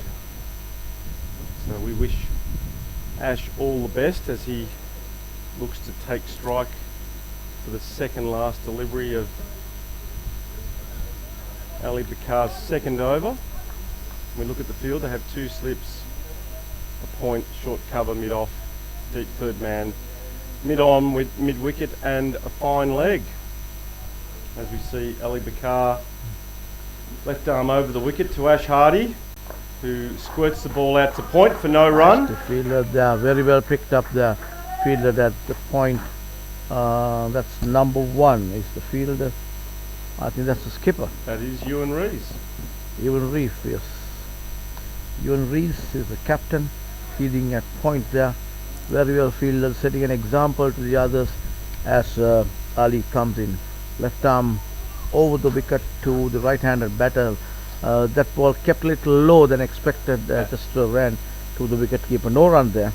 And came back again, and obviously we could hear a cry from the keeper and the slips behind the stumps. So the Aussies are going to have to be wary of this ball that's coming back in against the wind from Ali Bakar as he comes into bowl again to Ash Hardy, and he plays a shot out through the offside field, and it races away for the first boundary to Ash Hardy. Magnificent cover drive there, and that's the completion of the second over from Ali Bakari. 3 overs gone, 13 for 1 wicket. Yes. Australia. So the scenario here in this PUSA ground in Bandaragama Millennia is that the Aussies had to field first because the toss was won by Wales, and Wales went on to put up a total of 219. They were bowled out for 219.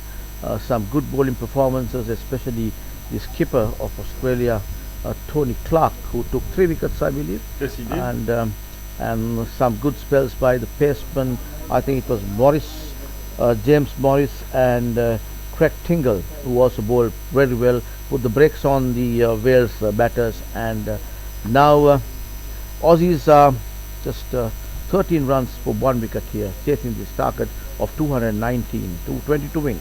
And Damien Meek also picked up those first 2 wickets as well for the Aussies, bowling his outswing from this commentary box end. Damien Meek, yes. Yes. Before he didn't actually injure his knee, he took the skin off his knee. Okay. Because of the hard surface. Because of the hard square that he dived onto in an attempt to save the run. Kelvin's the bowler. That ball is getting the ball to come into the right-handed batter, got a thick outside edge, runs the ball down to the third man area, single to the total, 14. He's on the board, 1 wicket down in this Aussie innings, chasing the target of 220 to win in this group game.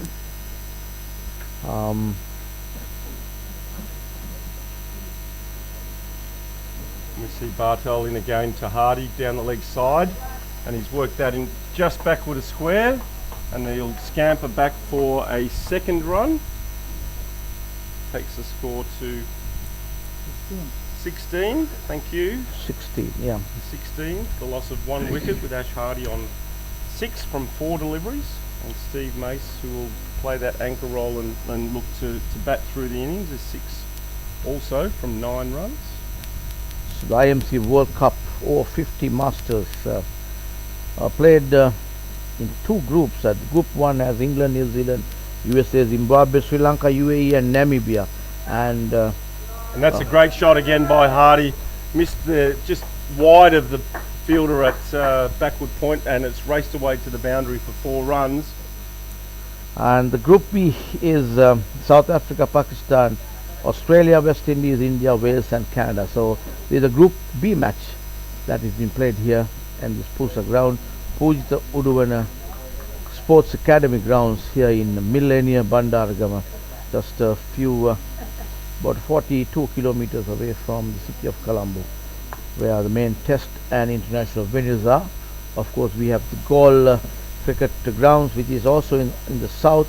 That is about another 50 kilometers south of this ground, and as we speak, that's a good delivery by Kelvin, and a great piece of glove work again by the wicket keeper. Wicket keeper is we got told his name before. Steve Powell, I've been told. Thanks, Mrs. Can, as she sits up here in the members stand in the corporate box area. So it's good to note that some of the ladies are really following the game and correcting us with some of the names. Thank you, ma'am, for that. And that's the end of the 4th over now. Kelvin Bartel has 2 overs, none for 11. And the current score is 20 for 1. 20 for 1 of 4 overs. 4 overs, yes. Ali Bukhari is the bowler. He's bowled 2 overs, 9 runs and taken, I beg your pardon, it's Ali into the attack again. 1 wicket. He's the man who took that wicket, and he's good bowling to a slipped, a third man, a squarish third man, I would say. Point, cover, extra cover, and a mid-off on the offside, mid-on, short mid-wicket and a fine leg on the onside. So 3 fielders on the onside. You can have 3 outside the circle, but the skipper of Wales has used only 2 fielders outside the circle, and that ball moving outside the off stump, pitched on the off stump and moving away. Sees it through by the batter. It's Hardy. Mace is the batter. Steve Mace. And that's a loud appeal there. And they scamper through for a quick single, 2 metres off, and it's leg by signalled. Leg by a single, very well bowled by Bukhari. He got the ball to move outside the off stump of the right hand batter the previous delivery, and got this one to come in. Clever bit of thinking by Bukhari. And a confident appeal by very confident appeal. Welsh. Everyone was up. Absolutely. A little half-hearted shot also. There you are. That's a similar kind of ball. The batter had to rush back onto his back foot because the ball just came like a rocket to him after he pitched, and luckily he was able to get in touch with that. If not, another probable ABW there. It's going to be one of the issues that the Australians are going to face here. The pitch is obviously starting to play lower. Yes. And they'll still have that variation in bounce, but it's going to be extremely important that they do get on that front foot, because otherwise, with the bowling... You're right. You've got to play on the front foot. Back foot, you have to be careful because the ball tend to come low and slower. Yeah. So That's why if you look at the stats here, mostly LBWs, afternoon. Afternoon, okay. We've had one already.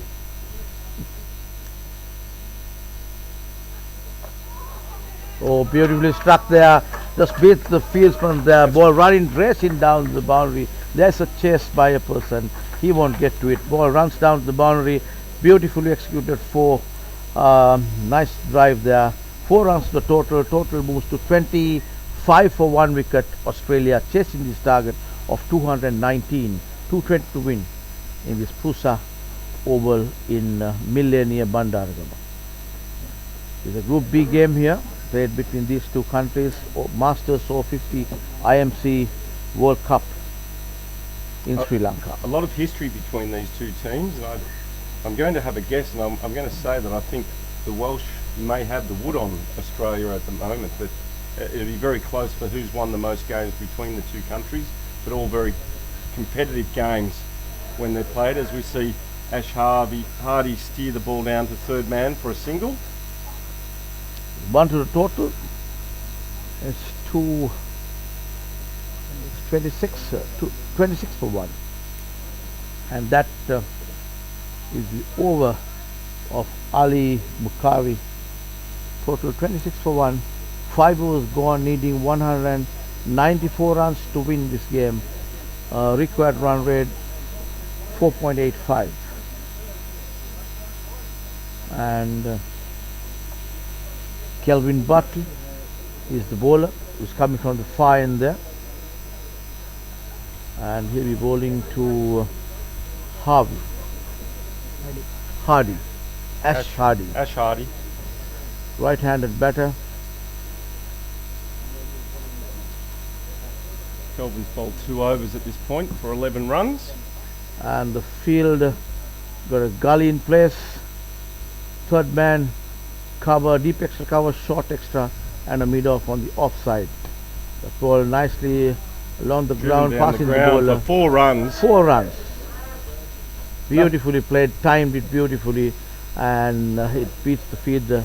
That's number 1, the skipper, who was feeding at mid-on. By the time he was coming for the ball just raced to the boundary. 4 runs to the total moves to 30 for 1 Australia. There's nothing better than an on drive played well. You're right. Again, nicely. And there he goes again. Again on the onside ball, it's got running past the fielder, and it's going to race away again for 4. So 2 4s in a row here to Ash Hardy, who goes to 23 very quickly off just 13 deliveries with 5 4s, and showing his intention. So Hardy doesn't show that many Hardy shots. He's just flicking off the wrist, nicely timing the ball, and let the ground and the momentum do the needful.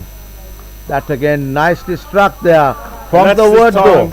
Out through covers, along the ground, all the way for a beautiful boundary. That's 3 4s in a row now to Ash Hardy. Fantastic.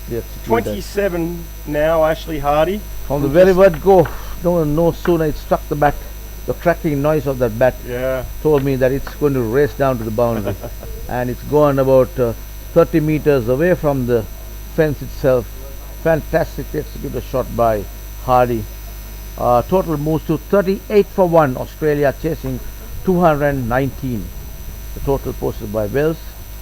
So this is going to force some fielding changes here. We see 2 fielders now. So 3 fielders in the deep. Yeah, 1 at third man, point, and at deep cover. So he's going to be. You'll have to hold his line. And we've already seen Ash is very strong off his legs through that onside. So difficult situation here currently exists for the Welsh with 12 off the last 3 balls. Comes in again, very well bowled and equally played well. Played defensively and goes in for a quick single there. 1 to the total of Australia. They move to 39 for 1 wicket, and we are on the 6th over of this Australian innings.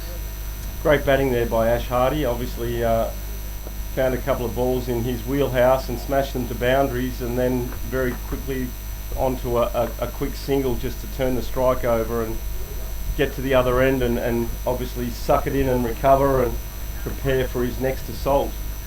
As we see Steve Mace now on strike. Before these three, the back-to-back boundaries, we had only two fielders outside the circle, but now that ball on the onside. That's worked away down to fine leg, and that's going to race away to the boundary as well as it crosses the boundary now for the fourth four of the over to the Australians, and they're off to a flyer here at PUSA Stadium against the Welsh. And after 6 overs, they are now 1 for 43. 17 off that over. Yeah, very expensive over from Kelvin Bartel there. Good one for the Aussies. They're really happy. So that really pumped the batter, especially Hardy. He's looking in good nick to me, timing the ball well and not afraid to go for his shots. Well, so he's hit six boundaries in his 28, so he's definitely the aggressor of the two in this partnership. So 43 is the total Aussie. Steve Mace is on 10, faced 13 deliveries. Ash Hardy already on 28 or 15. He's been magnificent here. In fact, Steve Mace too, very watchful by him. He wants to go in and build a good partnership here and see their team through to the 219 score. So we see Papare come in again, and he went to let the ball go. He's played the ball an inside edge French cut down to the fine leg area or short fine leg and picked up by the first slipper. A great piece of work by the keeper to stop that, but very well bowled there by Ali Bakari. So the Aussies are going to have to watch and maybe just sit on this brilliant opening spell by Ali Bakari. Comes in left arm over the wicket. That ball left alone very watchfully there by Mace. Hardy, Ash Hardy on the non-striker's end. He's having a good look at how Ali Bakari bowls. That's how generally batters do. When you get onto the non-striker's end, take a good look at how the ball moves. Again, nicely struck there.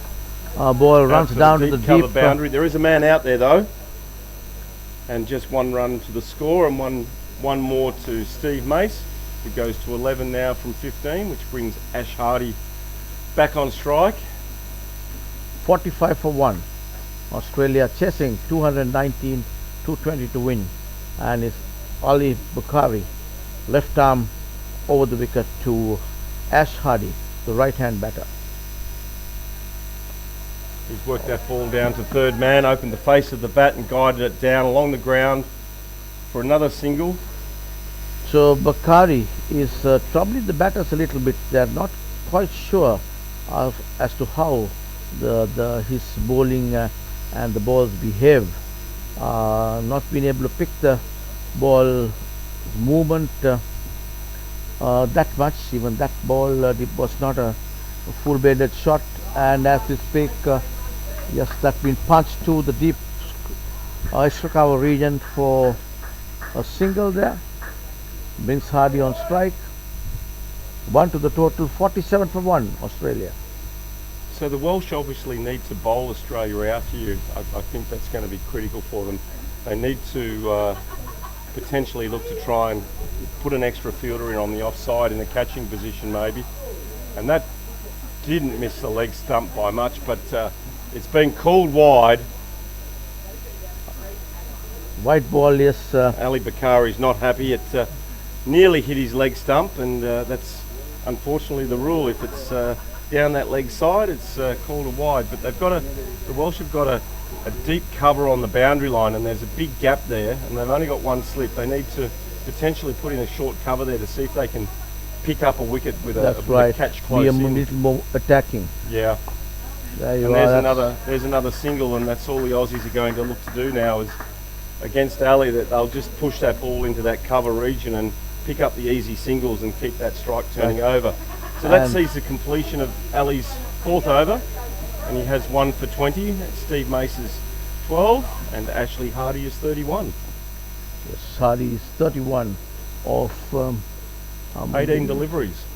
18 deliveries, and Mace is 12 of 16 deliveries. So there's a partnership building here. These two batters going on well, just waiting for the loose ball, and a helmet has been taken. If I can see right, yes. Madhuru Singha is the bowler. Malit Madhuru Singha, Malit Madhurasinghe, the Sri Lankan born, now living in Wales. living in. Been there since Wales. he was 6 years old, as you That's discovered right. earlier in the Yep. in the Welsh first innings.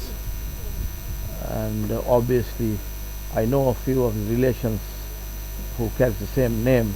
I was having a chat with him and was inquired from him because we had a guy called Ranjit Madhuru Singha, who was a test player, former test player of Sri Lanka, off spinner, and has the same surname, so he's a relative, he said, and not a close relative, but they live about 30 kilometers apart from each other in Sri Lanka.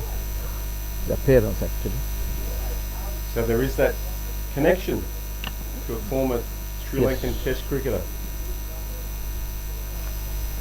So Madhuru Singha, I remember the test cricketer who played for Sri Lanka is from a place called Kurunegala in Sri Lanka, and he played, he had a few 5-wicket hauls, I remember, in test cricket. Madhuru Singha, oh, that very well bowled there to And well start fielded with. too, and he's followed through to stop any chance of a single there. Ash Hardy's still looking to get on the attack here. We have a long off and a deep point on the boundary. Madhuru Singha, very well bowled there and very watchfully played there by Hardy. Hardy doesn't want to take any chances with Madhuru Singha. He just want to look at the way the ball moves and how he bowls. He seems to be a good campaigner for Wales. As he hits the ball out to forward point there, and they run through for a quick single. 50 comes on the board for Australia, 50 for 1, and that comes in the 8th over of this Australian innings, chasing 219 to win, the total posted by Wales. So a great start and recovery here by the Australians after losing Tony Daly very early in the piece, but Ash Hardy's come to the wickets and has been on a mission here today to keep that scoreboard ticking over. With just 9 runs when the first wicket fell, so plus 40 have been what these two batters have put on, and that ball punched through the deep mid-off area for a single, and the batters crossed over for the single. Just 2 more balls to go on this Madhuru Singha over. He comes in from the far and right arm over the wicket to Hardy. Hardy on the front foot again. I don't think that was a chance there. I think he hit it straight into the ground and well stopped there by Madhurasinghe. So 1 ball remains in this over, being the 8th over of the innings. Malit Madhuru Singha comes in, and that's a good delivery again.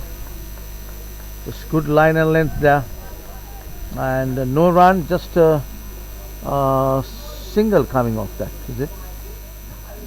Yeah. 2 runs. If you want, only if you want. 2 runs to total, and the total moves to 51 for 1 at the end of 8 overs, 9th over in progress, needing 169 to win of 222 deliveries. Strike rate required is less than 5. And I'm going to leave the commentary box and we're going to welcome Mark Davis Okay. from Wales, who's going to come in and tell you a little bit more about Welsh cricket and also maybe give a bit of background about some of the guys out on the field and maybe even find out about his cricket journey. So I'll vacate. All right. Thanks, Telf. Thanks for that, and joining me in this commentary now, bringing you live updates and live streaming happening in this PUSA Ground, Pujita Uduvana Sports Academy ground in Millennia, Bandaragama is Mark Davis from Wales. Good afternoon to you, Mark. Welcome aboard. Good afternoon and many thanks for this opportunity. Excellent. Good to have you. And how have the boys been coping with the heat here? Because I understand it's about varies from minus to 3 to 5 degrees in Wales. Yeah, we left, it was -2 the day we left Wales to travel up to London to Heathrow. But we had that ball very well bowled by, this is Ali Bukhari operating, still operating from the pavilion, and he is troubling the batters. He has not given that much of whip to these two batters and trying to put the brakes on these Aussies. They were 1 wicket down, wicket taken by him for 9 runs, now cruised to 51. Again, awkward bounce there, but negotiated well by Hardy, runs the ball down to the third man region, single to the total moves to 52 for 1. Yeah, we had a couple of tough days of practice to get us up to speed with the conditions, but you know, gradually as games have gone on, we've started to manage the heat and humidity a little bit better. Like I have seen so many wet towels taken when you boys were fielding, so I can certainly understand how they must be feeling. And that ball, certainly the fluid intake has increased dramatically, and Ali has been a real spearhead for us as a team, as a lead in the attack. Has normally nipped out the first 1 or 2 wickets, which he's done today with Tony Daly. He's been moving the ball both ways, I saw. It's quite good. Left arm comes in again and nicely put away to the short mid-off area, or ball pitched on the onside with a straight bat. Hardy wants to just play it along the ground. Passing the bowler is what he was aiming at, but nevertheless the ball went. Yeah, this is a good contest here. Steve Mace, one of the top players in the Australian side, and Ali Bukhari with Wales. And that ball punched towards the deep there, a single to Mace. He moves to 15, and Ash Hardy is on 33. He comes on strike. 24 balls bowled, and that comes the end of that over. Australia 54 for 1 of 9 overs. So you have any players who had represented Wales in the international cricket here? Yes, we've got well, Ali played for Glamorgan and Derbyshire and Middlesex. Had quite a long and distinguished career with 3 counties. We have another player, Michael Cann, who played for Glamorgan back in the late 1980s and early 1990s, before he moved out to South Africa and played for the Orange Free State and Griqualand West. So yeah, we've got a few players with sort of county experience. Yeah, when you guys were batting, that was also evident. You know, Aussie's attack was good, and to put up that total going past 200 was definitely a tough task. But yet they went on to make 219 and now 220 to win. A few good knocks, but 40s, 45s, some really couldn't make use of the foundations. No, that we they did. never really kicked on, but you can see Marlith now bowling predominantly offside field. You know, That's 7 right. players on the offside, so he's looking to bowl a good sort of 6 inches to a foot outside off stump and make sure the ball's going that side of the wicket. That's the plan. Very we well bowled. Strayed a little bit onto middle stump there, but Yes. well fielded by Tim Hemp at mid wicket. Now Tim Hemp plays for, or did play for Swansea. His older brother is David Hemp, who played for Glamorgan and Warwickshire and England A, and he's now out in he's now the batting coach for Bangladesh. Okay. Okay, Madhur Singh comes in. Oh, what's that? Outside edge. I'm trying to figure out. But nice bit of bowling by Madhur Singh. Bowling to his field, packed offside field here. We have a third man in the deep there. Short point cover, extra cover, short extra cover, and deep mid off. And that ball nicely put away, while ball running down towards the deep extra cover boundary. There's a fielder who comes across picks it up. Yeah, that's Julian Ballinger there, number 17. Julian's 50th Welsh Cup today. 50th match, is it? 50th match for Wales today, Julian. So we had a presentation, and number 6 there at short fine leg is Roy Emmett, and it's Roy 100th cap today. Oh. So he's played, played Roy's 100th cup, is it? 100th cap today. Roy will come on a little bit later and bowl his left arm spin. So there are a lot of experience. history. Yeah, a lot of experience, and you know, a testament to the boys who, you know, take the time off work to come and play, and, you know, played 100 times. It's a great effort. Great effort, and a lot to celebrate today. And celebrations will obviously go whether you win or lose when it comes to Masters cricket. And that was nicely cut away, beautifully played.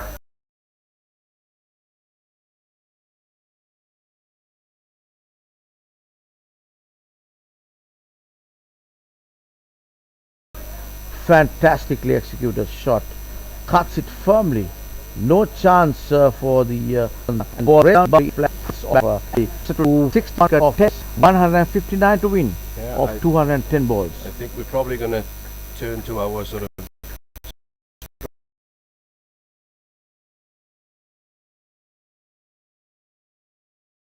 now. That was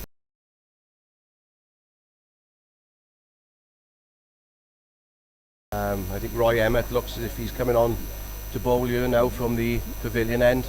The breeze is coming in over his right shoulder, so it should drift the ball away nicely from the right-handers. So yeah, hopefully Roy will get now early on and start creating a little bit of pressure on these Australian batsmen.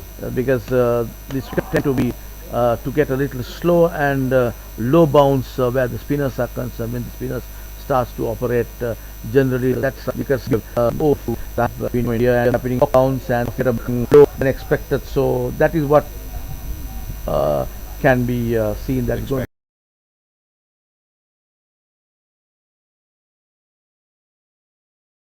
This will be a good challenge here for Roy. Steve Mace will look to use his feet. He'll try and get down the wicket to Roy. So the Roy bowling left is Steve Mace. Steve Mace. Left arm round the wicket to Steve Mace. Playing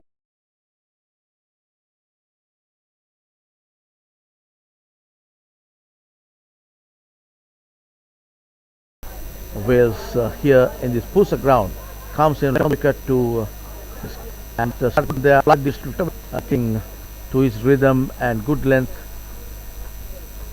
I think it'll be an interesting contest now. I think the Australian batters will try and use their feet to our spinners. I think we'll probably introduce a bit of off spin from the other end soon.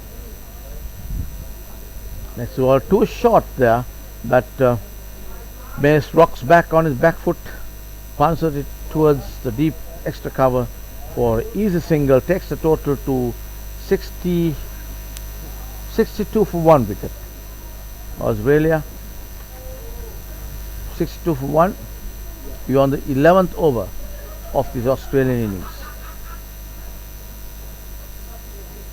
Nicely played off the front foot there by Hardy, driven firmly towards the deep. There's a single to the total. 63 is the total now for 1 wicket Australia. It's Roy who's playing in his 100th cap. Yeah, Roy retired policeman. Retired policeman. Worked in Gwent. Worked for Gwent Police for 30 years and retired a few years back and enjoying the fruits of his labours now. Very good. So he looks a policeman to me, tall and seems very composed. And that ball, very flighted delivery. Nice little loop there by Roy, playing his 100th match here for Wales. He is bowling to Steve Mace, who is on 17 of 26 deliveries. Ash Hardy has moved to 40 of 30 deliveries. Total 63 for 1, chasing 220 to win here. Roy and the Wales bowlers and fielders really up to it. And that's all shortish delivery, but had to wait for that ball to come. So it's a little slower off the pitch. Hardy got that ball to come into the right hand batter. It happens sometimes you just hold the seam and bowl from right arm, left arm round the wicket. When you come left arm round the wicket towards the popping crease, you can always get the ball to come in.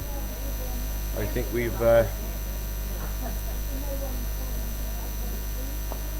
Yes, another shot there, beautifully played to the gap in between the mid-wicket fielder and the short mid-on. 4 runs the total off the bat of Mace. Mace moves to the total moves to 67 for 1 after 11 overs. Mace is on 21 of 28 deliveries. Hardy on 40 of 30, and the players are having a drinks break. So these Aussies have a target of 220 to make in their allotted 45 overs. Are now just total is 67 for 1 wicket here, chasing this target. I think it's probably fair to say we need a breakthrough quite soon after this drinks break. It looks like the two Aussie batters, Mace and Hardy, are sort of settling into a bit of a rhythm now, picking off the odd loose delivery and running well between the wickets. So that's right. The partnership is building up. So if the Wales just lose their grip here, don't break this partnership, they're going to have a tough time, curtailing these Aussies. So as the fielders and the players are taking a break, we too at the comment blocks will take a short break and we'll be back. So stay tuned.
Yes, is Malit Madhurasinghe coming in, operating from the far end, continue to operate from the far end. He's been bowling well and he's been bowling to his field, bowling up to the batters, and the batters also have been playing very cautiously where Malit is concerned. He's bowling to a gully, a third man, a point, deep extra cover, short extra cover, and a deep mid-off on the offside. Malit comes in right arm over the wicket, very well bowled there and driven firmly but straight to the fieldsman. Yeah, no run. Well fielded there by Michael Khan. Malith Madhurasinghe, as the name would suggest, was born and brought up in Sri Lanka until he was about 6 or 7 years of age. Absolutely, you're correct. So and then moved over to Chepstow, right on the border with England. Comes in again. That ball tries to cut it. Captain. He really didn't get hold of that, but ran directly to the gully fieldsman. There's a skipper, Owen Rees, feeding at deep gully. squarish there. Again cuts it, but this time too direct to the fieldsman at cover. No run. So Madhu Singh is bowled into his field. Yes, Madhu Singh, as you rightly mentioned, born in Sri Lanka and parents have moved to England in the early 80s, 90s, I think. Yes, Malith's been showing us the sights around Colombo. We ate at his family restaurant, or one of his cousins' restaurants, a couple of nights ago. Great experience. There again, well pitched delivery. Played with an angle bat there, runs the ball down to gully region.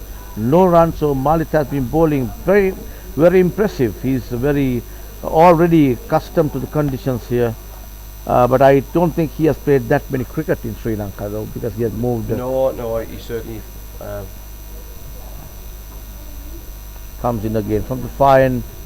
Again on the back foot, batter is Hardy, rocks back on the back foot, pushes it to deep extra cover. Bowler picks it up.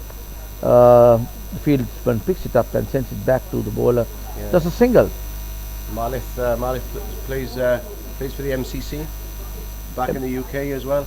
Okay.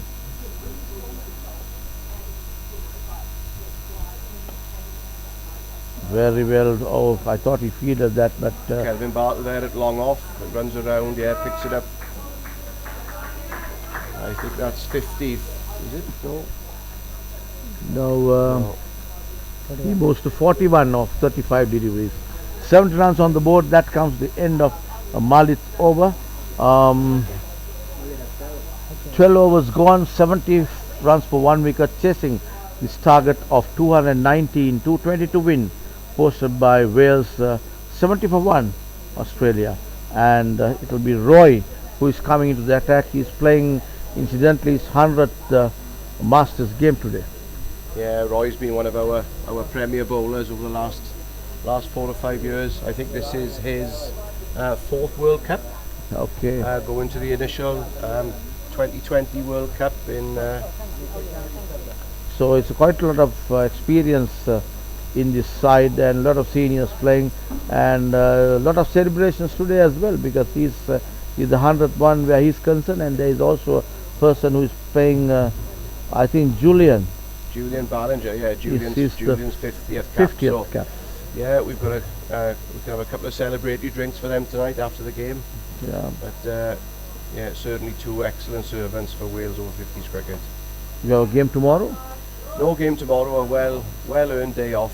Good, then So maybe the party can go on a little bit more. Maybe we can have maybe one more drink than perhaps we've had so far. But it's been a very quiet trip for drinks due to the heat. I like what you said. You said apart, I mean, 1 or 2 drinks more than that we have had so far. Yes, we've been pretty limited with our alcohol intake due to the heat and humidity.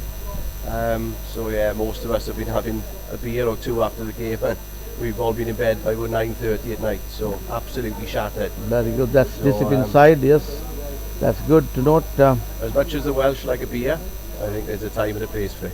Yeah, that's right. Roy comes in, left arm round the wicket. That ball just slashed outside the off stump. Batter wanted to slash it over the infield here, but did not get hold of that. Ball ran down to wicket keeper. I thought for a moment that he nicked that, but he didn't. No run to the total. Dot ball. Roy comes in again on the back foot directly to the fielder there. That's Malith who fields. A little bit more consistent this over. Now Roy's finding the pace of the wicket. You notice he's getting right through his action. His body's completed his action, and he's starting to find a slightly better consistent line and length now, on and outside off stump. Again, little shorter length there. Ball running down towards the deep, fielded well. Fielded, Julian. That was Julian. Ballinger. Yes, this is the 50th match. Julian very well fielded, and as the throw comes in, 2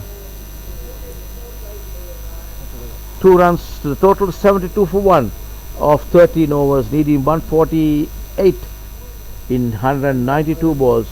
Strike rate dropping little over 4 runs per over. Yeah, keep it going with Malith. Probably Malith's last over, I would think now. He had his first bowl yesterday or the day before against Sri Lanka, against South Africa, sorry. Bowled really well. So yeah, Marlet's fulfilling his role as one of the all-rounders in the side, and he's doing a good job for us, yeah. So banging far away and off stump, trying to find a little bit of inconsistent bounce in the wicket. Malit comes in, right arm over the wicket. Very well bowled again. The wicket keeper standing up to the batter. Just looking at the grounding of his feet, whether it's within the crease or not, to take a stumping. And Steve, the keeper, Steve Powell, is our most capped player out here today, with over 100 caps himself. He's been a stalwart of Wales over-50s. So I cannot just imagine how he has gone on playing so much of cricket, keeping wickets at this, when you're 50 years plus. It must be really tough on him. Yeah, and he keeps his helmet on for those 45 overs as well, so it's a tough game under that lid, certainly keeping wicket. And that ball slashed outside the off stump. There was no slip in place, but went wide off the gully fielder there onto its left. Raced down to the boundary, 4 runs to the total off the bat of that is Hardy. He moves to 47. Anglish back there, slashed outside the off stump. He was anyway trying to get it either through third man or towards the cover. He wanted runs there. He's closing in to a magnificent half century here. Yeah, he looks your typical busy Aussie cricketer, and in fairness to Hardy, he holds the bat quite low down the handle, very good cutter and puller, and quite a few of his boundaries have come in that backward point region with cuts and late cuts. Very well played there, and 48 to Hardy. He moves to 48. Brings Steve Mays on strike. He's faced 24 deliveries, 31 deliveries for his 24 this over, 1 boundary and 2 singles, 6 runs to the total. Total moves to 78 for 1. Madhur Singh just lost a bit of a false start there. He false start. Pulled up as he got to the crease. Luckily in cricket, you make a false start, you're not disqualified. Like in you're athletics. okay. You can okay. go back. You've got another go, unlike the 100-meter sprint. Oh yes, sir. That ball nicely played. Runs it down to deep mid-on. It looks as if Mace has got a slight injury there. He's not running as freely as I've seen him before. Maybe a bit of a calf strain or a hamstring strain there, but that's right. At our age, it comes with the territory. That is true. I agree with you on that. And is Madhur Singh beautifully struck there, but straight to the fieldsman there. Nicely fielded. Michael Khan, number 84 Michael there, Khan. extra cover. So, so yeah, Khanny's also our chairman. Chairman of the Wales Over-50s, ex first class cricketer with Glamorgan and Orange Free State and Greekville and West.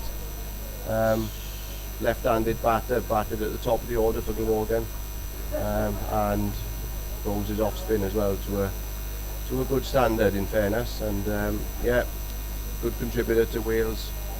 Keeps everyone ticking along. Has worked really hard around the sponsorship to get us out here, which, testament to his work that we've been able to bring a squad of 15 players out. And he's really raised the profile and awareness of sort of senior cricket, veterans cricket in Wales.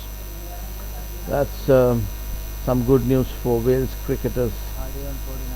And Hardy, just 1 run short of a well-deserved half century here, 49, and he wants a single, quick one to get to 50, and with that cheeky single, he moves to 50. Hardy, very well played there by Hardy, chanceless, magnificently executed, and there you are. It's a little bit, I would like to refer to it as the kangaroo dance.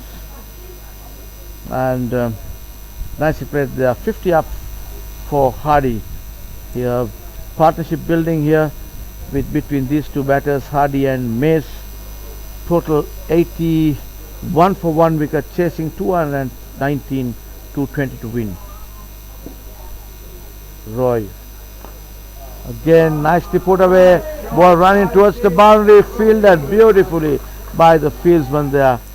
Nicely. Yeah, that was a fantastic stop there by Ali Bukhari down at long off. That was an excellent shot. Good use of the feet by Steve Mace to get to the pitch a bit. I think Roy is looking for that stump in if he can get again, and he comes down the track, hits it over the bowler's head. This time it runs down to the boundary. Nicely hit, struck shot there by Mace. He moves to 31 or 34 balls, and he was successful during that time. He had been aiming in that direction for quite some time, and at the end got the boundary that he needed. Yeah, so a challenge for Roy now. He's hit him over mid-on. Only allowed 3 outside the circle at this moment in time, so he's having to bring in his deep extra cover now and drop his long on. So I'm sure that Steve Mace will be looking to try and make some room for himself and try and get that ball through extra cover where there's no one on the boundary now. So it'll be a good challenge here for Roy. Madhu Singh seems to be walking. Mal is probably one of our more mobile fielders, so we moved Simon Holiday, unfortunately, who's carrying a little bit of a knee niggle to short extra cover now, and Mal has replaced him at long on, where I would suspect the ball is probably going to be ending up a little bit more often.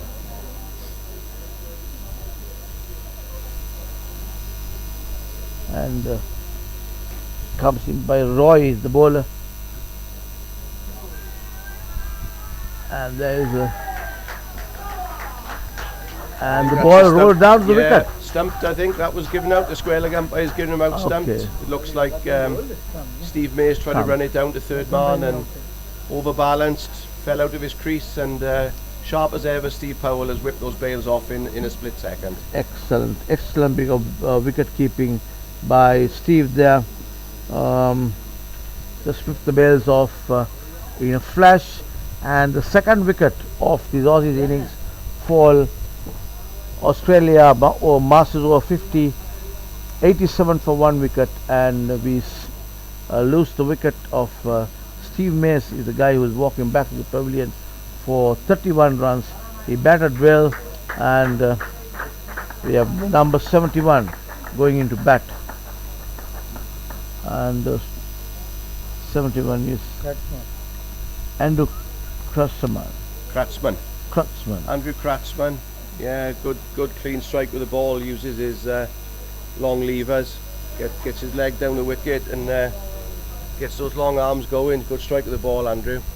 We played against the Aussies a few times, and actually we are playing for the Miners' Lamp today, believe it or not. We played the Aussies a couple of years ago, and we've got an old Miners' Lamp for one of the mines in South Wales, and we thought that the Australian economy was brought up on coal and steel, much like Wales, so that's what we play for, is the Miners' Lamp, and the current holders are Australia. Okay, that's some news for the viewers and the listeners, and for me too, in the commentary box, bringing this live commentary and live streaming from this PUSA ground in Mid-innings, Bandaragama, the match between Australia and Wales. So Roy is the bowler, playing his 100th game as a master for his country. We have 3, 4, 5, 6 fielders on the offside, 5 fielders inside the circle and 1 outside the circle. Bowled into his field. Yeah, he can't afford to drop anything short. I think that wicket has given Roy a little bit of confidence there, and he's really attacking the crease now and getting through his action and trying to find any turn that's out there on that pretty good wicket. Roy again very well bowled, defensively played, and no runs to total.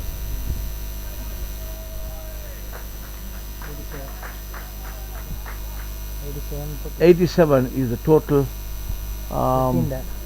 15 overs gone, so the first power play is over, and we are just getting into second power play where you can have 4 fielders outside the circle. Now we've got a bowling change as well now, so Malith Madhu Singh now is being replaced by Julian Ballinger.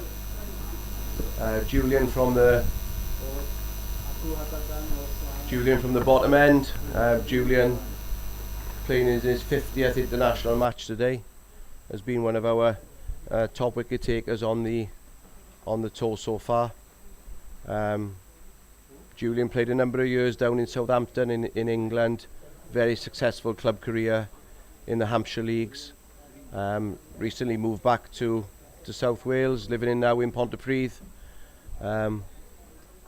And yeah, he has joined Malpas Cricket Club.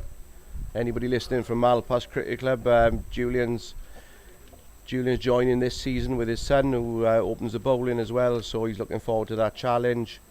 Yeah, Julian, good all-round cricketer, mixes his off-spin up, change of pace, change of angle at the crease, so he'll be looking to try and outfox the batters here and try and get rid of Hardy, who was looking quite secure at the crease and proving to be a bit of a thorn in the Welsh side at the moment.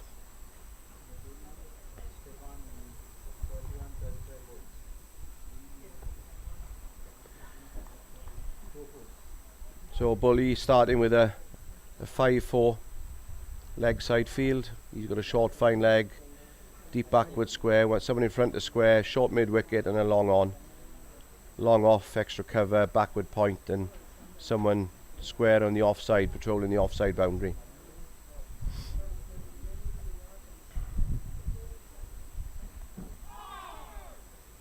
It's a good start. That's a good start from Bully. Threw one out just outside off stump, got a little bit of turn back into the right hander. Looks like he got a little bit of glove in it out to the onside. Certainly Julian's got this knack of picking up a wicket early in his spell.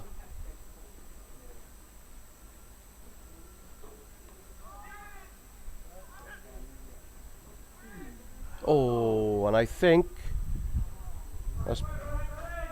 well, the Aussies have managed to pick up 2 there. It's dribbled out to backward point, and Malith picked it up shy at the stumps. I think a direct hit would have been trouble for the Aussies, but the overthrow cost an extra run as well. So yeah, 2 runs for a little dab out to backward point.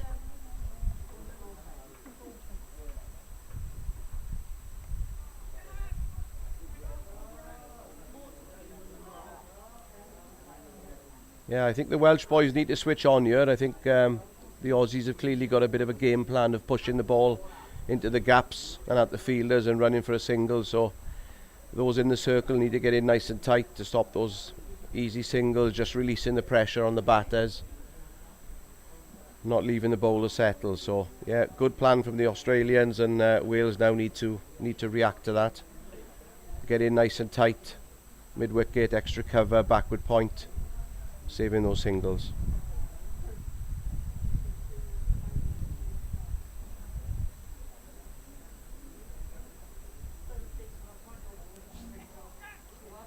Yeah, that's a thick outside edge, just running down to short third. Well fielded by Malith. Hardy back on strike. I think certainly Hardy has been looked to be really positive since he's come in after the early loss of Tony Daly. Drove and cut well. Obviously used to being brought up on good wickets over in Australia.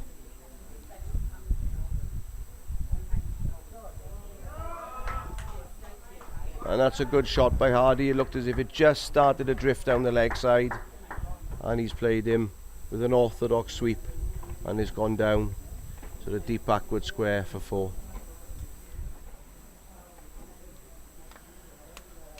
I think the challenge for Wales here is just picking up these wickets at regular intervals to try and keep the pressure on the Australians. I think if we don't get these wickets, then I know it sounds obvious, but I think the Aussies are going to stroll to this target. I think the key for us is picking up a few wickets, putting a little bit of pressure on the middle order,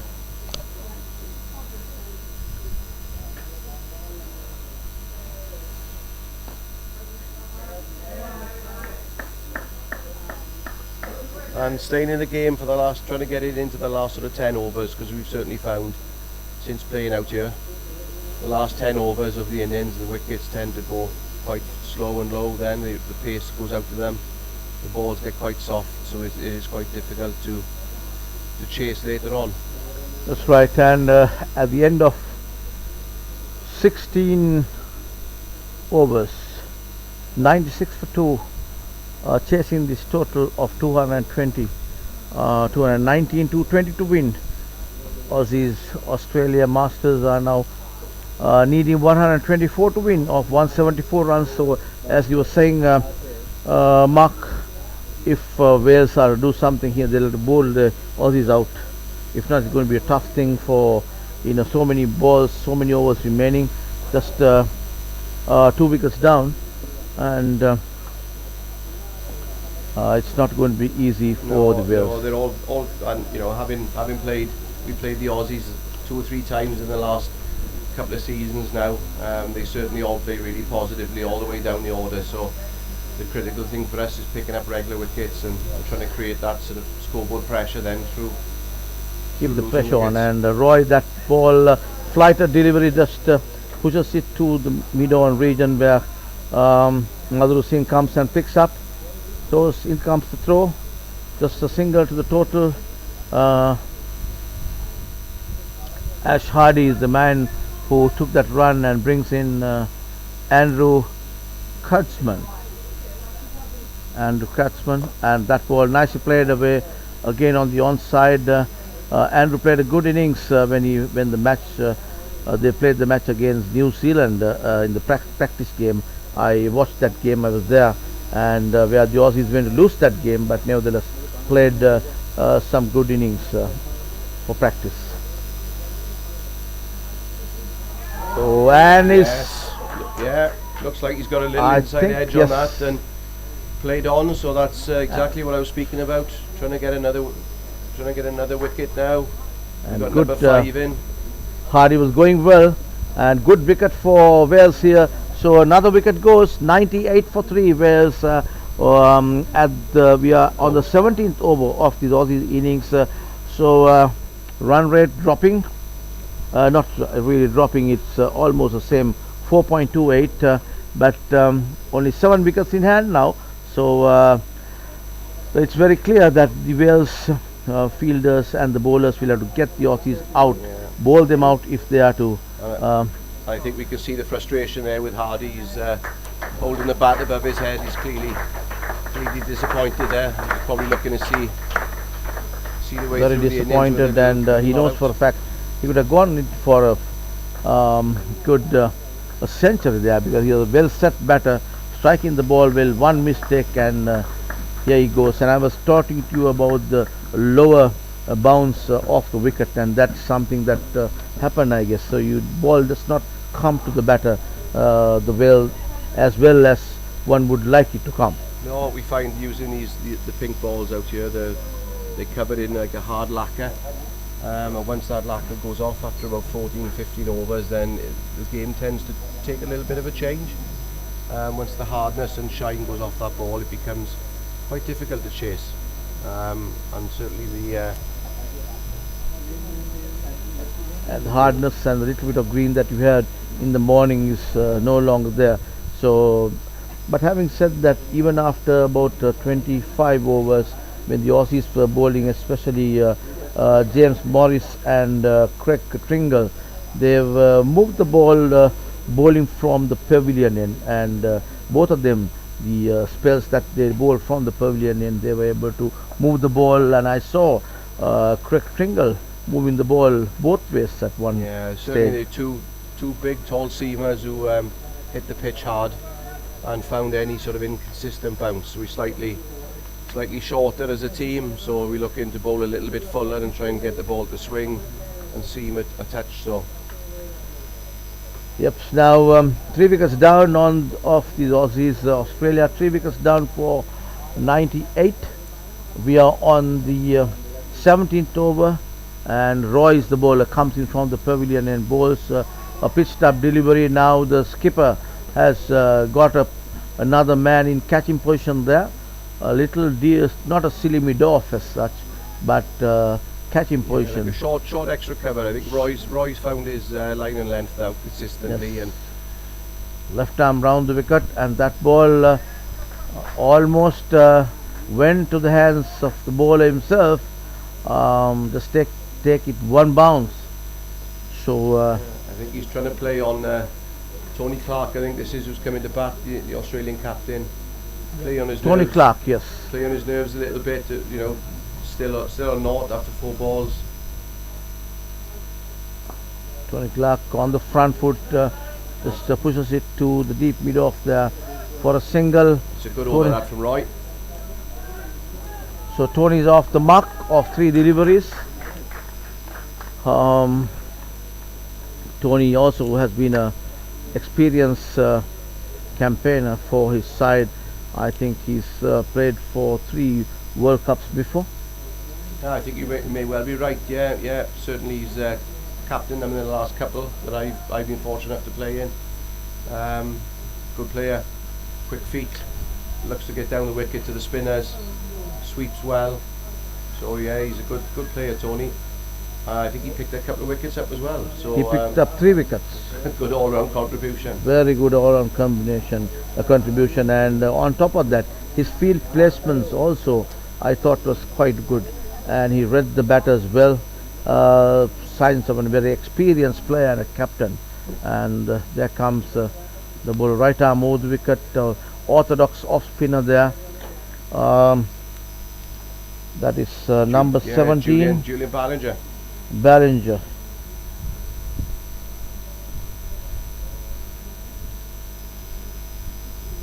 Julian Ballinger. Yeah, just missed the stumps there. Julian is the bowler. Little bit short of a length and didn't bounce as much as Clark expected, and I think he was quite fortunate to get away with that one, just missing off stump. I think Julian is going to try and use a bit of flight here. Breeze He coming looks over his well left settled shoulder. to me. Comes in just a very good delivery, flighted delivery, almost got the batter. Caught in 2 minds, really. Tony in 2 minds, absolutely. He's not sure because he's bowled into a good line and length, and with a good loop as well. There's a beautiful ball there, nicely. I like the pivot of his right foot, a real typical off spinner's pivot. Yeah, very traditional action. Julian gets nice and high over that front foot and looks to get some good revs on the ball. That's the left foot, yeah. But that ball put away towards the deep square leg, dropped a little shorter there.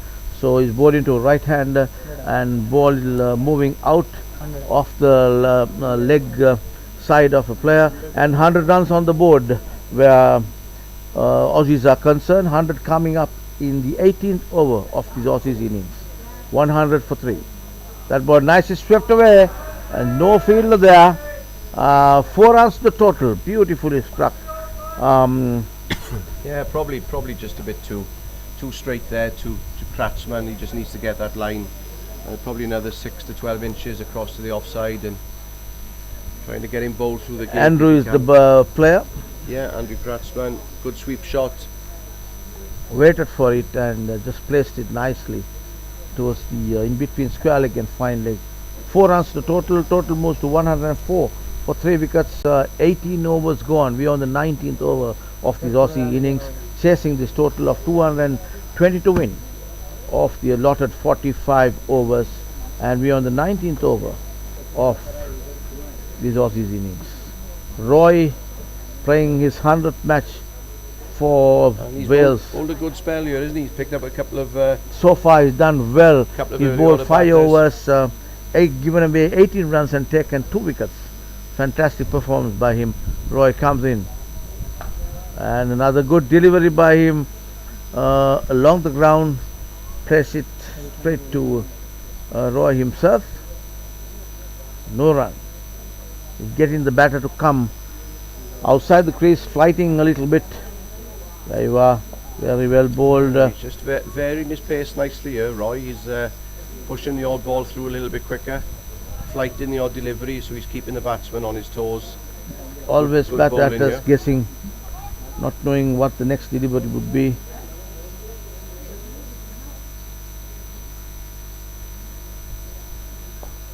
On the back foot, punched towards the deep mid off. 1 run to Tony Clark.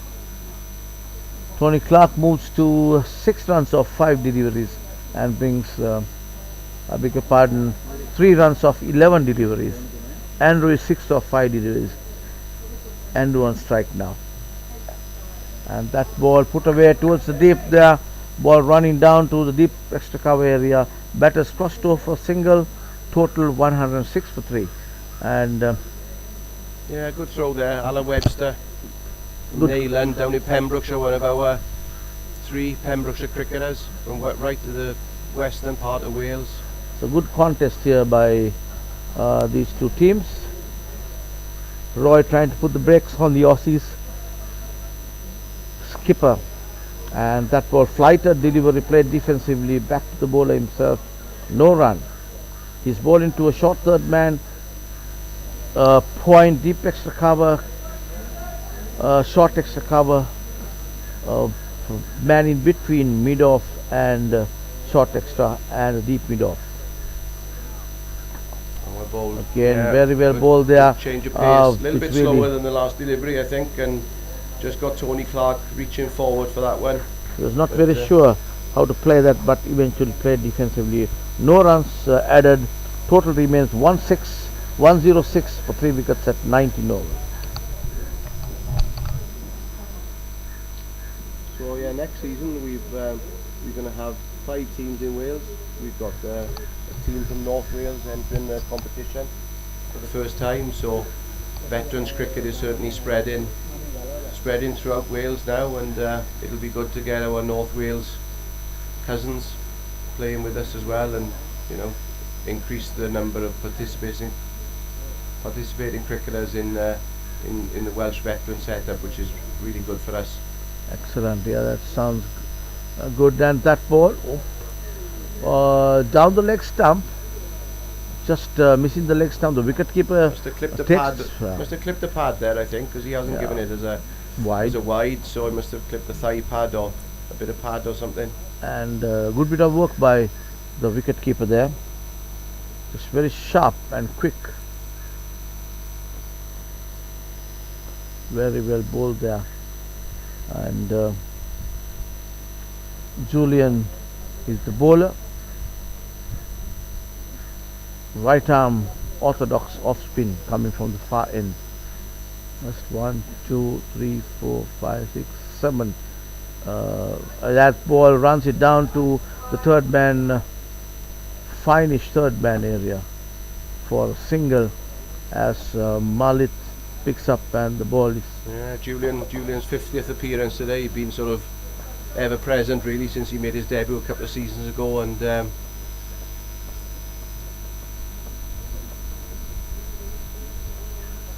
very, very consistent performer for us.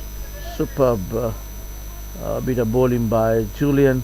Flighted delivery, very watchfully played by the skipper of Australia, Tony Clark. No risks taken. He knows that he needs to be there to see his team through to victory.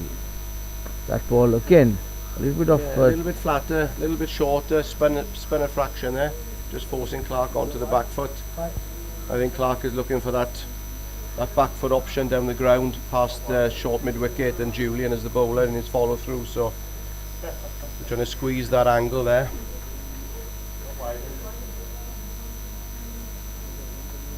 And nicely put away there by Tony Clark. Ball runs down to the deep extra cover area. 1 to the total, 1 to Tony Clark. He moves to Clark moves to 4 of 16, and that comes to the end of that over. Total 108 for 3 wickets of 20 overs. 21st over in progress now, and yeah, looks like Roy Emmett's continuing this spell from the pavilion end. He's bowled really well so far. Found a little bit of turn off the wicket. This is the 6th over of line and length. this is the 6th Roy over. He's given away 20 runs and taken 2 wickets. So the skipper holding on with Roy there. Owen Rees is operating from the pavilion and comes left arm round the wicket. Flighter delivery upishly, but safe over the fielder there. 4 runs, just 1 bounce, it runs down to the boundary. 4 runs off the bat of the Aussie skipper Tony Clark, and that brings the total to 212 for 3 wickets. Yeah, certainly the Australians not afraid to go over the top, over mid-on, through extra cover. I think we certainly found it a bit more of a challenge. Their spinners were a bit taller, bowled it into the pitch a bit faster than ours, so quite difficult to hit them over the top. But I think the Aussies now were looking to increase the run rate a little bit here, So transfer a bit of pressure back onto Wales. Tony Clark going by the 3 kind of areas that the Aussies team has focused, being fit, fast and powerful, they say. So that's a powerful shot over the mid-off area. 1 bounce, it ran to the boundary. Yeah, and that's certainly playing out here in the heat. You need to be as fit as you possibly can. That's something that we certainly worked on in our pre-season sort of World Cup camps. We concentrated a lot on our fitness, and in fairness to the boys, there was some dramatic weight loss with the players. Worked really hard to come out here as fit as they possibly could. Nicely played there by Tony Clark. No chances taken for a single. Total moves to 100. And of course for us, you know, we've come out smack bang in the middle of our winter as well, so no cricket under our belts, so it's been a challenging start for us. Well bowled there, Roy, just outside off stump, just looked as if it drifted in towards off stump a touch. 113 for 3. Australia.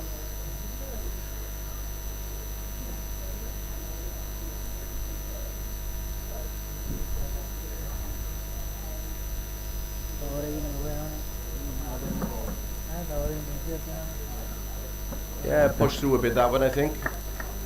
A little bit quicker than the previous delivery.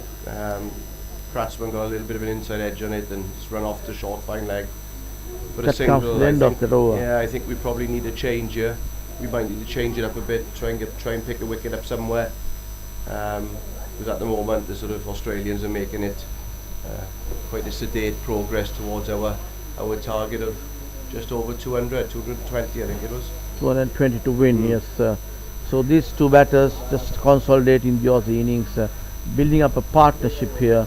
There was 2 wickets that fell in 2 quick sessions, really put a little bit of brakes on the Aussies march forward, but since these 2 guys got going, the scoreboard has been ticking, and that ball too nicely played to the Dong deep Yeah, Ali Bakari down there. Ali Bakari is the guy who picked up run around to his left. square leg, just a single, and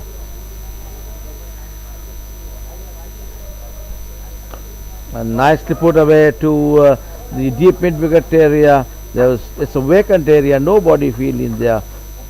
It's the Aussie skipper Tony Clark picked it up early and just smashed it over mid wicket. 4 runs to the total. Total moves to 119 for 3 wickets, needing 220 to win. Yeah, in fairness, it was a great shot that. He's picked the length ball and off stump and played the slog sweep. He's got it over mid wicket, 1 bounce 4. Really good shot, particularly against the off spinners. I think Jury is now going to think about his field placing, where is he going to plug that gap or alter his line of delivery. Looks like he's bringing backward point in off the boundary, and he's probably going to drop one out there, which looks like Ewan Rees is dropping out to deep mid wicket to stop that slog sweep. The challenge now obviously for Bully is going to be not dropping it short and wide of off stump, where there's no cover now on the offside. Bowler is Julian Ballinger. Julian Ballinger. Julian Ballinger is the bowler. Right arm orthodox off spin coming in from the far end here, bowling to a short third man, extra cover, short mid off, deep mid on, deep mid off, deep mid on. A person in front in a deep mid on area as well. That's a nice nudge looking, nice looking nudge towards the cover area.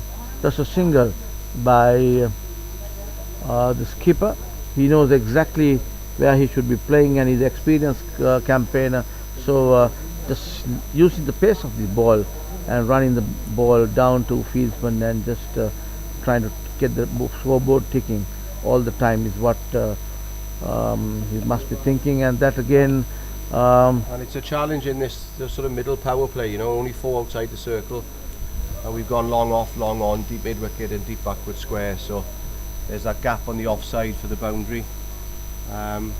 So yeah, quite a challenge for the batters on quite a placid batting wicket. So, and yeah, we move into the second drinks break now. that's right. And drinks are on the total here in this PUSA Stadium. Australia chasing the targets of 219, 220 to win, 120 for 3, and the batters at the crease are Tony Clark, the skipper of Australia, 14 runs of 23 deliveries, and Andrew Kunzman, 10 runs of 14. 3 wickets down, and the pick of the bowlers had been Roy, who took 2 wickets. And the drinks, as the drinks have been taken, we too would take a small break, and we'll be back when the game starts again. Stay tuned.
Obviously doing some burning off over the back there, and I believe there's a turf wicket being prepared over there, having the Ashes. Yeah, they were playing for the Ashes against the Welsh. As we see Tony Clark just push the ball out to a short gully there and no run. So I enjoyed my break and listening to the great stories from Paul Davis, and it's great to have him bring some insight and background on the Welsh team and obviously the lantern that both teams are playing for. I have yet to see the lantern and touch the lantern, but I'm looking forward to seeing it at the end of the day's play, and there'll be one lucky winner of that, or country to retain it if the Australians get through here today. But definitely the Welsh have picked up their game here, picking up some wickets.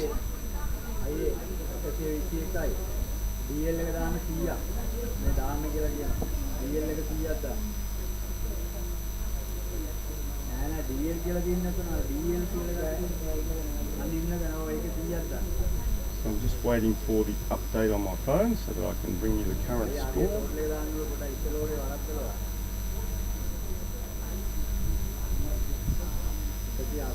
And the Welsh are 3 for 121 in the 23rd over. As Roy Emmett picks up another wicket in Kratzmann, and a fantastic catch there, and a celebration to behold as Michael Cann runs a lap of the oval. None of his teammates chased him.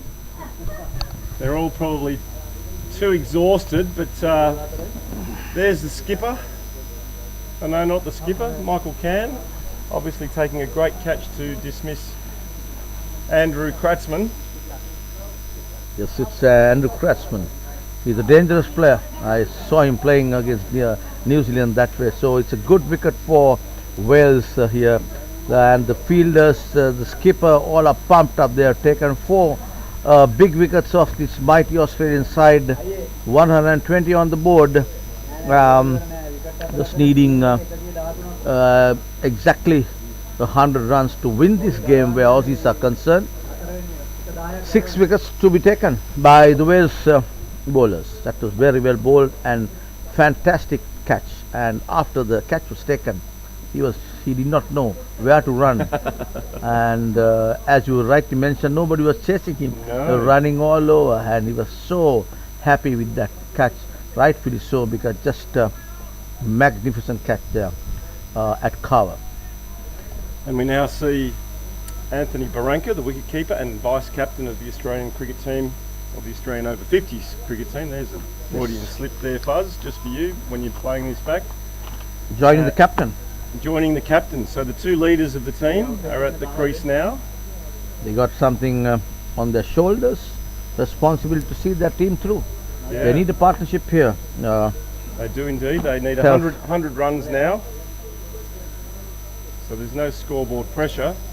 In my view, if they are to cruise to victory, they need at least about 30-40 runs between these 2 players. For sure. Although we do bat deep, as you do know. Yeah, that's right. Have previously mentioned. So yes, no, it'll be critical that these 2 hang around for a while and work the 1s and 2s and keep that scoreboard ticking over. The current run rate required is now 4.43, currently at 5.3, but obviously since the loss of... And Roy is the bowler coming in from the pavilion end, left arm over the wicket that time, very watchfully played by the batter. That's the skipper of the Australian team, Tony Clark. He is with the wicket keeper Anthony Barranca, who is yet to open his mark. And joining me here is Anthony Telf. So Anthony's batting whilst Anthony Telf is commentating. And I like the way he was trying to stop the ball. Just on the ground, he was just, we call it prawn position. Yes, Noreen. It's old man's falling over fielding position. Lay on the ground and hopefully the ball hits you. And in the military, that's referred to as crab walk. Crab walking.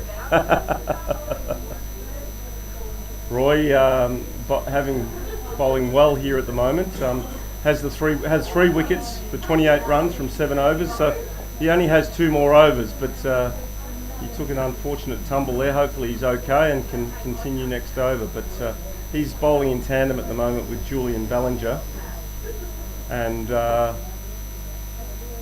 we see Anthony Barranco, who will face strike out there with his skipper Tony Clark. But the Aussies have sort of dropped away a little bit since they lost Steve Mason, Ash Hardy, and it's a very important partnership that they are going to have to work through now. And you'd like to think they could bat for 10 or 15 overs together and score another 40 or 50 or 60 runs in that time, and make it easier for the tail.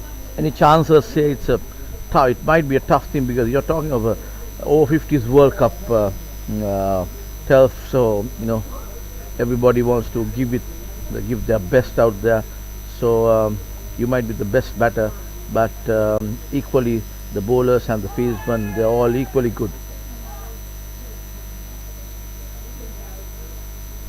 That ball not called a wide. No, it got caught in the batsman's pad. Okay. Yeah. So obviously angled down the leg side because there was no real appeal. As we see Julian Ballinger bowling a very tight line there, and I see Barranca going onto the back foot. He'll have to be mindful that the ball will stay low, so would like to see him. Julian over the wicket, very well bowled. He's hit that. Appeal, loud appeal, but turned down by the umpires. These two bowlers have put the brakes on the Aussies to a certain extent now, and we're on the 24th over, needing 129 runs. I beg your pardon, 97 runs of 120 balls to win this game is what the Aussies need.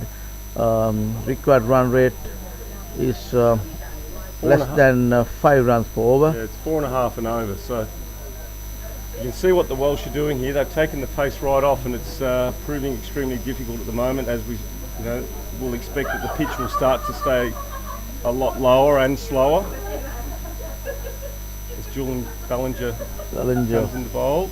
Flighted delivery, just nicely steers it through the mid-wicket area for a single, 1 run to the total. That's the skipper.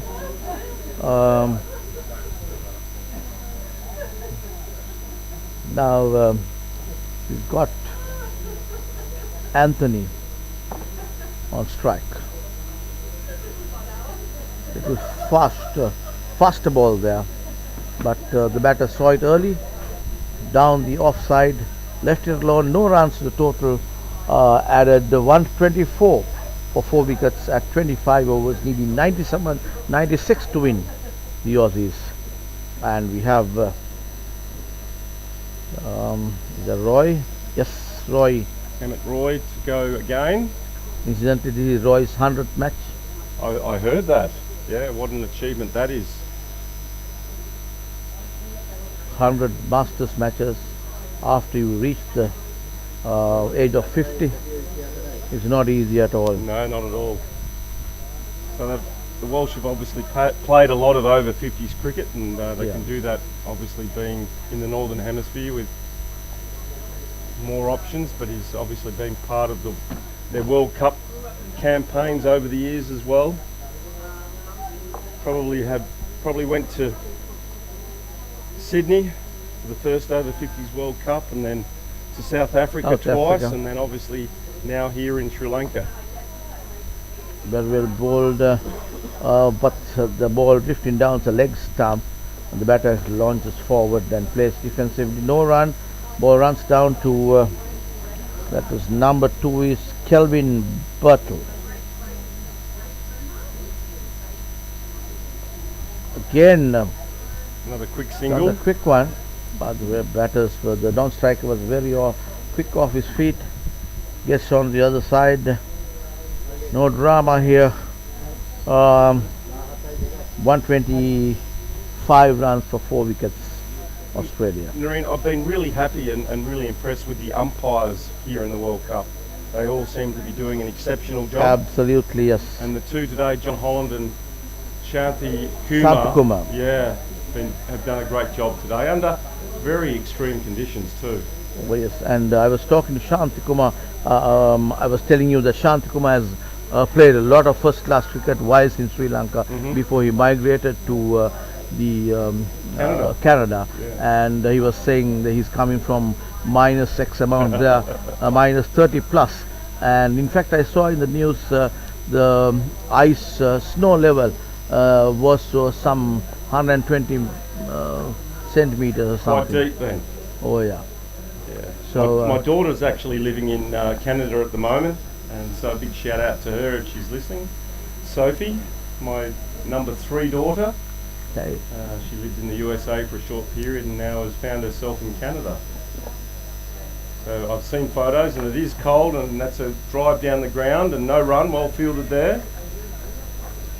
So these two batters rotating the strike here. One 26 to 4 at 25 overs, almost halfway mark. Just 94 needed. Run rate gone up a little bit from what they were, because these two bowlers have put somewhat of a break through the Aussie batters, bowling to a good line and length. Runs have not come that easy, but there is no rush where these two batters are concerned. They can just pace their innings, and if they bat through to the end, they can easily get this. Exactly, and look, there's a lot of batting still to come. You've got Damien Meek and Glenn Giddings and Simon Waddington, and then you've also got Stephen Golan and Craig Trindle. So a lot of batting still there in the shed for the Aussies, and this is a crucial partnership in the game, and obviously the Welsh will be pushing hard to try and take a couple more wickets in the near future.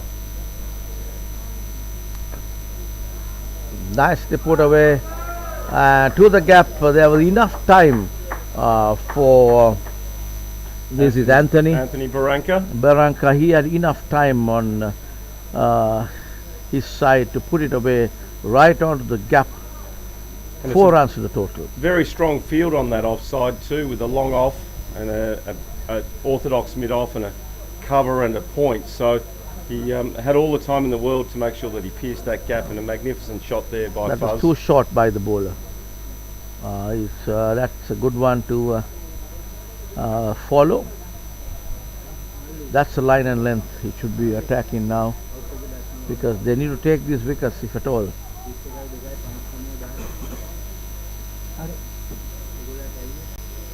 Flighted delivery, nice little loop there. During his heydays, this guy would have been a good bowler. Yes, he would have, yes. No pressure here at the moment, with the Aussies only requiring 4 and over, and that's worked down to the boundary. That's probably going to race away, although the fielder's getting around and comfortably takes it inside the boundary line, and Anthony Barranca gets back for 2. Nice little nudge there. So 6 off this over already, with 1 delivery still remaining. So there's no scoreboard pressure here at the moment for the Australians. Very well played, watchfully playing a captain's innings here. Tony Clark. That comes at the end of another Wales over. After 26 overs, 132 for 4. The score Australia scored, chasing this 219 total, 220 to win, strike rate 4.63 needed. Very good, and we see Anthony Barranca's race to 9 very quickly here off just 13 deliveries, and Tony Clark steadying and probably going to anchor the innings now for the Australians, sitting currently on 17 from 33 deliveries.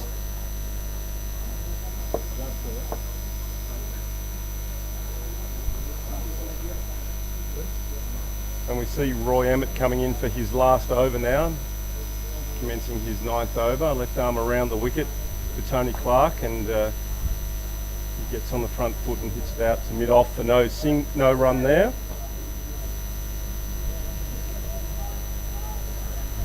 Roy bowling his last over in this 100th Masters match to his credit. Left arm round the wicket to Tony Clark. That ball hit hard towards the mid-off, picked up by the captain, Owen Rees. No run. So Tony Clark striking the ball well. It gives an indication that he's seen the ball like a football now.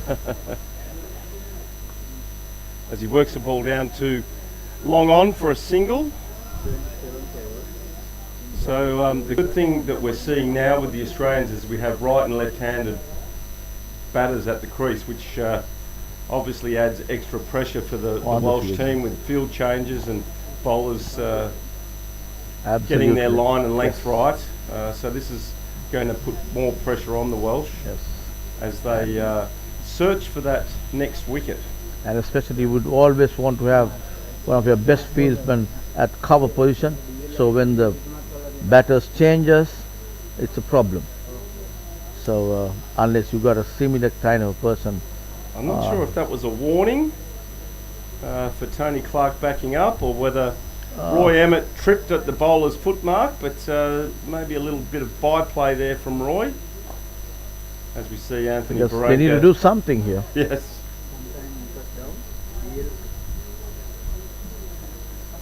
I think the guy at mid-wicket may have let Roy know that Anthony Clark was maybe backing up just a little bit too much for his liking.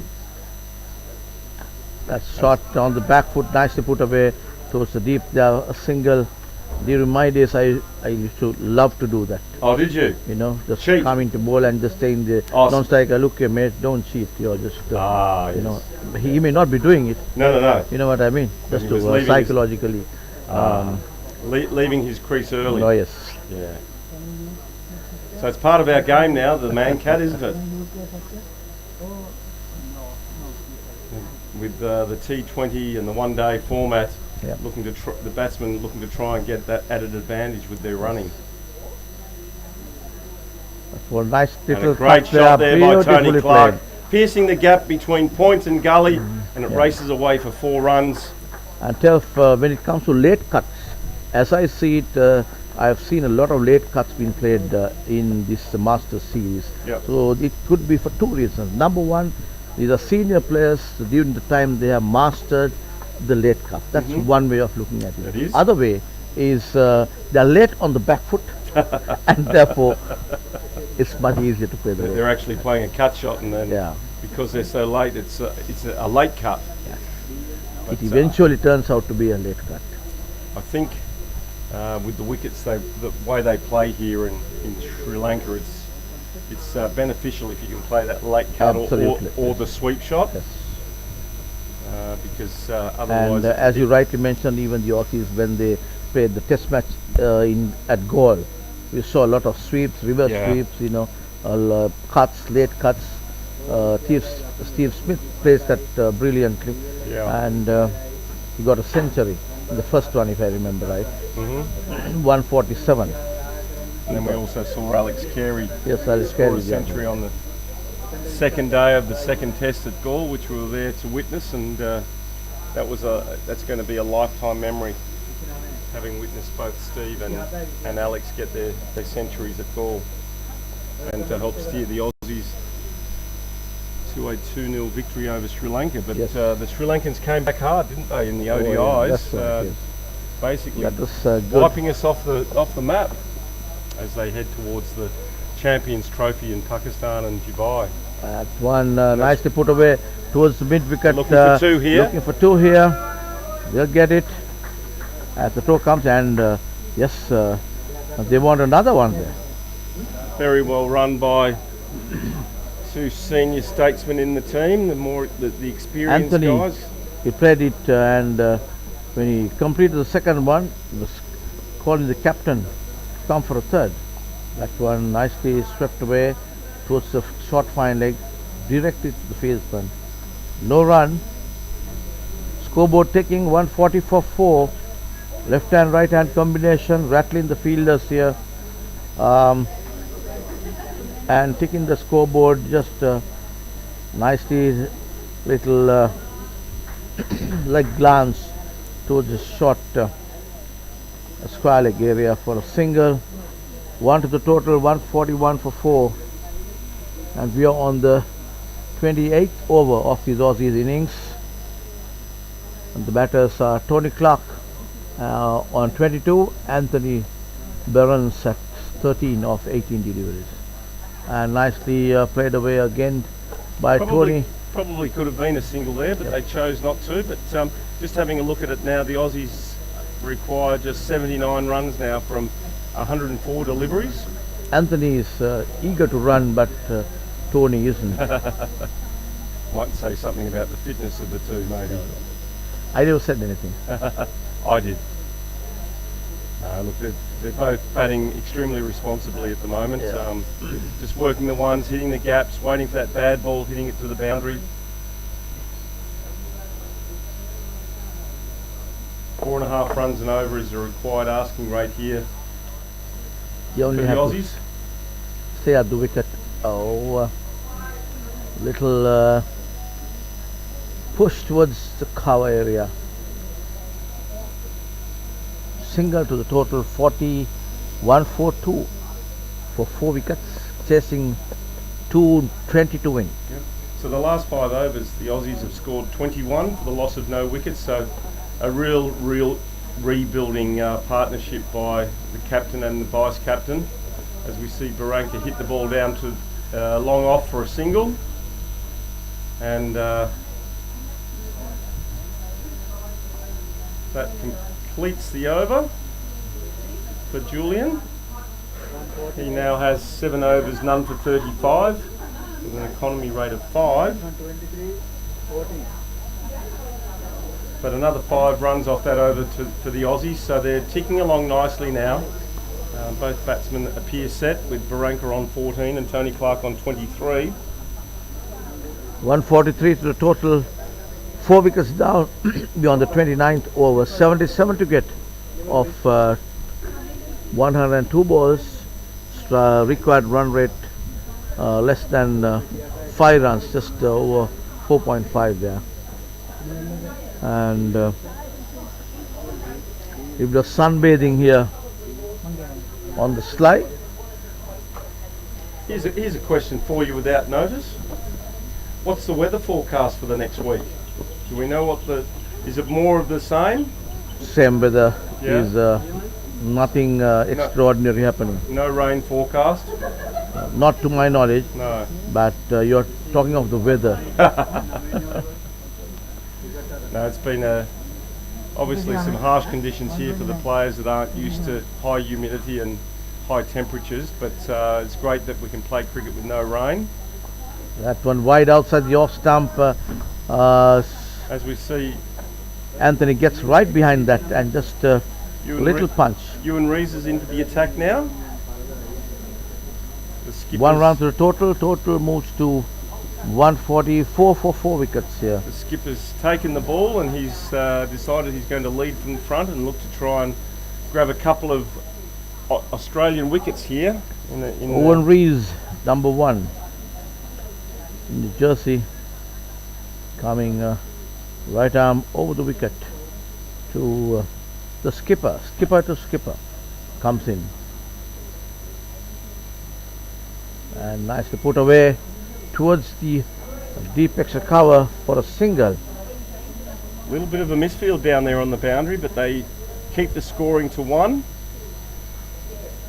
So both batsmen looking to conserve their energy in tough conditions here in Sri Lanka this afternoon, although there is just slightly over our right shoulder through to the fine leg as we look at it now with Anthony Barranca on strike, the left-hander. Anthony Barranca, left-handed wicket-keeper for Australian Masters, and that ball, a loud appeal there, very well bowled by the skipper of Wales, turned down by the umpire Shanti Kumar. Not out was the call. Big appeal there. Rees looking to extract another Australian from the centre.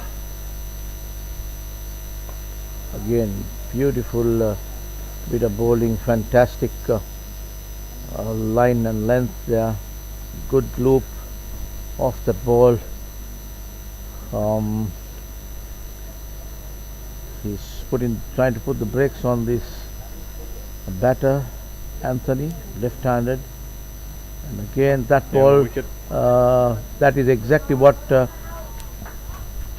Eves have been trying to get the batters to do. He wants them to come out of the crease and play him, so that there is always a probability of a catch.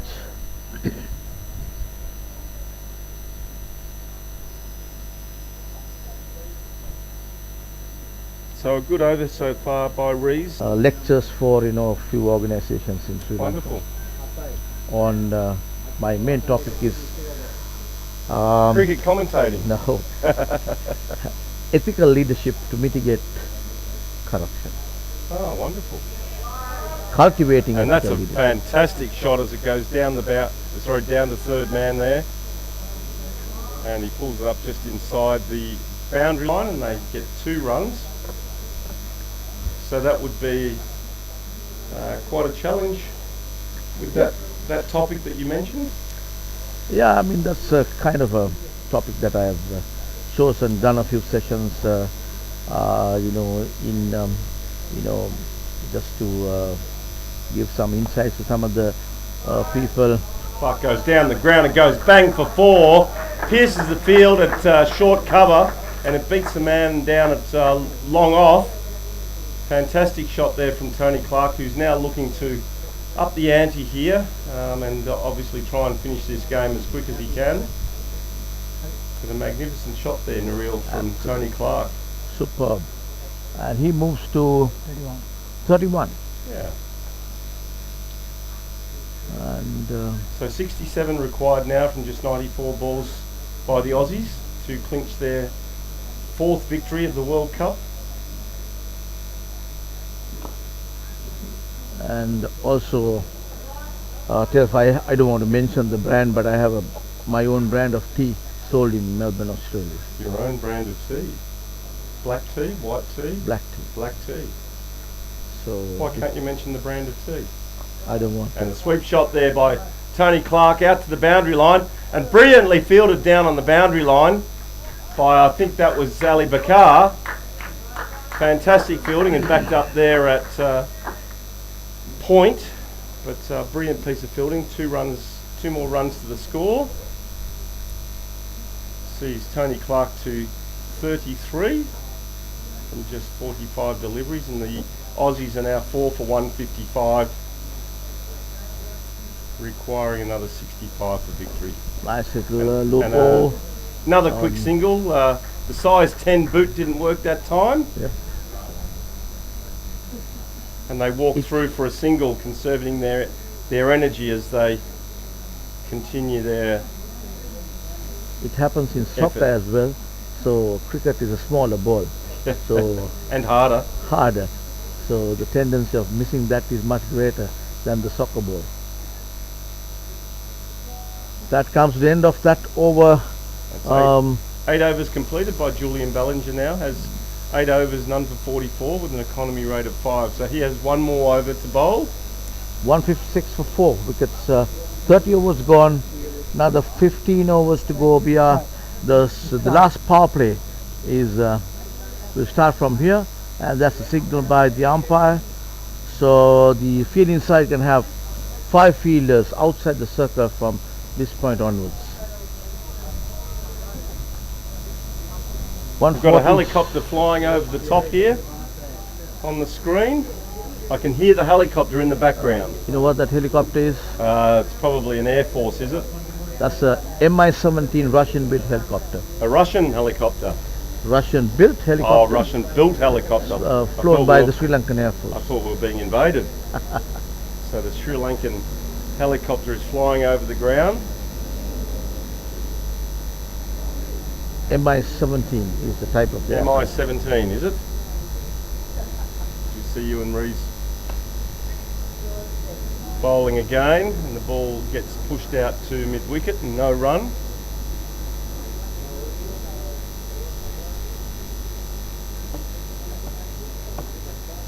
As you see the helicopter go off into the distance. Nice played there. Worked down to mid-on there by Tony Clark for a single.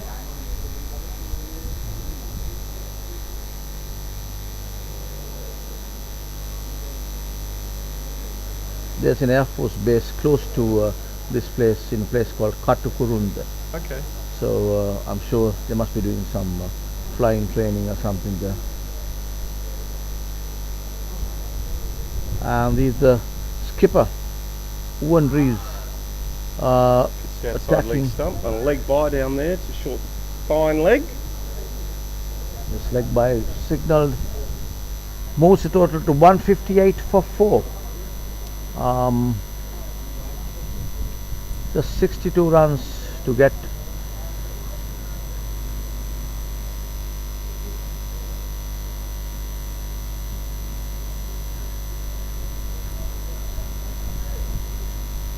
Fantastic coverage here by the live streaming team. Nicely put Another it late to cut and well fielded well by fielded. the fielder at short third man, saving any chance, and I hope he hasn't done himself an injury. He's slow to get up.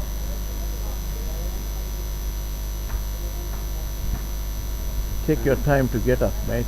Yeah. Allow everyone to recover and Yeah. suck in that air. And here comes the Owen Rees. Flighter delivery, nicely put away. A ball running down towards the deep there for a single. There is no rush where the Aussie batters are concerned. They can just rotate the strike and just cruise down to victory here. Just about 60 runs to get, and so much many wickets, 6 wickets in hand. That ball nicely put away, And that's 4 And, runs. 4 runs off the bat of the skipper there. That's the end of the over for Ewan Rees, and that was 8 runs off that over to the Aussies, so they're now well and truly in command of this game, with a great partnership between the captain and the vice captain, Tony Clark and Anthony Barranca. Tony Clark has now moved on to 40 from just 50 deliveries with 5 boundaries, and Anthony Barranca 17 from 26 with 1 boundary. So the Aussies now require just 56 runs now from 84 deliveries, That's right. with 6 wickets in hand at the completion of the 31st over. So unless we see a sudden collapse, I think the Aussies are Well on their way. well and truly in command and in control of this game.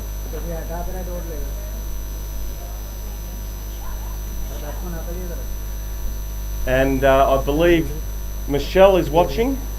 I'm going to assume Michelle Keble. I nailed it in one. I only know one Michelle that would be watching, and I'm sure she's listening to me because she just loves me. Don't you, Michelle? But I made the ladies here laugh anyway. So Michelle, I'm sure you've been watching the cricket right through the entire World Cup. And I'm sure Clint's probably sitting beside you tuning in as well. So shout out to you, Clint. And I see the Queensland Drought Masters teams for the Cooper Finlay Cup have just been announced, and some very strong sides that will take on New South Wales I think it's in March. A change of ball in there from the far end. We have to see who the bowler is. 681. Michael Cann is the bowler. Michael Cann operating from the far end.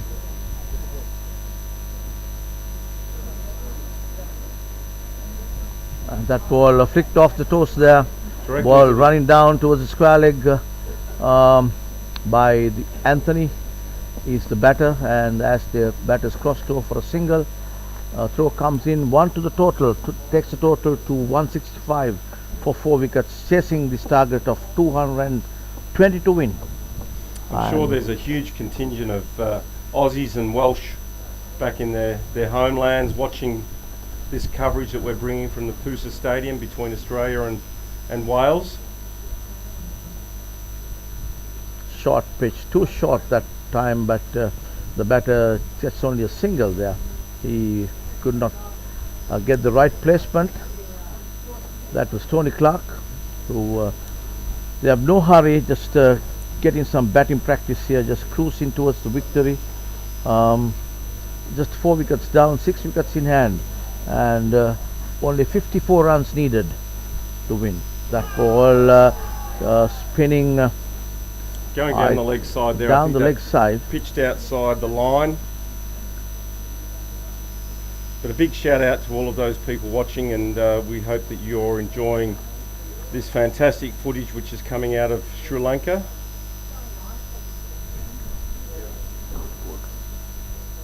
Been told it's 9 o'clock in Queensland at the moment. Michael Cann is the bowler, and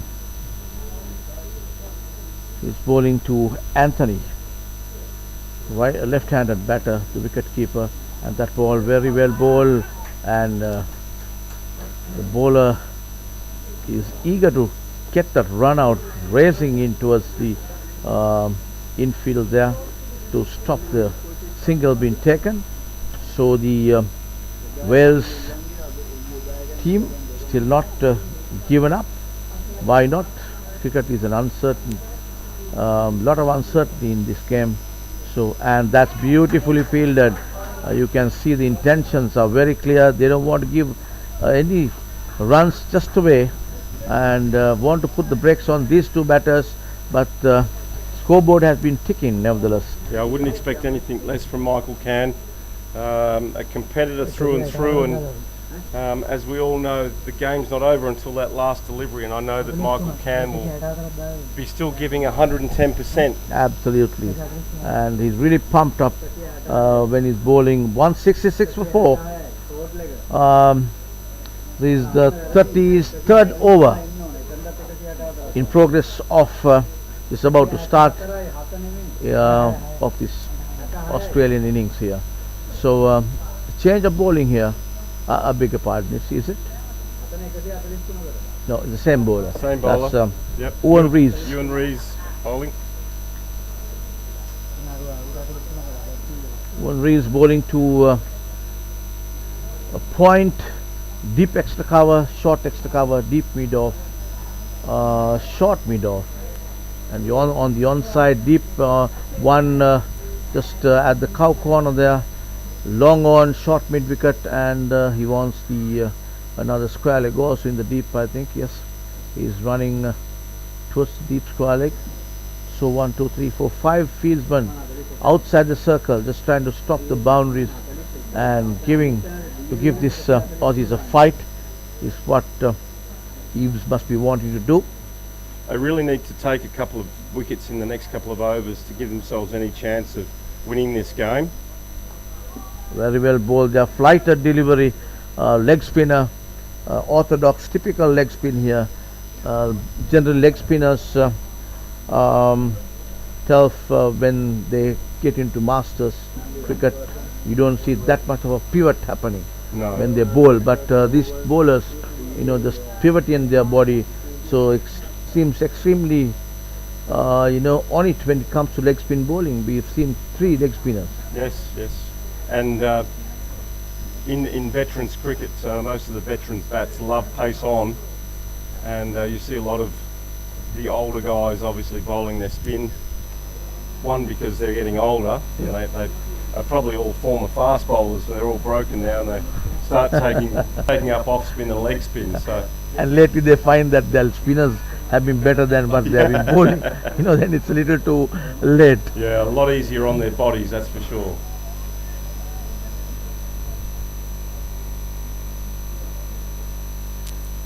Eves comes in, right arm around the wicket to the left-hander batter there. This is the captain of the Aussies Over-50s Masters, taking strike now.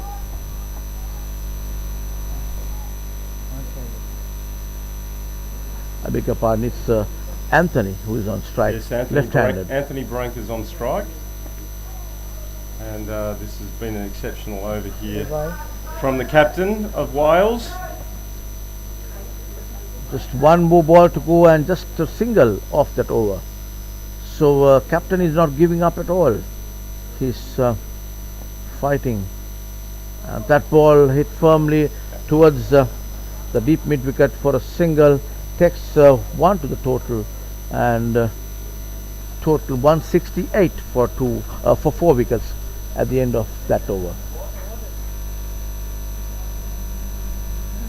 So just 12 overs remaining now as we take a quick drinks break, and we might have a word from our sponsors, I think.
We come back after drinks break. So this live streaming happens here thanks to our technical team, mainly Darshana, who's handling the computer work here on my right side, and Dishan and Chamin, our camera crew, and the two scorers, Pasnu Dilshan and Ravinder Fernando. So thank you, gentlemen. You've been wonderful and very supportive towards giving us this live streaming and the commentary.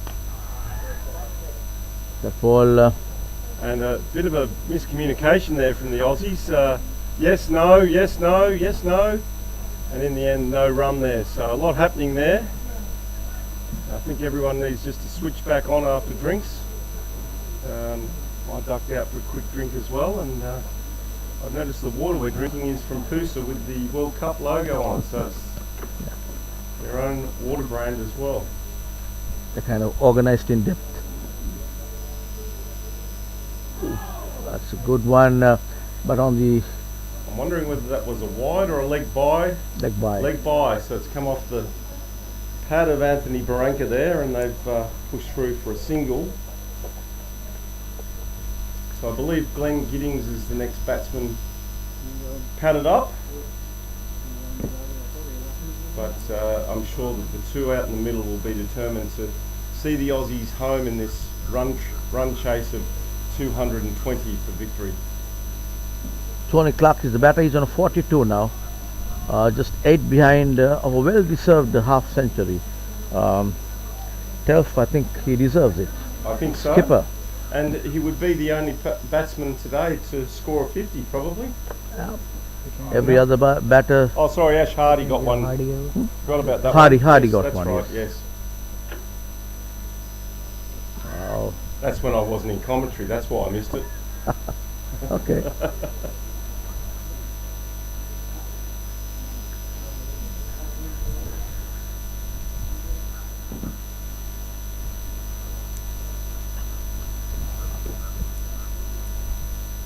It's Michael Can here, operating from the far end, leg spin, and all.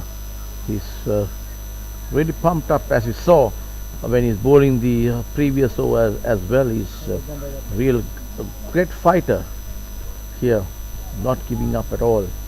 So 169 is the total for 4 wickets and 51 runs needed to win Australia, but Wales bowlers bowling well and little nudged and no run there. Nicely fielded by Madhuru Singh as the throw comes. If they had taken the run, it would have been history for Clark. It was a very good over there, Maril. It you could see that Canny was trying to push the Australian captain back and trying to trap him in front, but unfortunately he was probably just a little bit wide of the stumps, but he was pushing him back. So Good bit of bowling by him. Ball has been changed now, number 17. Ali Bakar is back Ali into the Bukhari. attack. He's back. He's been the strike bowler for Wales. He's been brought into attack again. Good captaincy by Owen Rees, applying the pressure at the very even at the late stages of this game, keeping the pressure on. Just don't want to just give it easy to the Aussies batters, keeping the pressure on here. And it's Anthony, the left-hander, who is taking strike to Ali Bukhari, left armer, who picked up 2 wickets. 1 wicket. He picked up 1 wicket. 5 overs, 23 for 1. Being very specific here with his field placing to Barranca. We have a fairly fine third man, a backward square. We have a deep cover just going out to the boundary now, and a short cover mid off, mid on, mid wicket.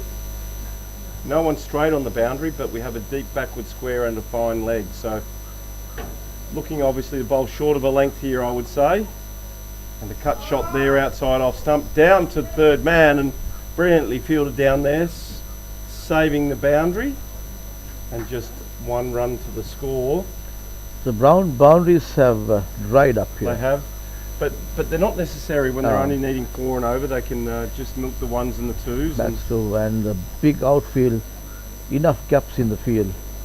So that's exactly what these two batters are doing right now. On the offside for Tony Clark, there's a slip, a third man, a deep cover, short extra cover, man in the deep there, a squarish deep mid-off. Mid-off is coming up into the ring, and he's bringing another man onto the onside, so a mid-on, mid-wicket, very... So only 4 fielders outside the circle. You can have 5, so they know they are about to stop the singles. Very well bowled, and that's hit out to mid-off. Beautifully And a taken. great catch. What a catch there. And that's fantastic bit of captaincy by Owen Reeves. He brought his one of the main strike bowlers in, and just short of length on the up he was trying to play that. Just got the field placement was excellent, and he moved that, got the deep mid-off right inside the circle, and he has to go. So that sees Out. the end of Tony Clark. Tony Clark out for 42 from 53. With 42 from 5 50. deliveries. With 5 boundaries, sorry. I don't know whether we jinx it. We were saying he deserves a half century. Yeah, he does, and unfortunately for Tony, he's... And round of applause by the spectators here, Tony acknowledging the knock of Tony Clark, the skipper of Masters Over-50 of Australia. Is Glenn Giddings is the man who is walking to take the place of Tony Clark, who was caught brilliantly there by the short mid of his, but who was brought in just before the ball was bowled, before the delivery.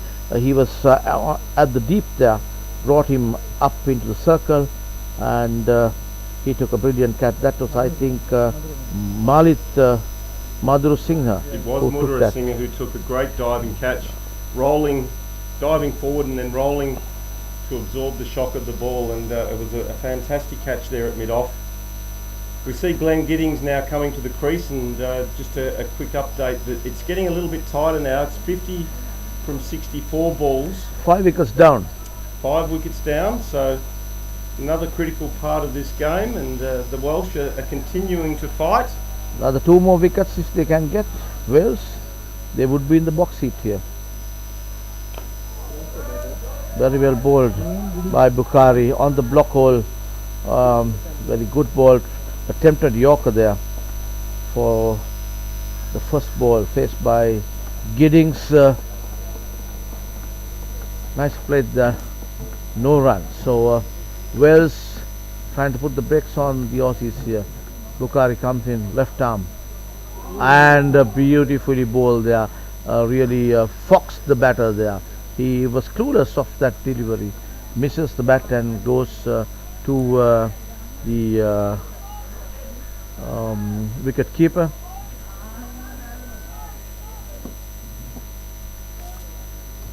Bukhari comes in, left arm round the wicket. Again, just steers it down to the square leg area for a single, 1 to the total. Runs have dried up here, but no rush to get any 4s or 6s. They have enough time, just 49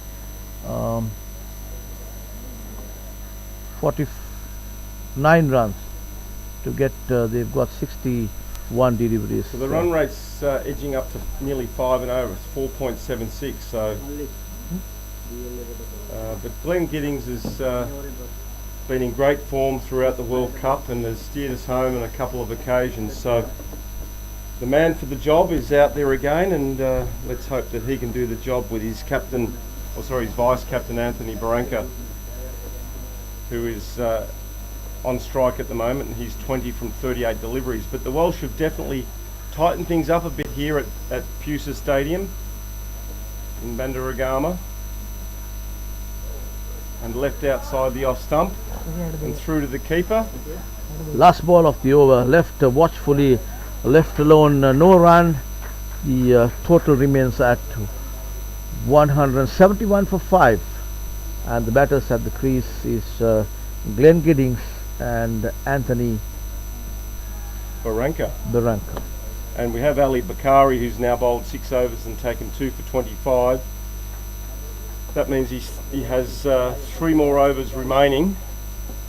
So I'm going to make the assumption now that he'll continue to bowl out 100%. 100% Why not? Because from the reel. So we also see Michael Can still bowling, getting his field placements right now. They have a short third man, a deep point on the boundary, an orthodox cover, a long off, long on, a mid on square, backward square and deep backward square on the boundary line. As Michael Can comes in to bowl to Giddings. Very well he bowled digs that there. out. Michael, a serious contender, campaigner for Wales. I've seen him diving and putting 100% into what he does, whether he bowls, fields or whatever he does, and really pumped up here in this PUSA stadium. Comes in right arm over the wicket, very well bowled there, but single. quick single, just 1 to the total, takes the total to 172 for 5. 48 runs to get. Anthony Burns is the man who's batting now, left-handed.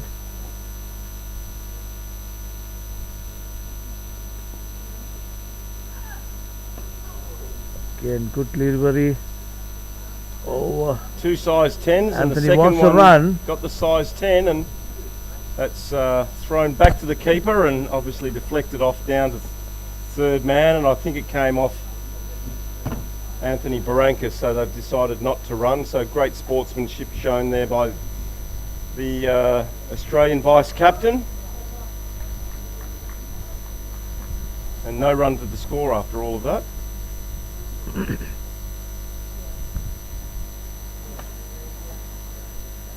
.48 required from 57. Kane comes in from the far end, around the wicket this time to left hand, and that ball put away. Well fielded but there. Very well fielded by Madhu Singh. He's been very sharp in the field. Madhu Singh, he's the guy who took that catch, diving in front. Saved 3 runs there. If it passed him, it would have got away to the boundary for 4. So brilliant piece of fielding there.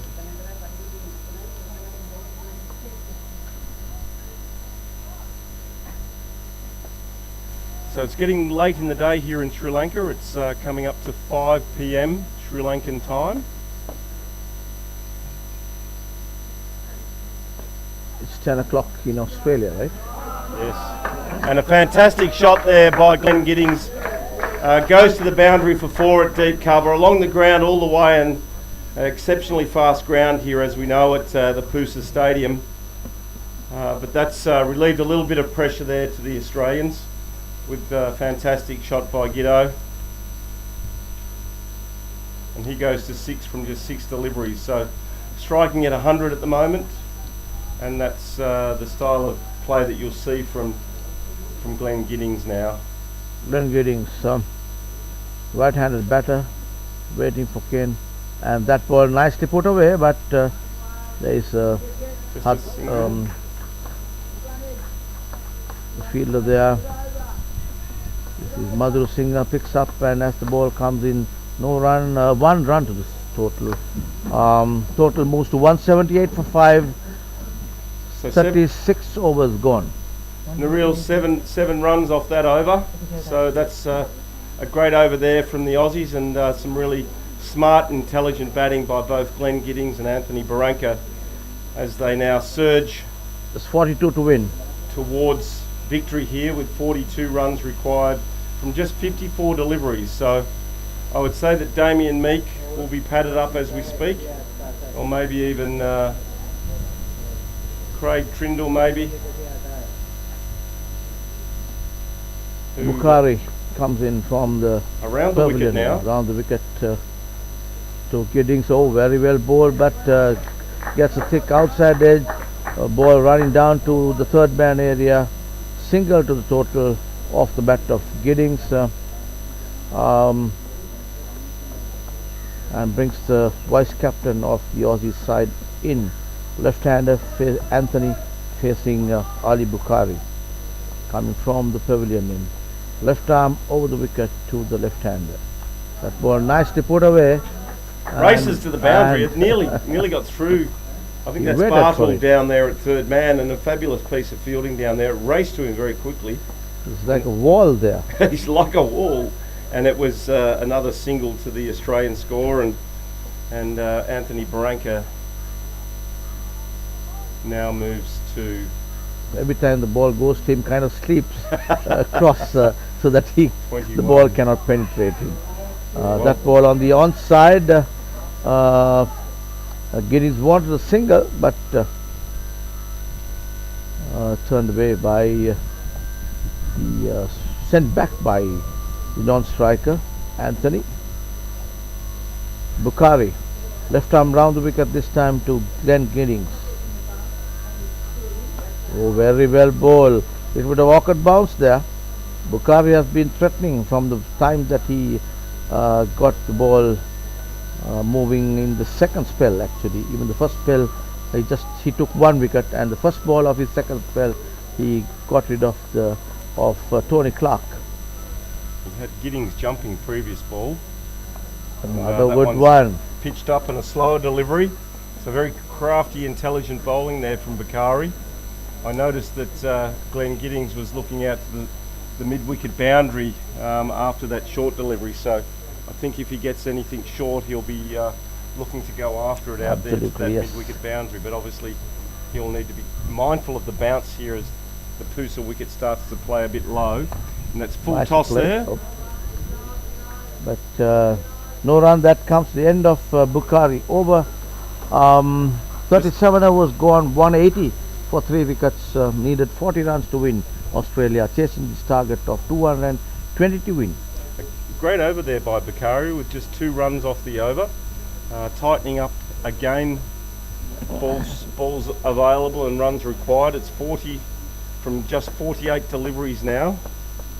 And the Aussies probably in the box seat with 5 wickets in hand, but another couple of wickets here can turn the game and potentially put Wales in a position to win. The Walesmen are trying to do, I think.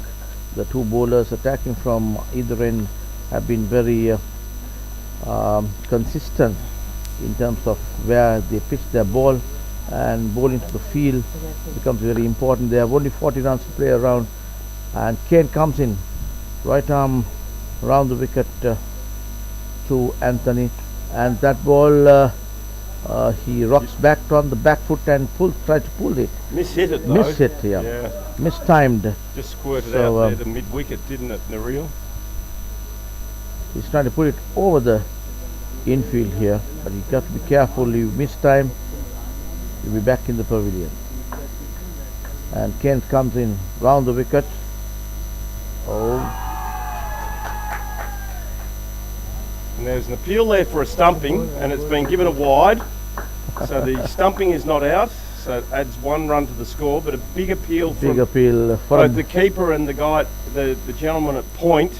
Yes. So there must have been maybe a raise of a foot or something there, but not out. So Barranca continues. Just when the umpire, stretched his arms, I thought for a moment whether he was going to ask for the TV. Ask for the replay. Replay. And again mistimed. Very well bowled by Kane here. He wants the fielder. Looks like Barranca is now looking to start to try and hit a couple of boundaries here. He's obviously looking for that mid-wicket boundary.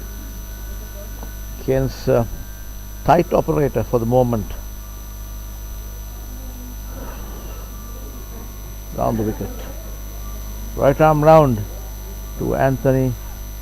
Good ball there again.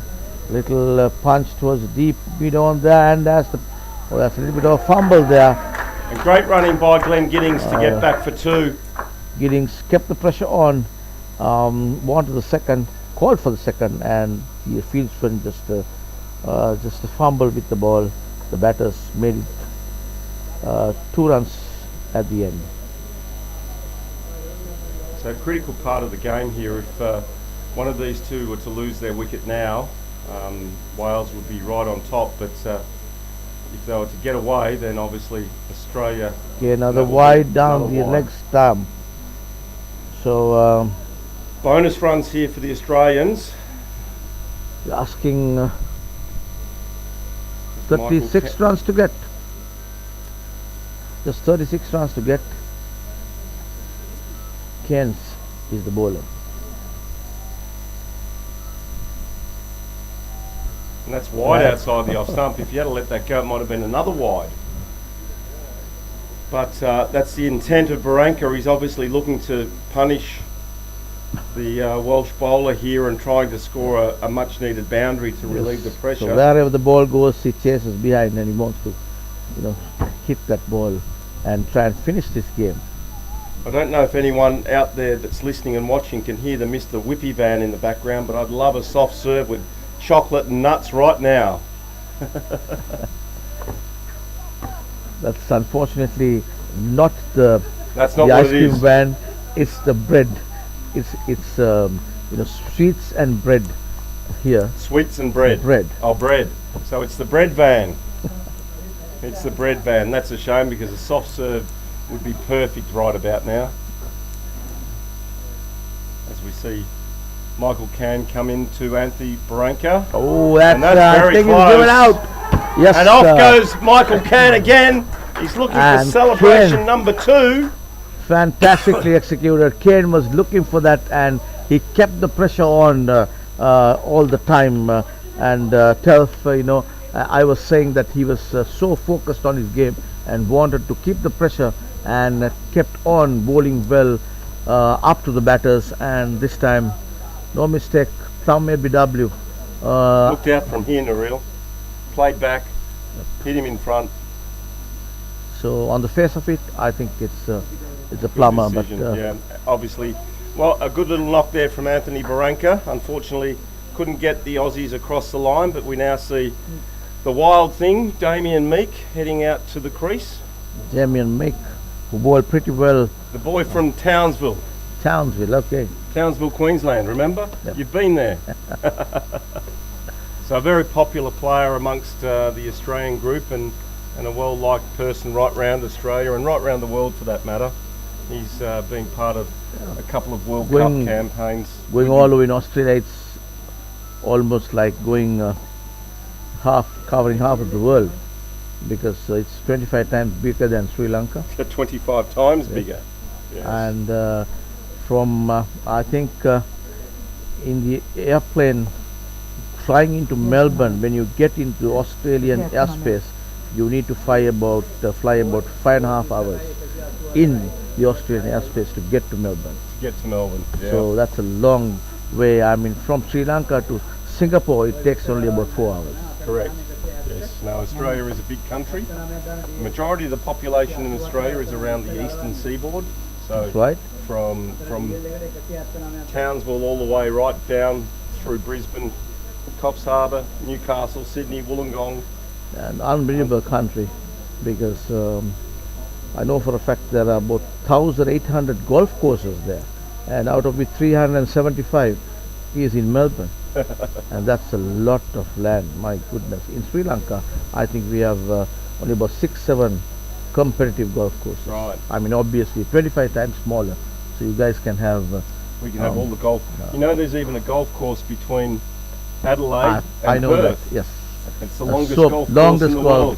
Golf in the world. What you do is you take your driver and your putter and maybe your chipping wedge, and at every town there's a single hole there, and you play. They're all par 3 golf holes. Okay. And there's a tee to hit off and a green out somewhere in the bush. And it takes about 18 hours to play that course from the time you start the first hole to 18 hours is not bad. by the time you drive from one town to the next to play that one hole. Yeah. It's quite an experience. So here we are, folks, the end of the 38th over, and Australia are 6 for 184. They require 36 from 42 deliveries. But the most important number on the scoreboard is that number 6 beside Ali the Bukhari. 184, with Ali Bukhari on fire, bowling extremely well. Nicely put away there by Giddings. Just a single to the total. 185 for 6 wickets.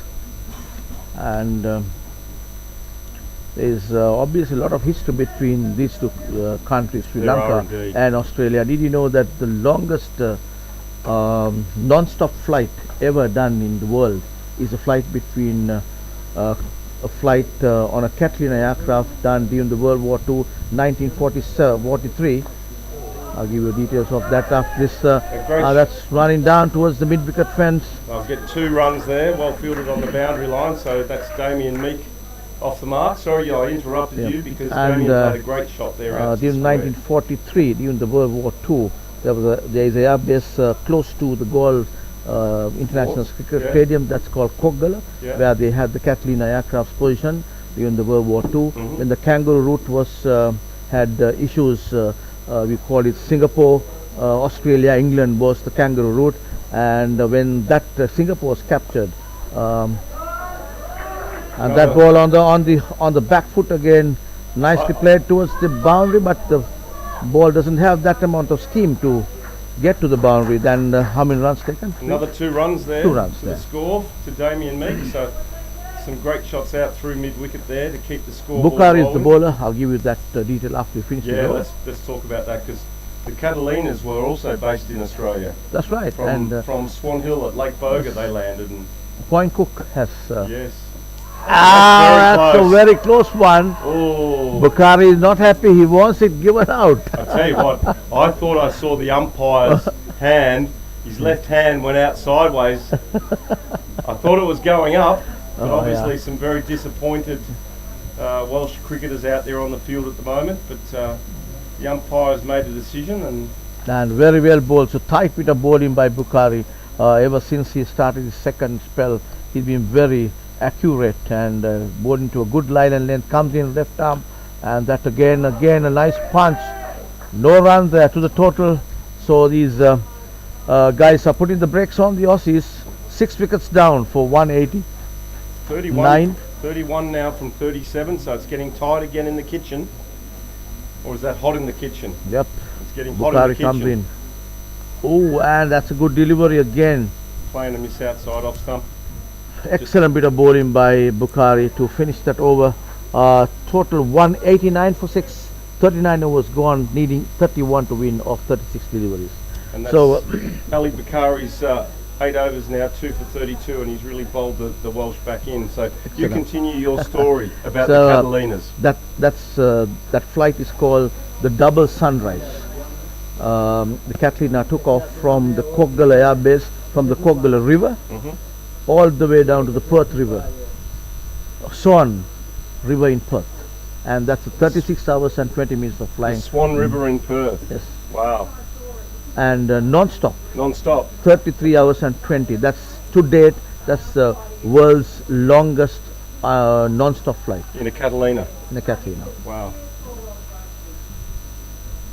Well, in Australia, the Catalinas had a base at Lake Boga in Victoria, and they had a big lake that they landed on there during World War II. And the Aussies Air Force, together with Qantas, they have done 222 flights back and forth Wow.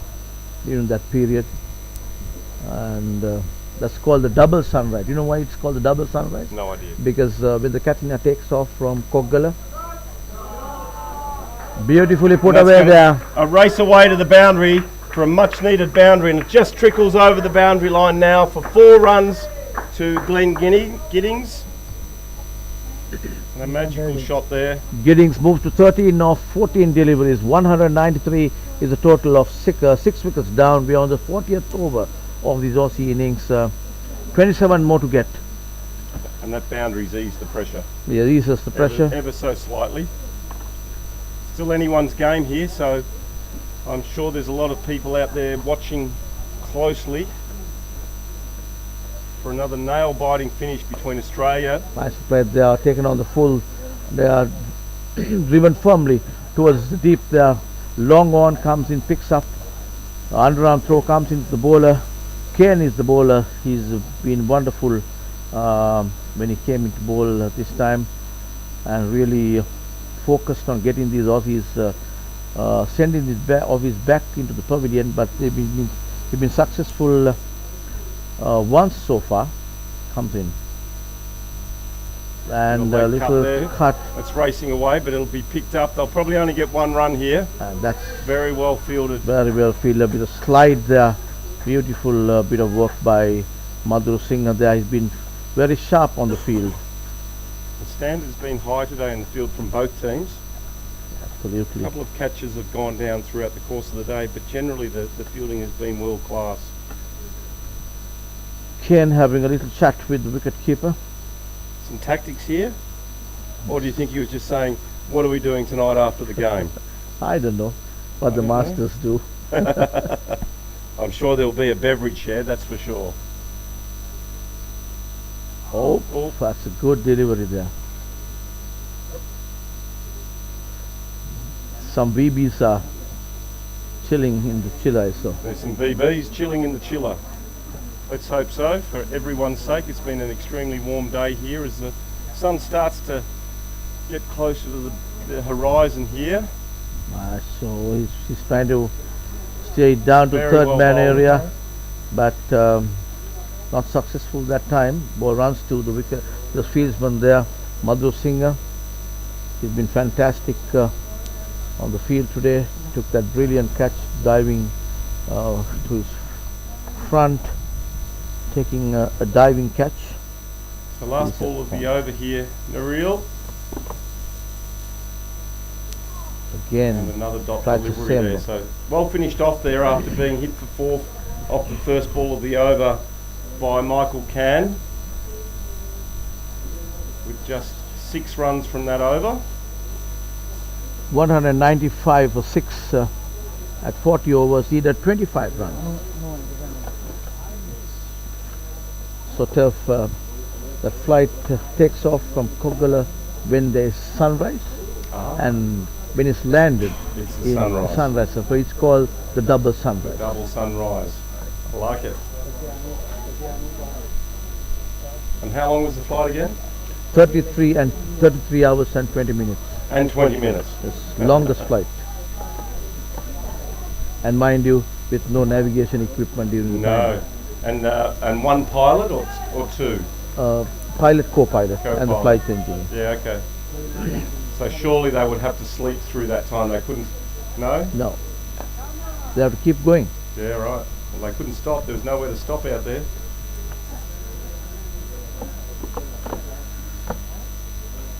And the Bukhari is the bowler. 195 for 6 here. Last over of Bukhari's spell.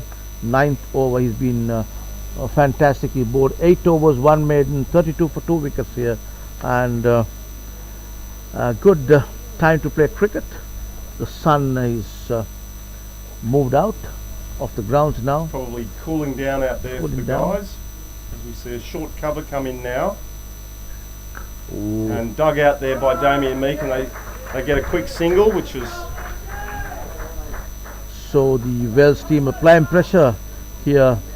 Yorker length delivery by Bukhari. He knows exactly what he's doing, and there is a new batter in, so there is a person catching in front of the batter for that, if you try to drive on the up, there's a tendency of the first ball of the over, he hit on the up. And he's gone bang down the ground for 4. Fantastic shot by Glenn Giddings there. On drove, wide of the mid-on fielder for 4 runs for another much needed boundary. Now they just require 20 runs from 27 deliveries. 200 up on the board, the 200 for 6. Aussies 200 coming in the 41st over, and just 20 runs to win this game. 4 wickets in hand, but it's cricket we are talking of. You never know. Lots of uncertainties. Within the span of 20 runs and 4 wickets, anything can happen. And Bukhari, left arm round the wicket, comes in.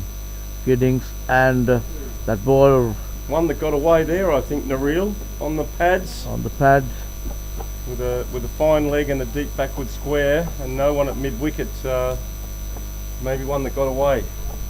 But well bowled there by Papare as he comes in again, left arm around the wicket, and a forward defensive shot, and a quick single there by Giddings. Good try there by Ken. He's been really fast on his toes there. Pick up and three were at the stumps, but by the time the batter has crossed over. Got home, 201 for 6. Papare comes in. Oh, base him and a plain and miss outside off stump, and it's gone through to the keeper who's fumbled, and there's a bye there with the deflection down to third man. 202. So Glenn Giddings is now 19 off 21. A fantastic knock once again at the end of the innings for the Australians, with 3 boundaries and being well supported by Damien Meek, who has 6 from 9, and that's the end of the Ali Papare spell, and he's got the excellent figures of 9 overs, 2 for 38. So I guess the next question here is who's going to bowl that next over from this end? Could be Madhuru Singh. You think so?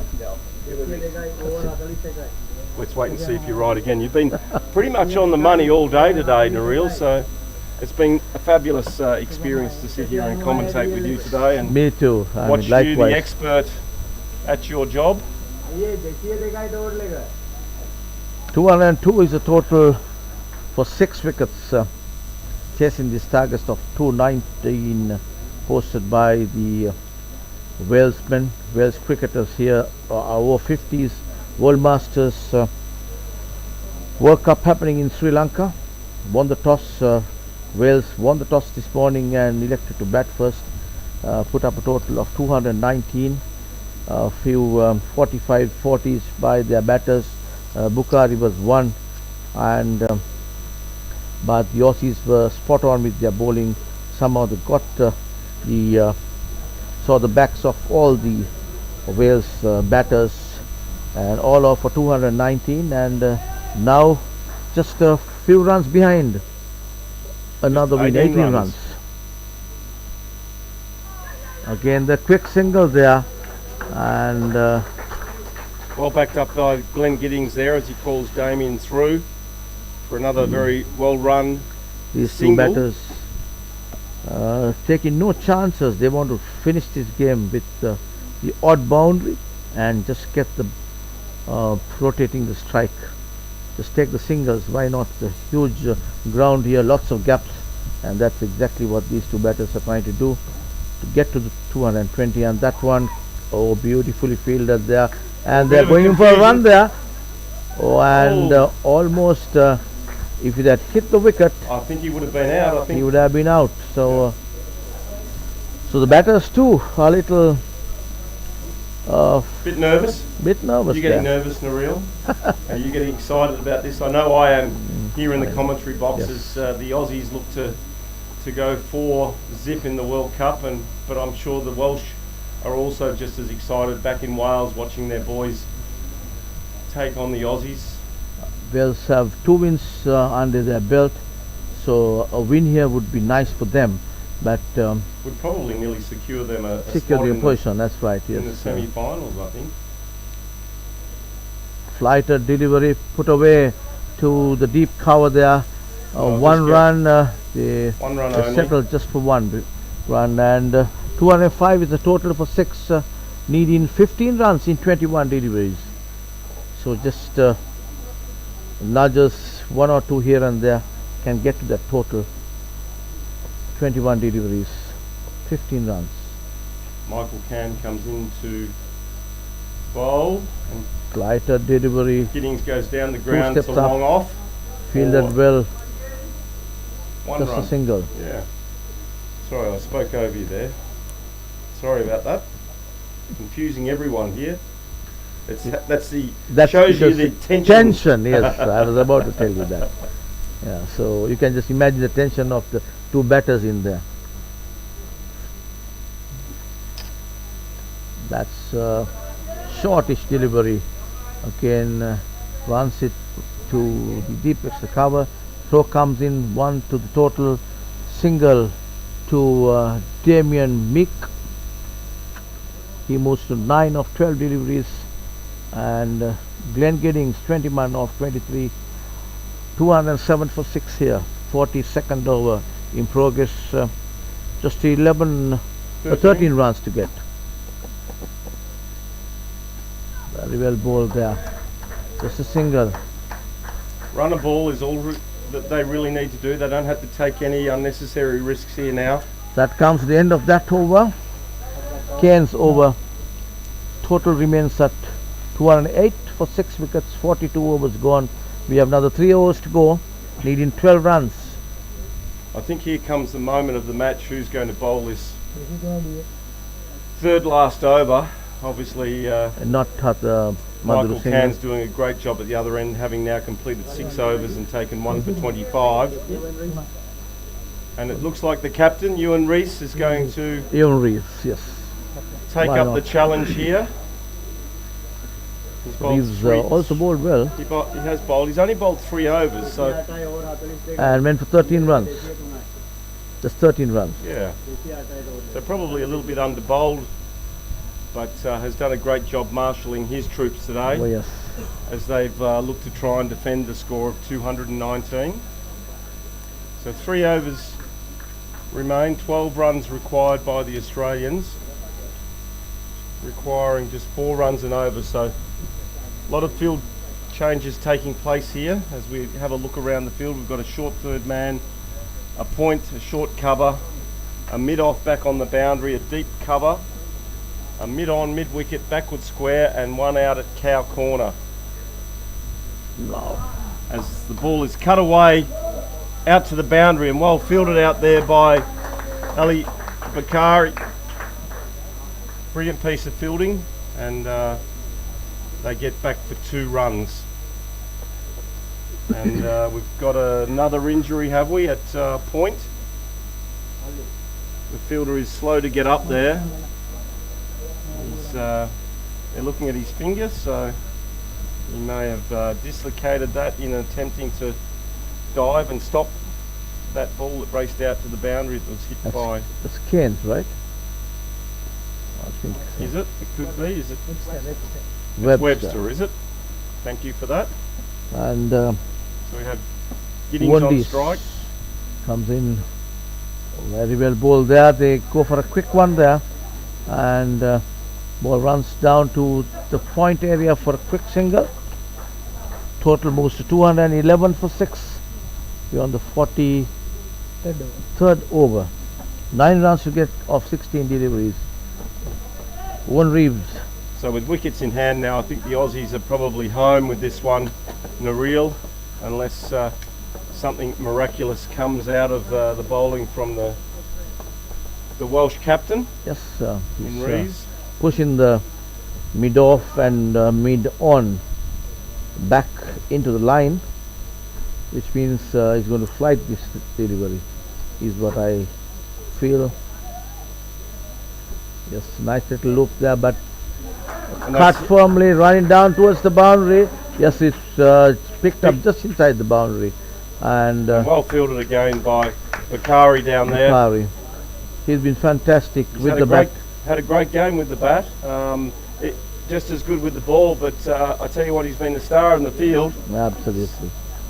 He had quite a bit of ground to cover there, and it's not easy after batting, bowling his full length of 9 overs. Super fit. So another 2 runs to the score takes us to Australia 6 for 213 as they see the ball belted to the boundary line for a great pull shot there by Damien Meek for 4 runs. Meaning now that the Aussies only need 3 more runs for victory as they go to 6 for 217 with 2 balls still remaining in the over. It's been an absolutely amazing game here today, Nareel. It's been exciting from ball 1, I think. Absolutely. 3 runs to get, and the skipper, Eves, operating. And put away. Hit out, it'll land just short of the fielder for 1 run. So Miki looking for the glory shot there. Yes, he was looking. Mistimed it and just eased out to 3/4 of the way to the boundary out near mid-wicket. So Glenn Giddings now with 2 runs to go. And a forward defensive shot. Very watchfully played. That's the end of the over, so he's obviously going to allow Miki the glory, and I know Miki only goes one way, so he's going to try and do it in one hit, I would say. 6 for 218 at the end of the 43rd over, 2 overs remaining, just 2 runs, 2 runs remaining off the last 12 balls, and we have Glenn Giddings 25 not out, a fantastic innings again from Glenn Giddings, and very well supported by Damien Meek, who's now gone to 16 from 15 deliveries. And Giddings was very impressive when he bowled as well. So Damien Meek 16 or 15 deliveries, been very supportive towards Glenn and his team. He bowled well when he was bowling Meek. Yeah, he got the first two wickets of the Wales innings. So here we go. And a forward defensive shot there from Damien. He's going to wait for his ball. Is Keynes coming, operating from the far end there. We have a long off, a long on, a deep mid-wicket as the boundary riders and the rest are ringing up the inner ring on both sides of the wicket. And there's a cut shot through, and Damien's not looking to come back. So the scores are tied. Probably he wants Giddings to win the winning run, I guess. Yes, I think so. So team man in Damien Meek doing the job again for the Aussies, along with Glenn Giddings. Have seen them successfully navigate the 219 runs, which both teams are currently tied on, with Glenn Giddings on strike here. And a forward defensive shot with Damien backing up, looking for that one run that's required by the Aussies here. It's been a great run chase here by the Australians. Very well supported by Ash Hardy, who really got the Aussies off to a flyer and set the scene, taking the pressure off the middle order, allowing them to just work their way through the innings. And ball squirted out to point, and Damien backs up again, and no run. So 1 run is still required. And we have 2 balls remaining in this over.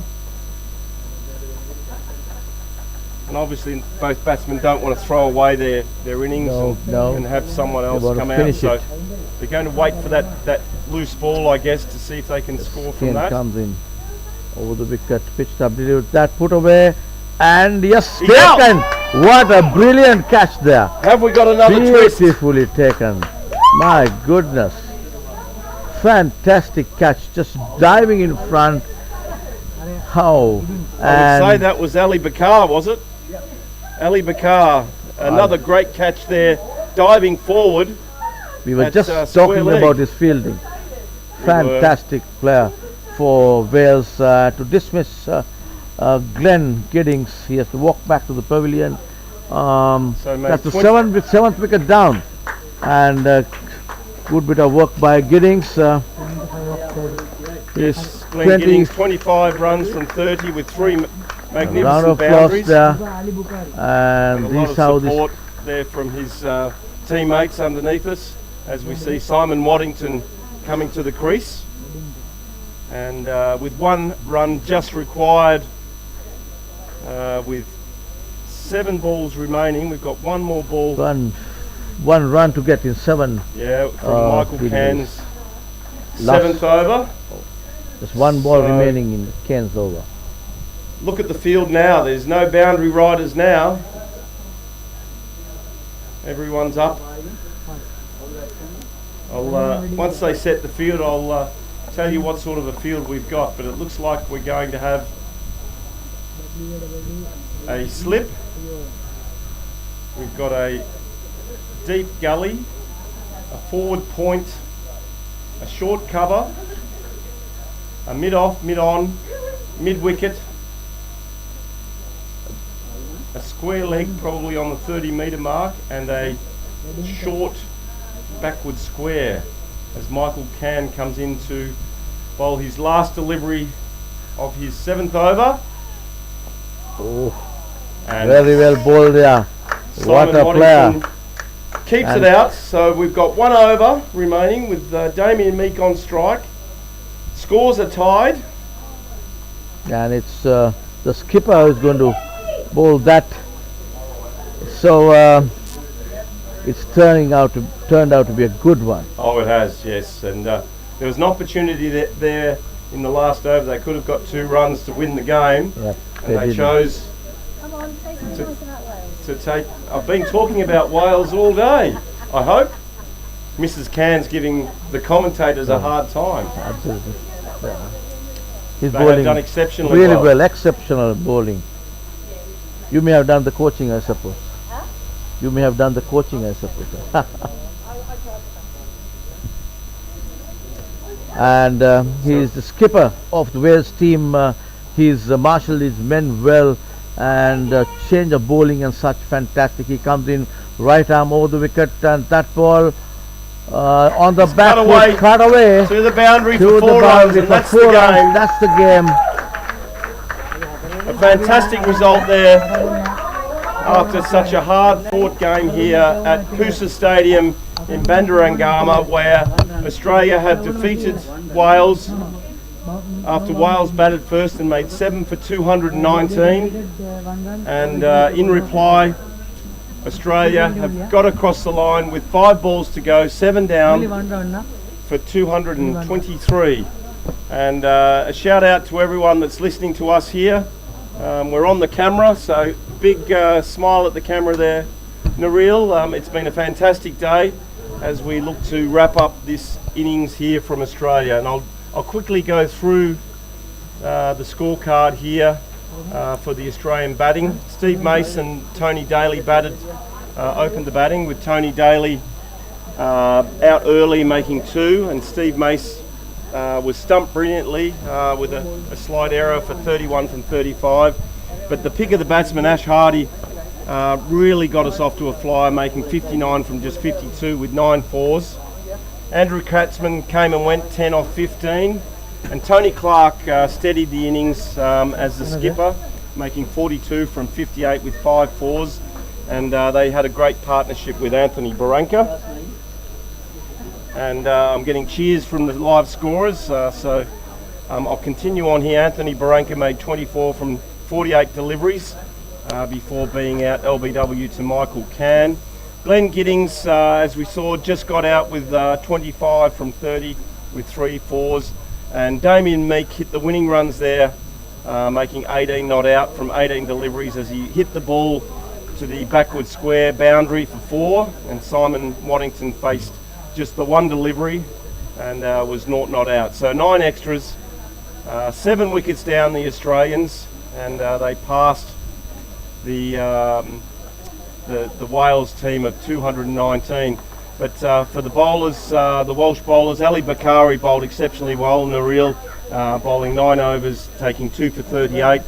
Kelvin Bartle bowled 3 overs, quite expensive, none for 28. Malith Muddarasinghe, brilliant in the field today, bowled 4 overs for 20.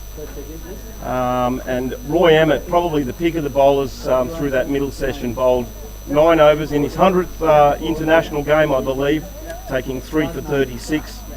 Julian Ballinger bowled through that middle period as well, bowling 8 overs and taking none for 44. And then at the end, the 2 evergreen Welsh cricketers in Ewan Rees bowled 4.1 overs, none for 24, and Michael Cann bowled 7 overs, 1 for 26. So a fabulous game here from the PUSA Stadium.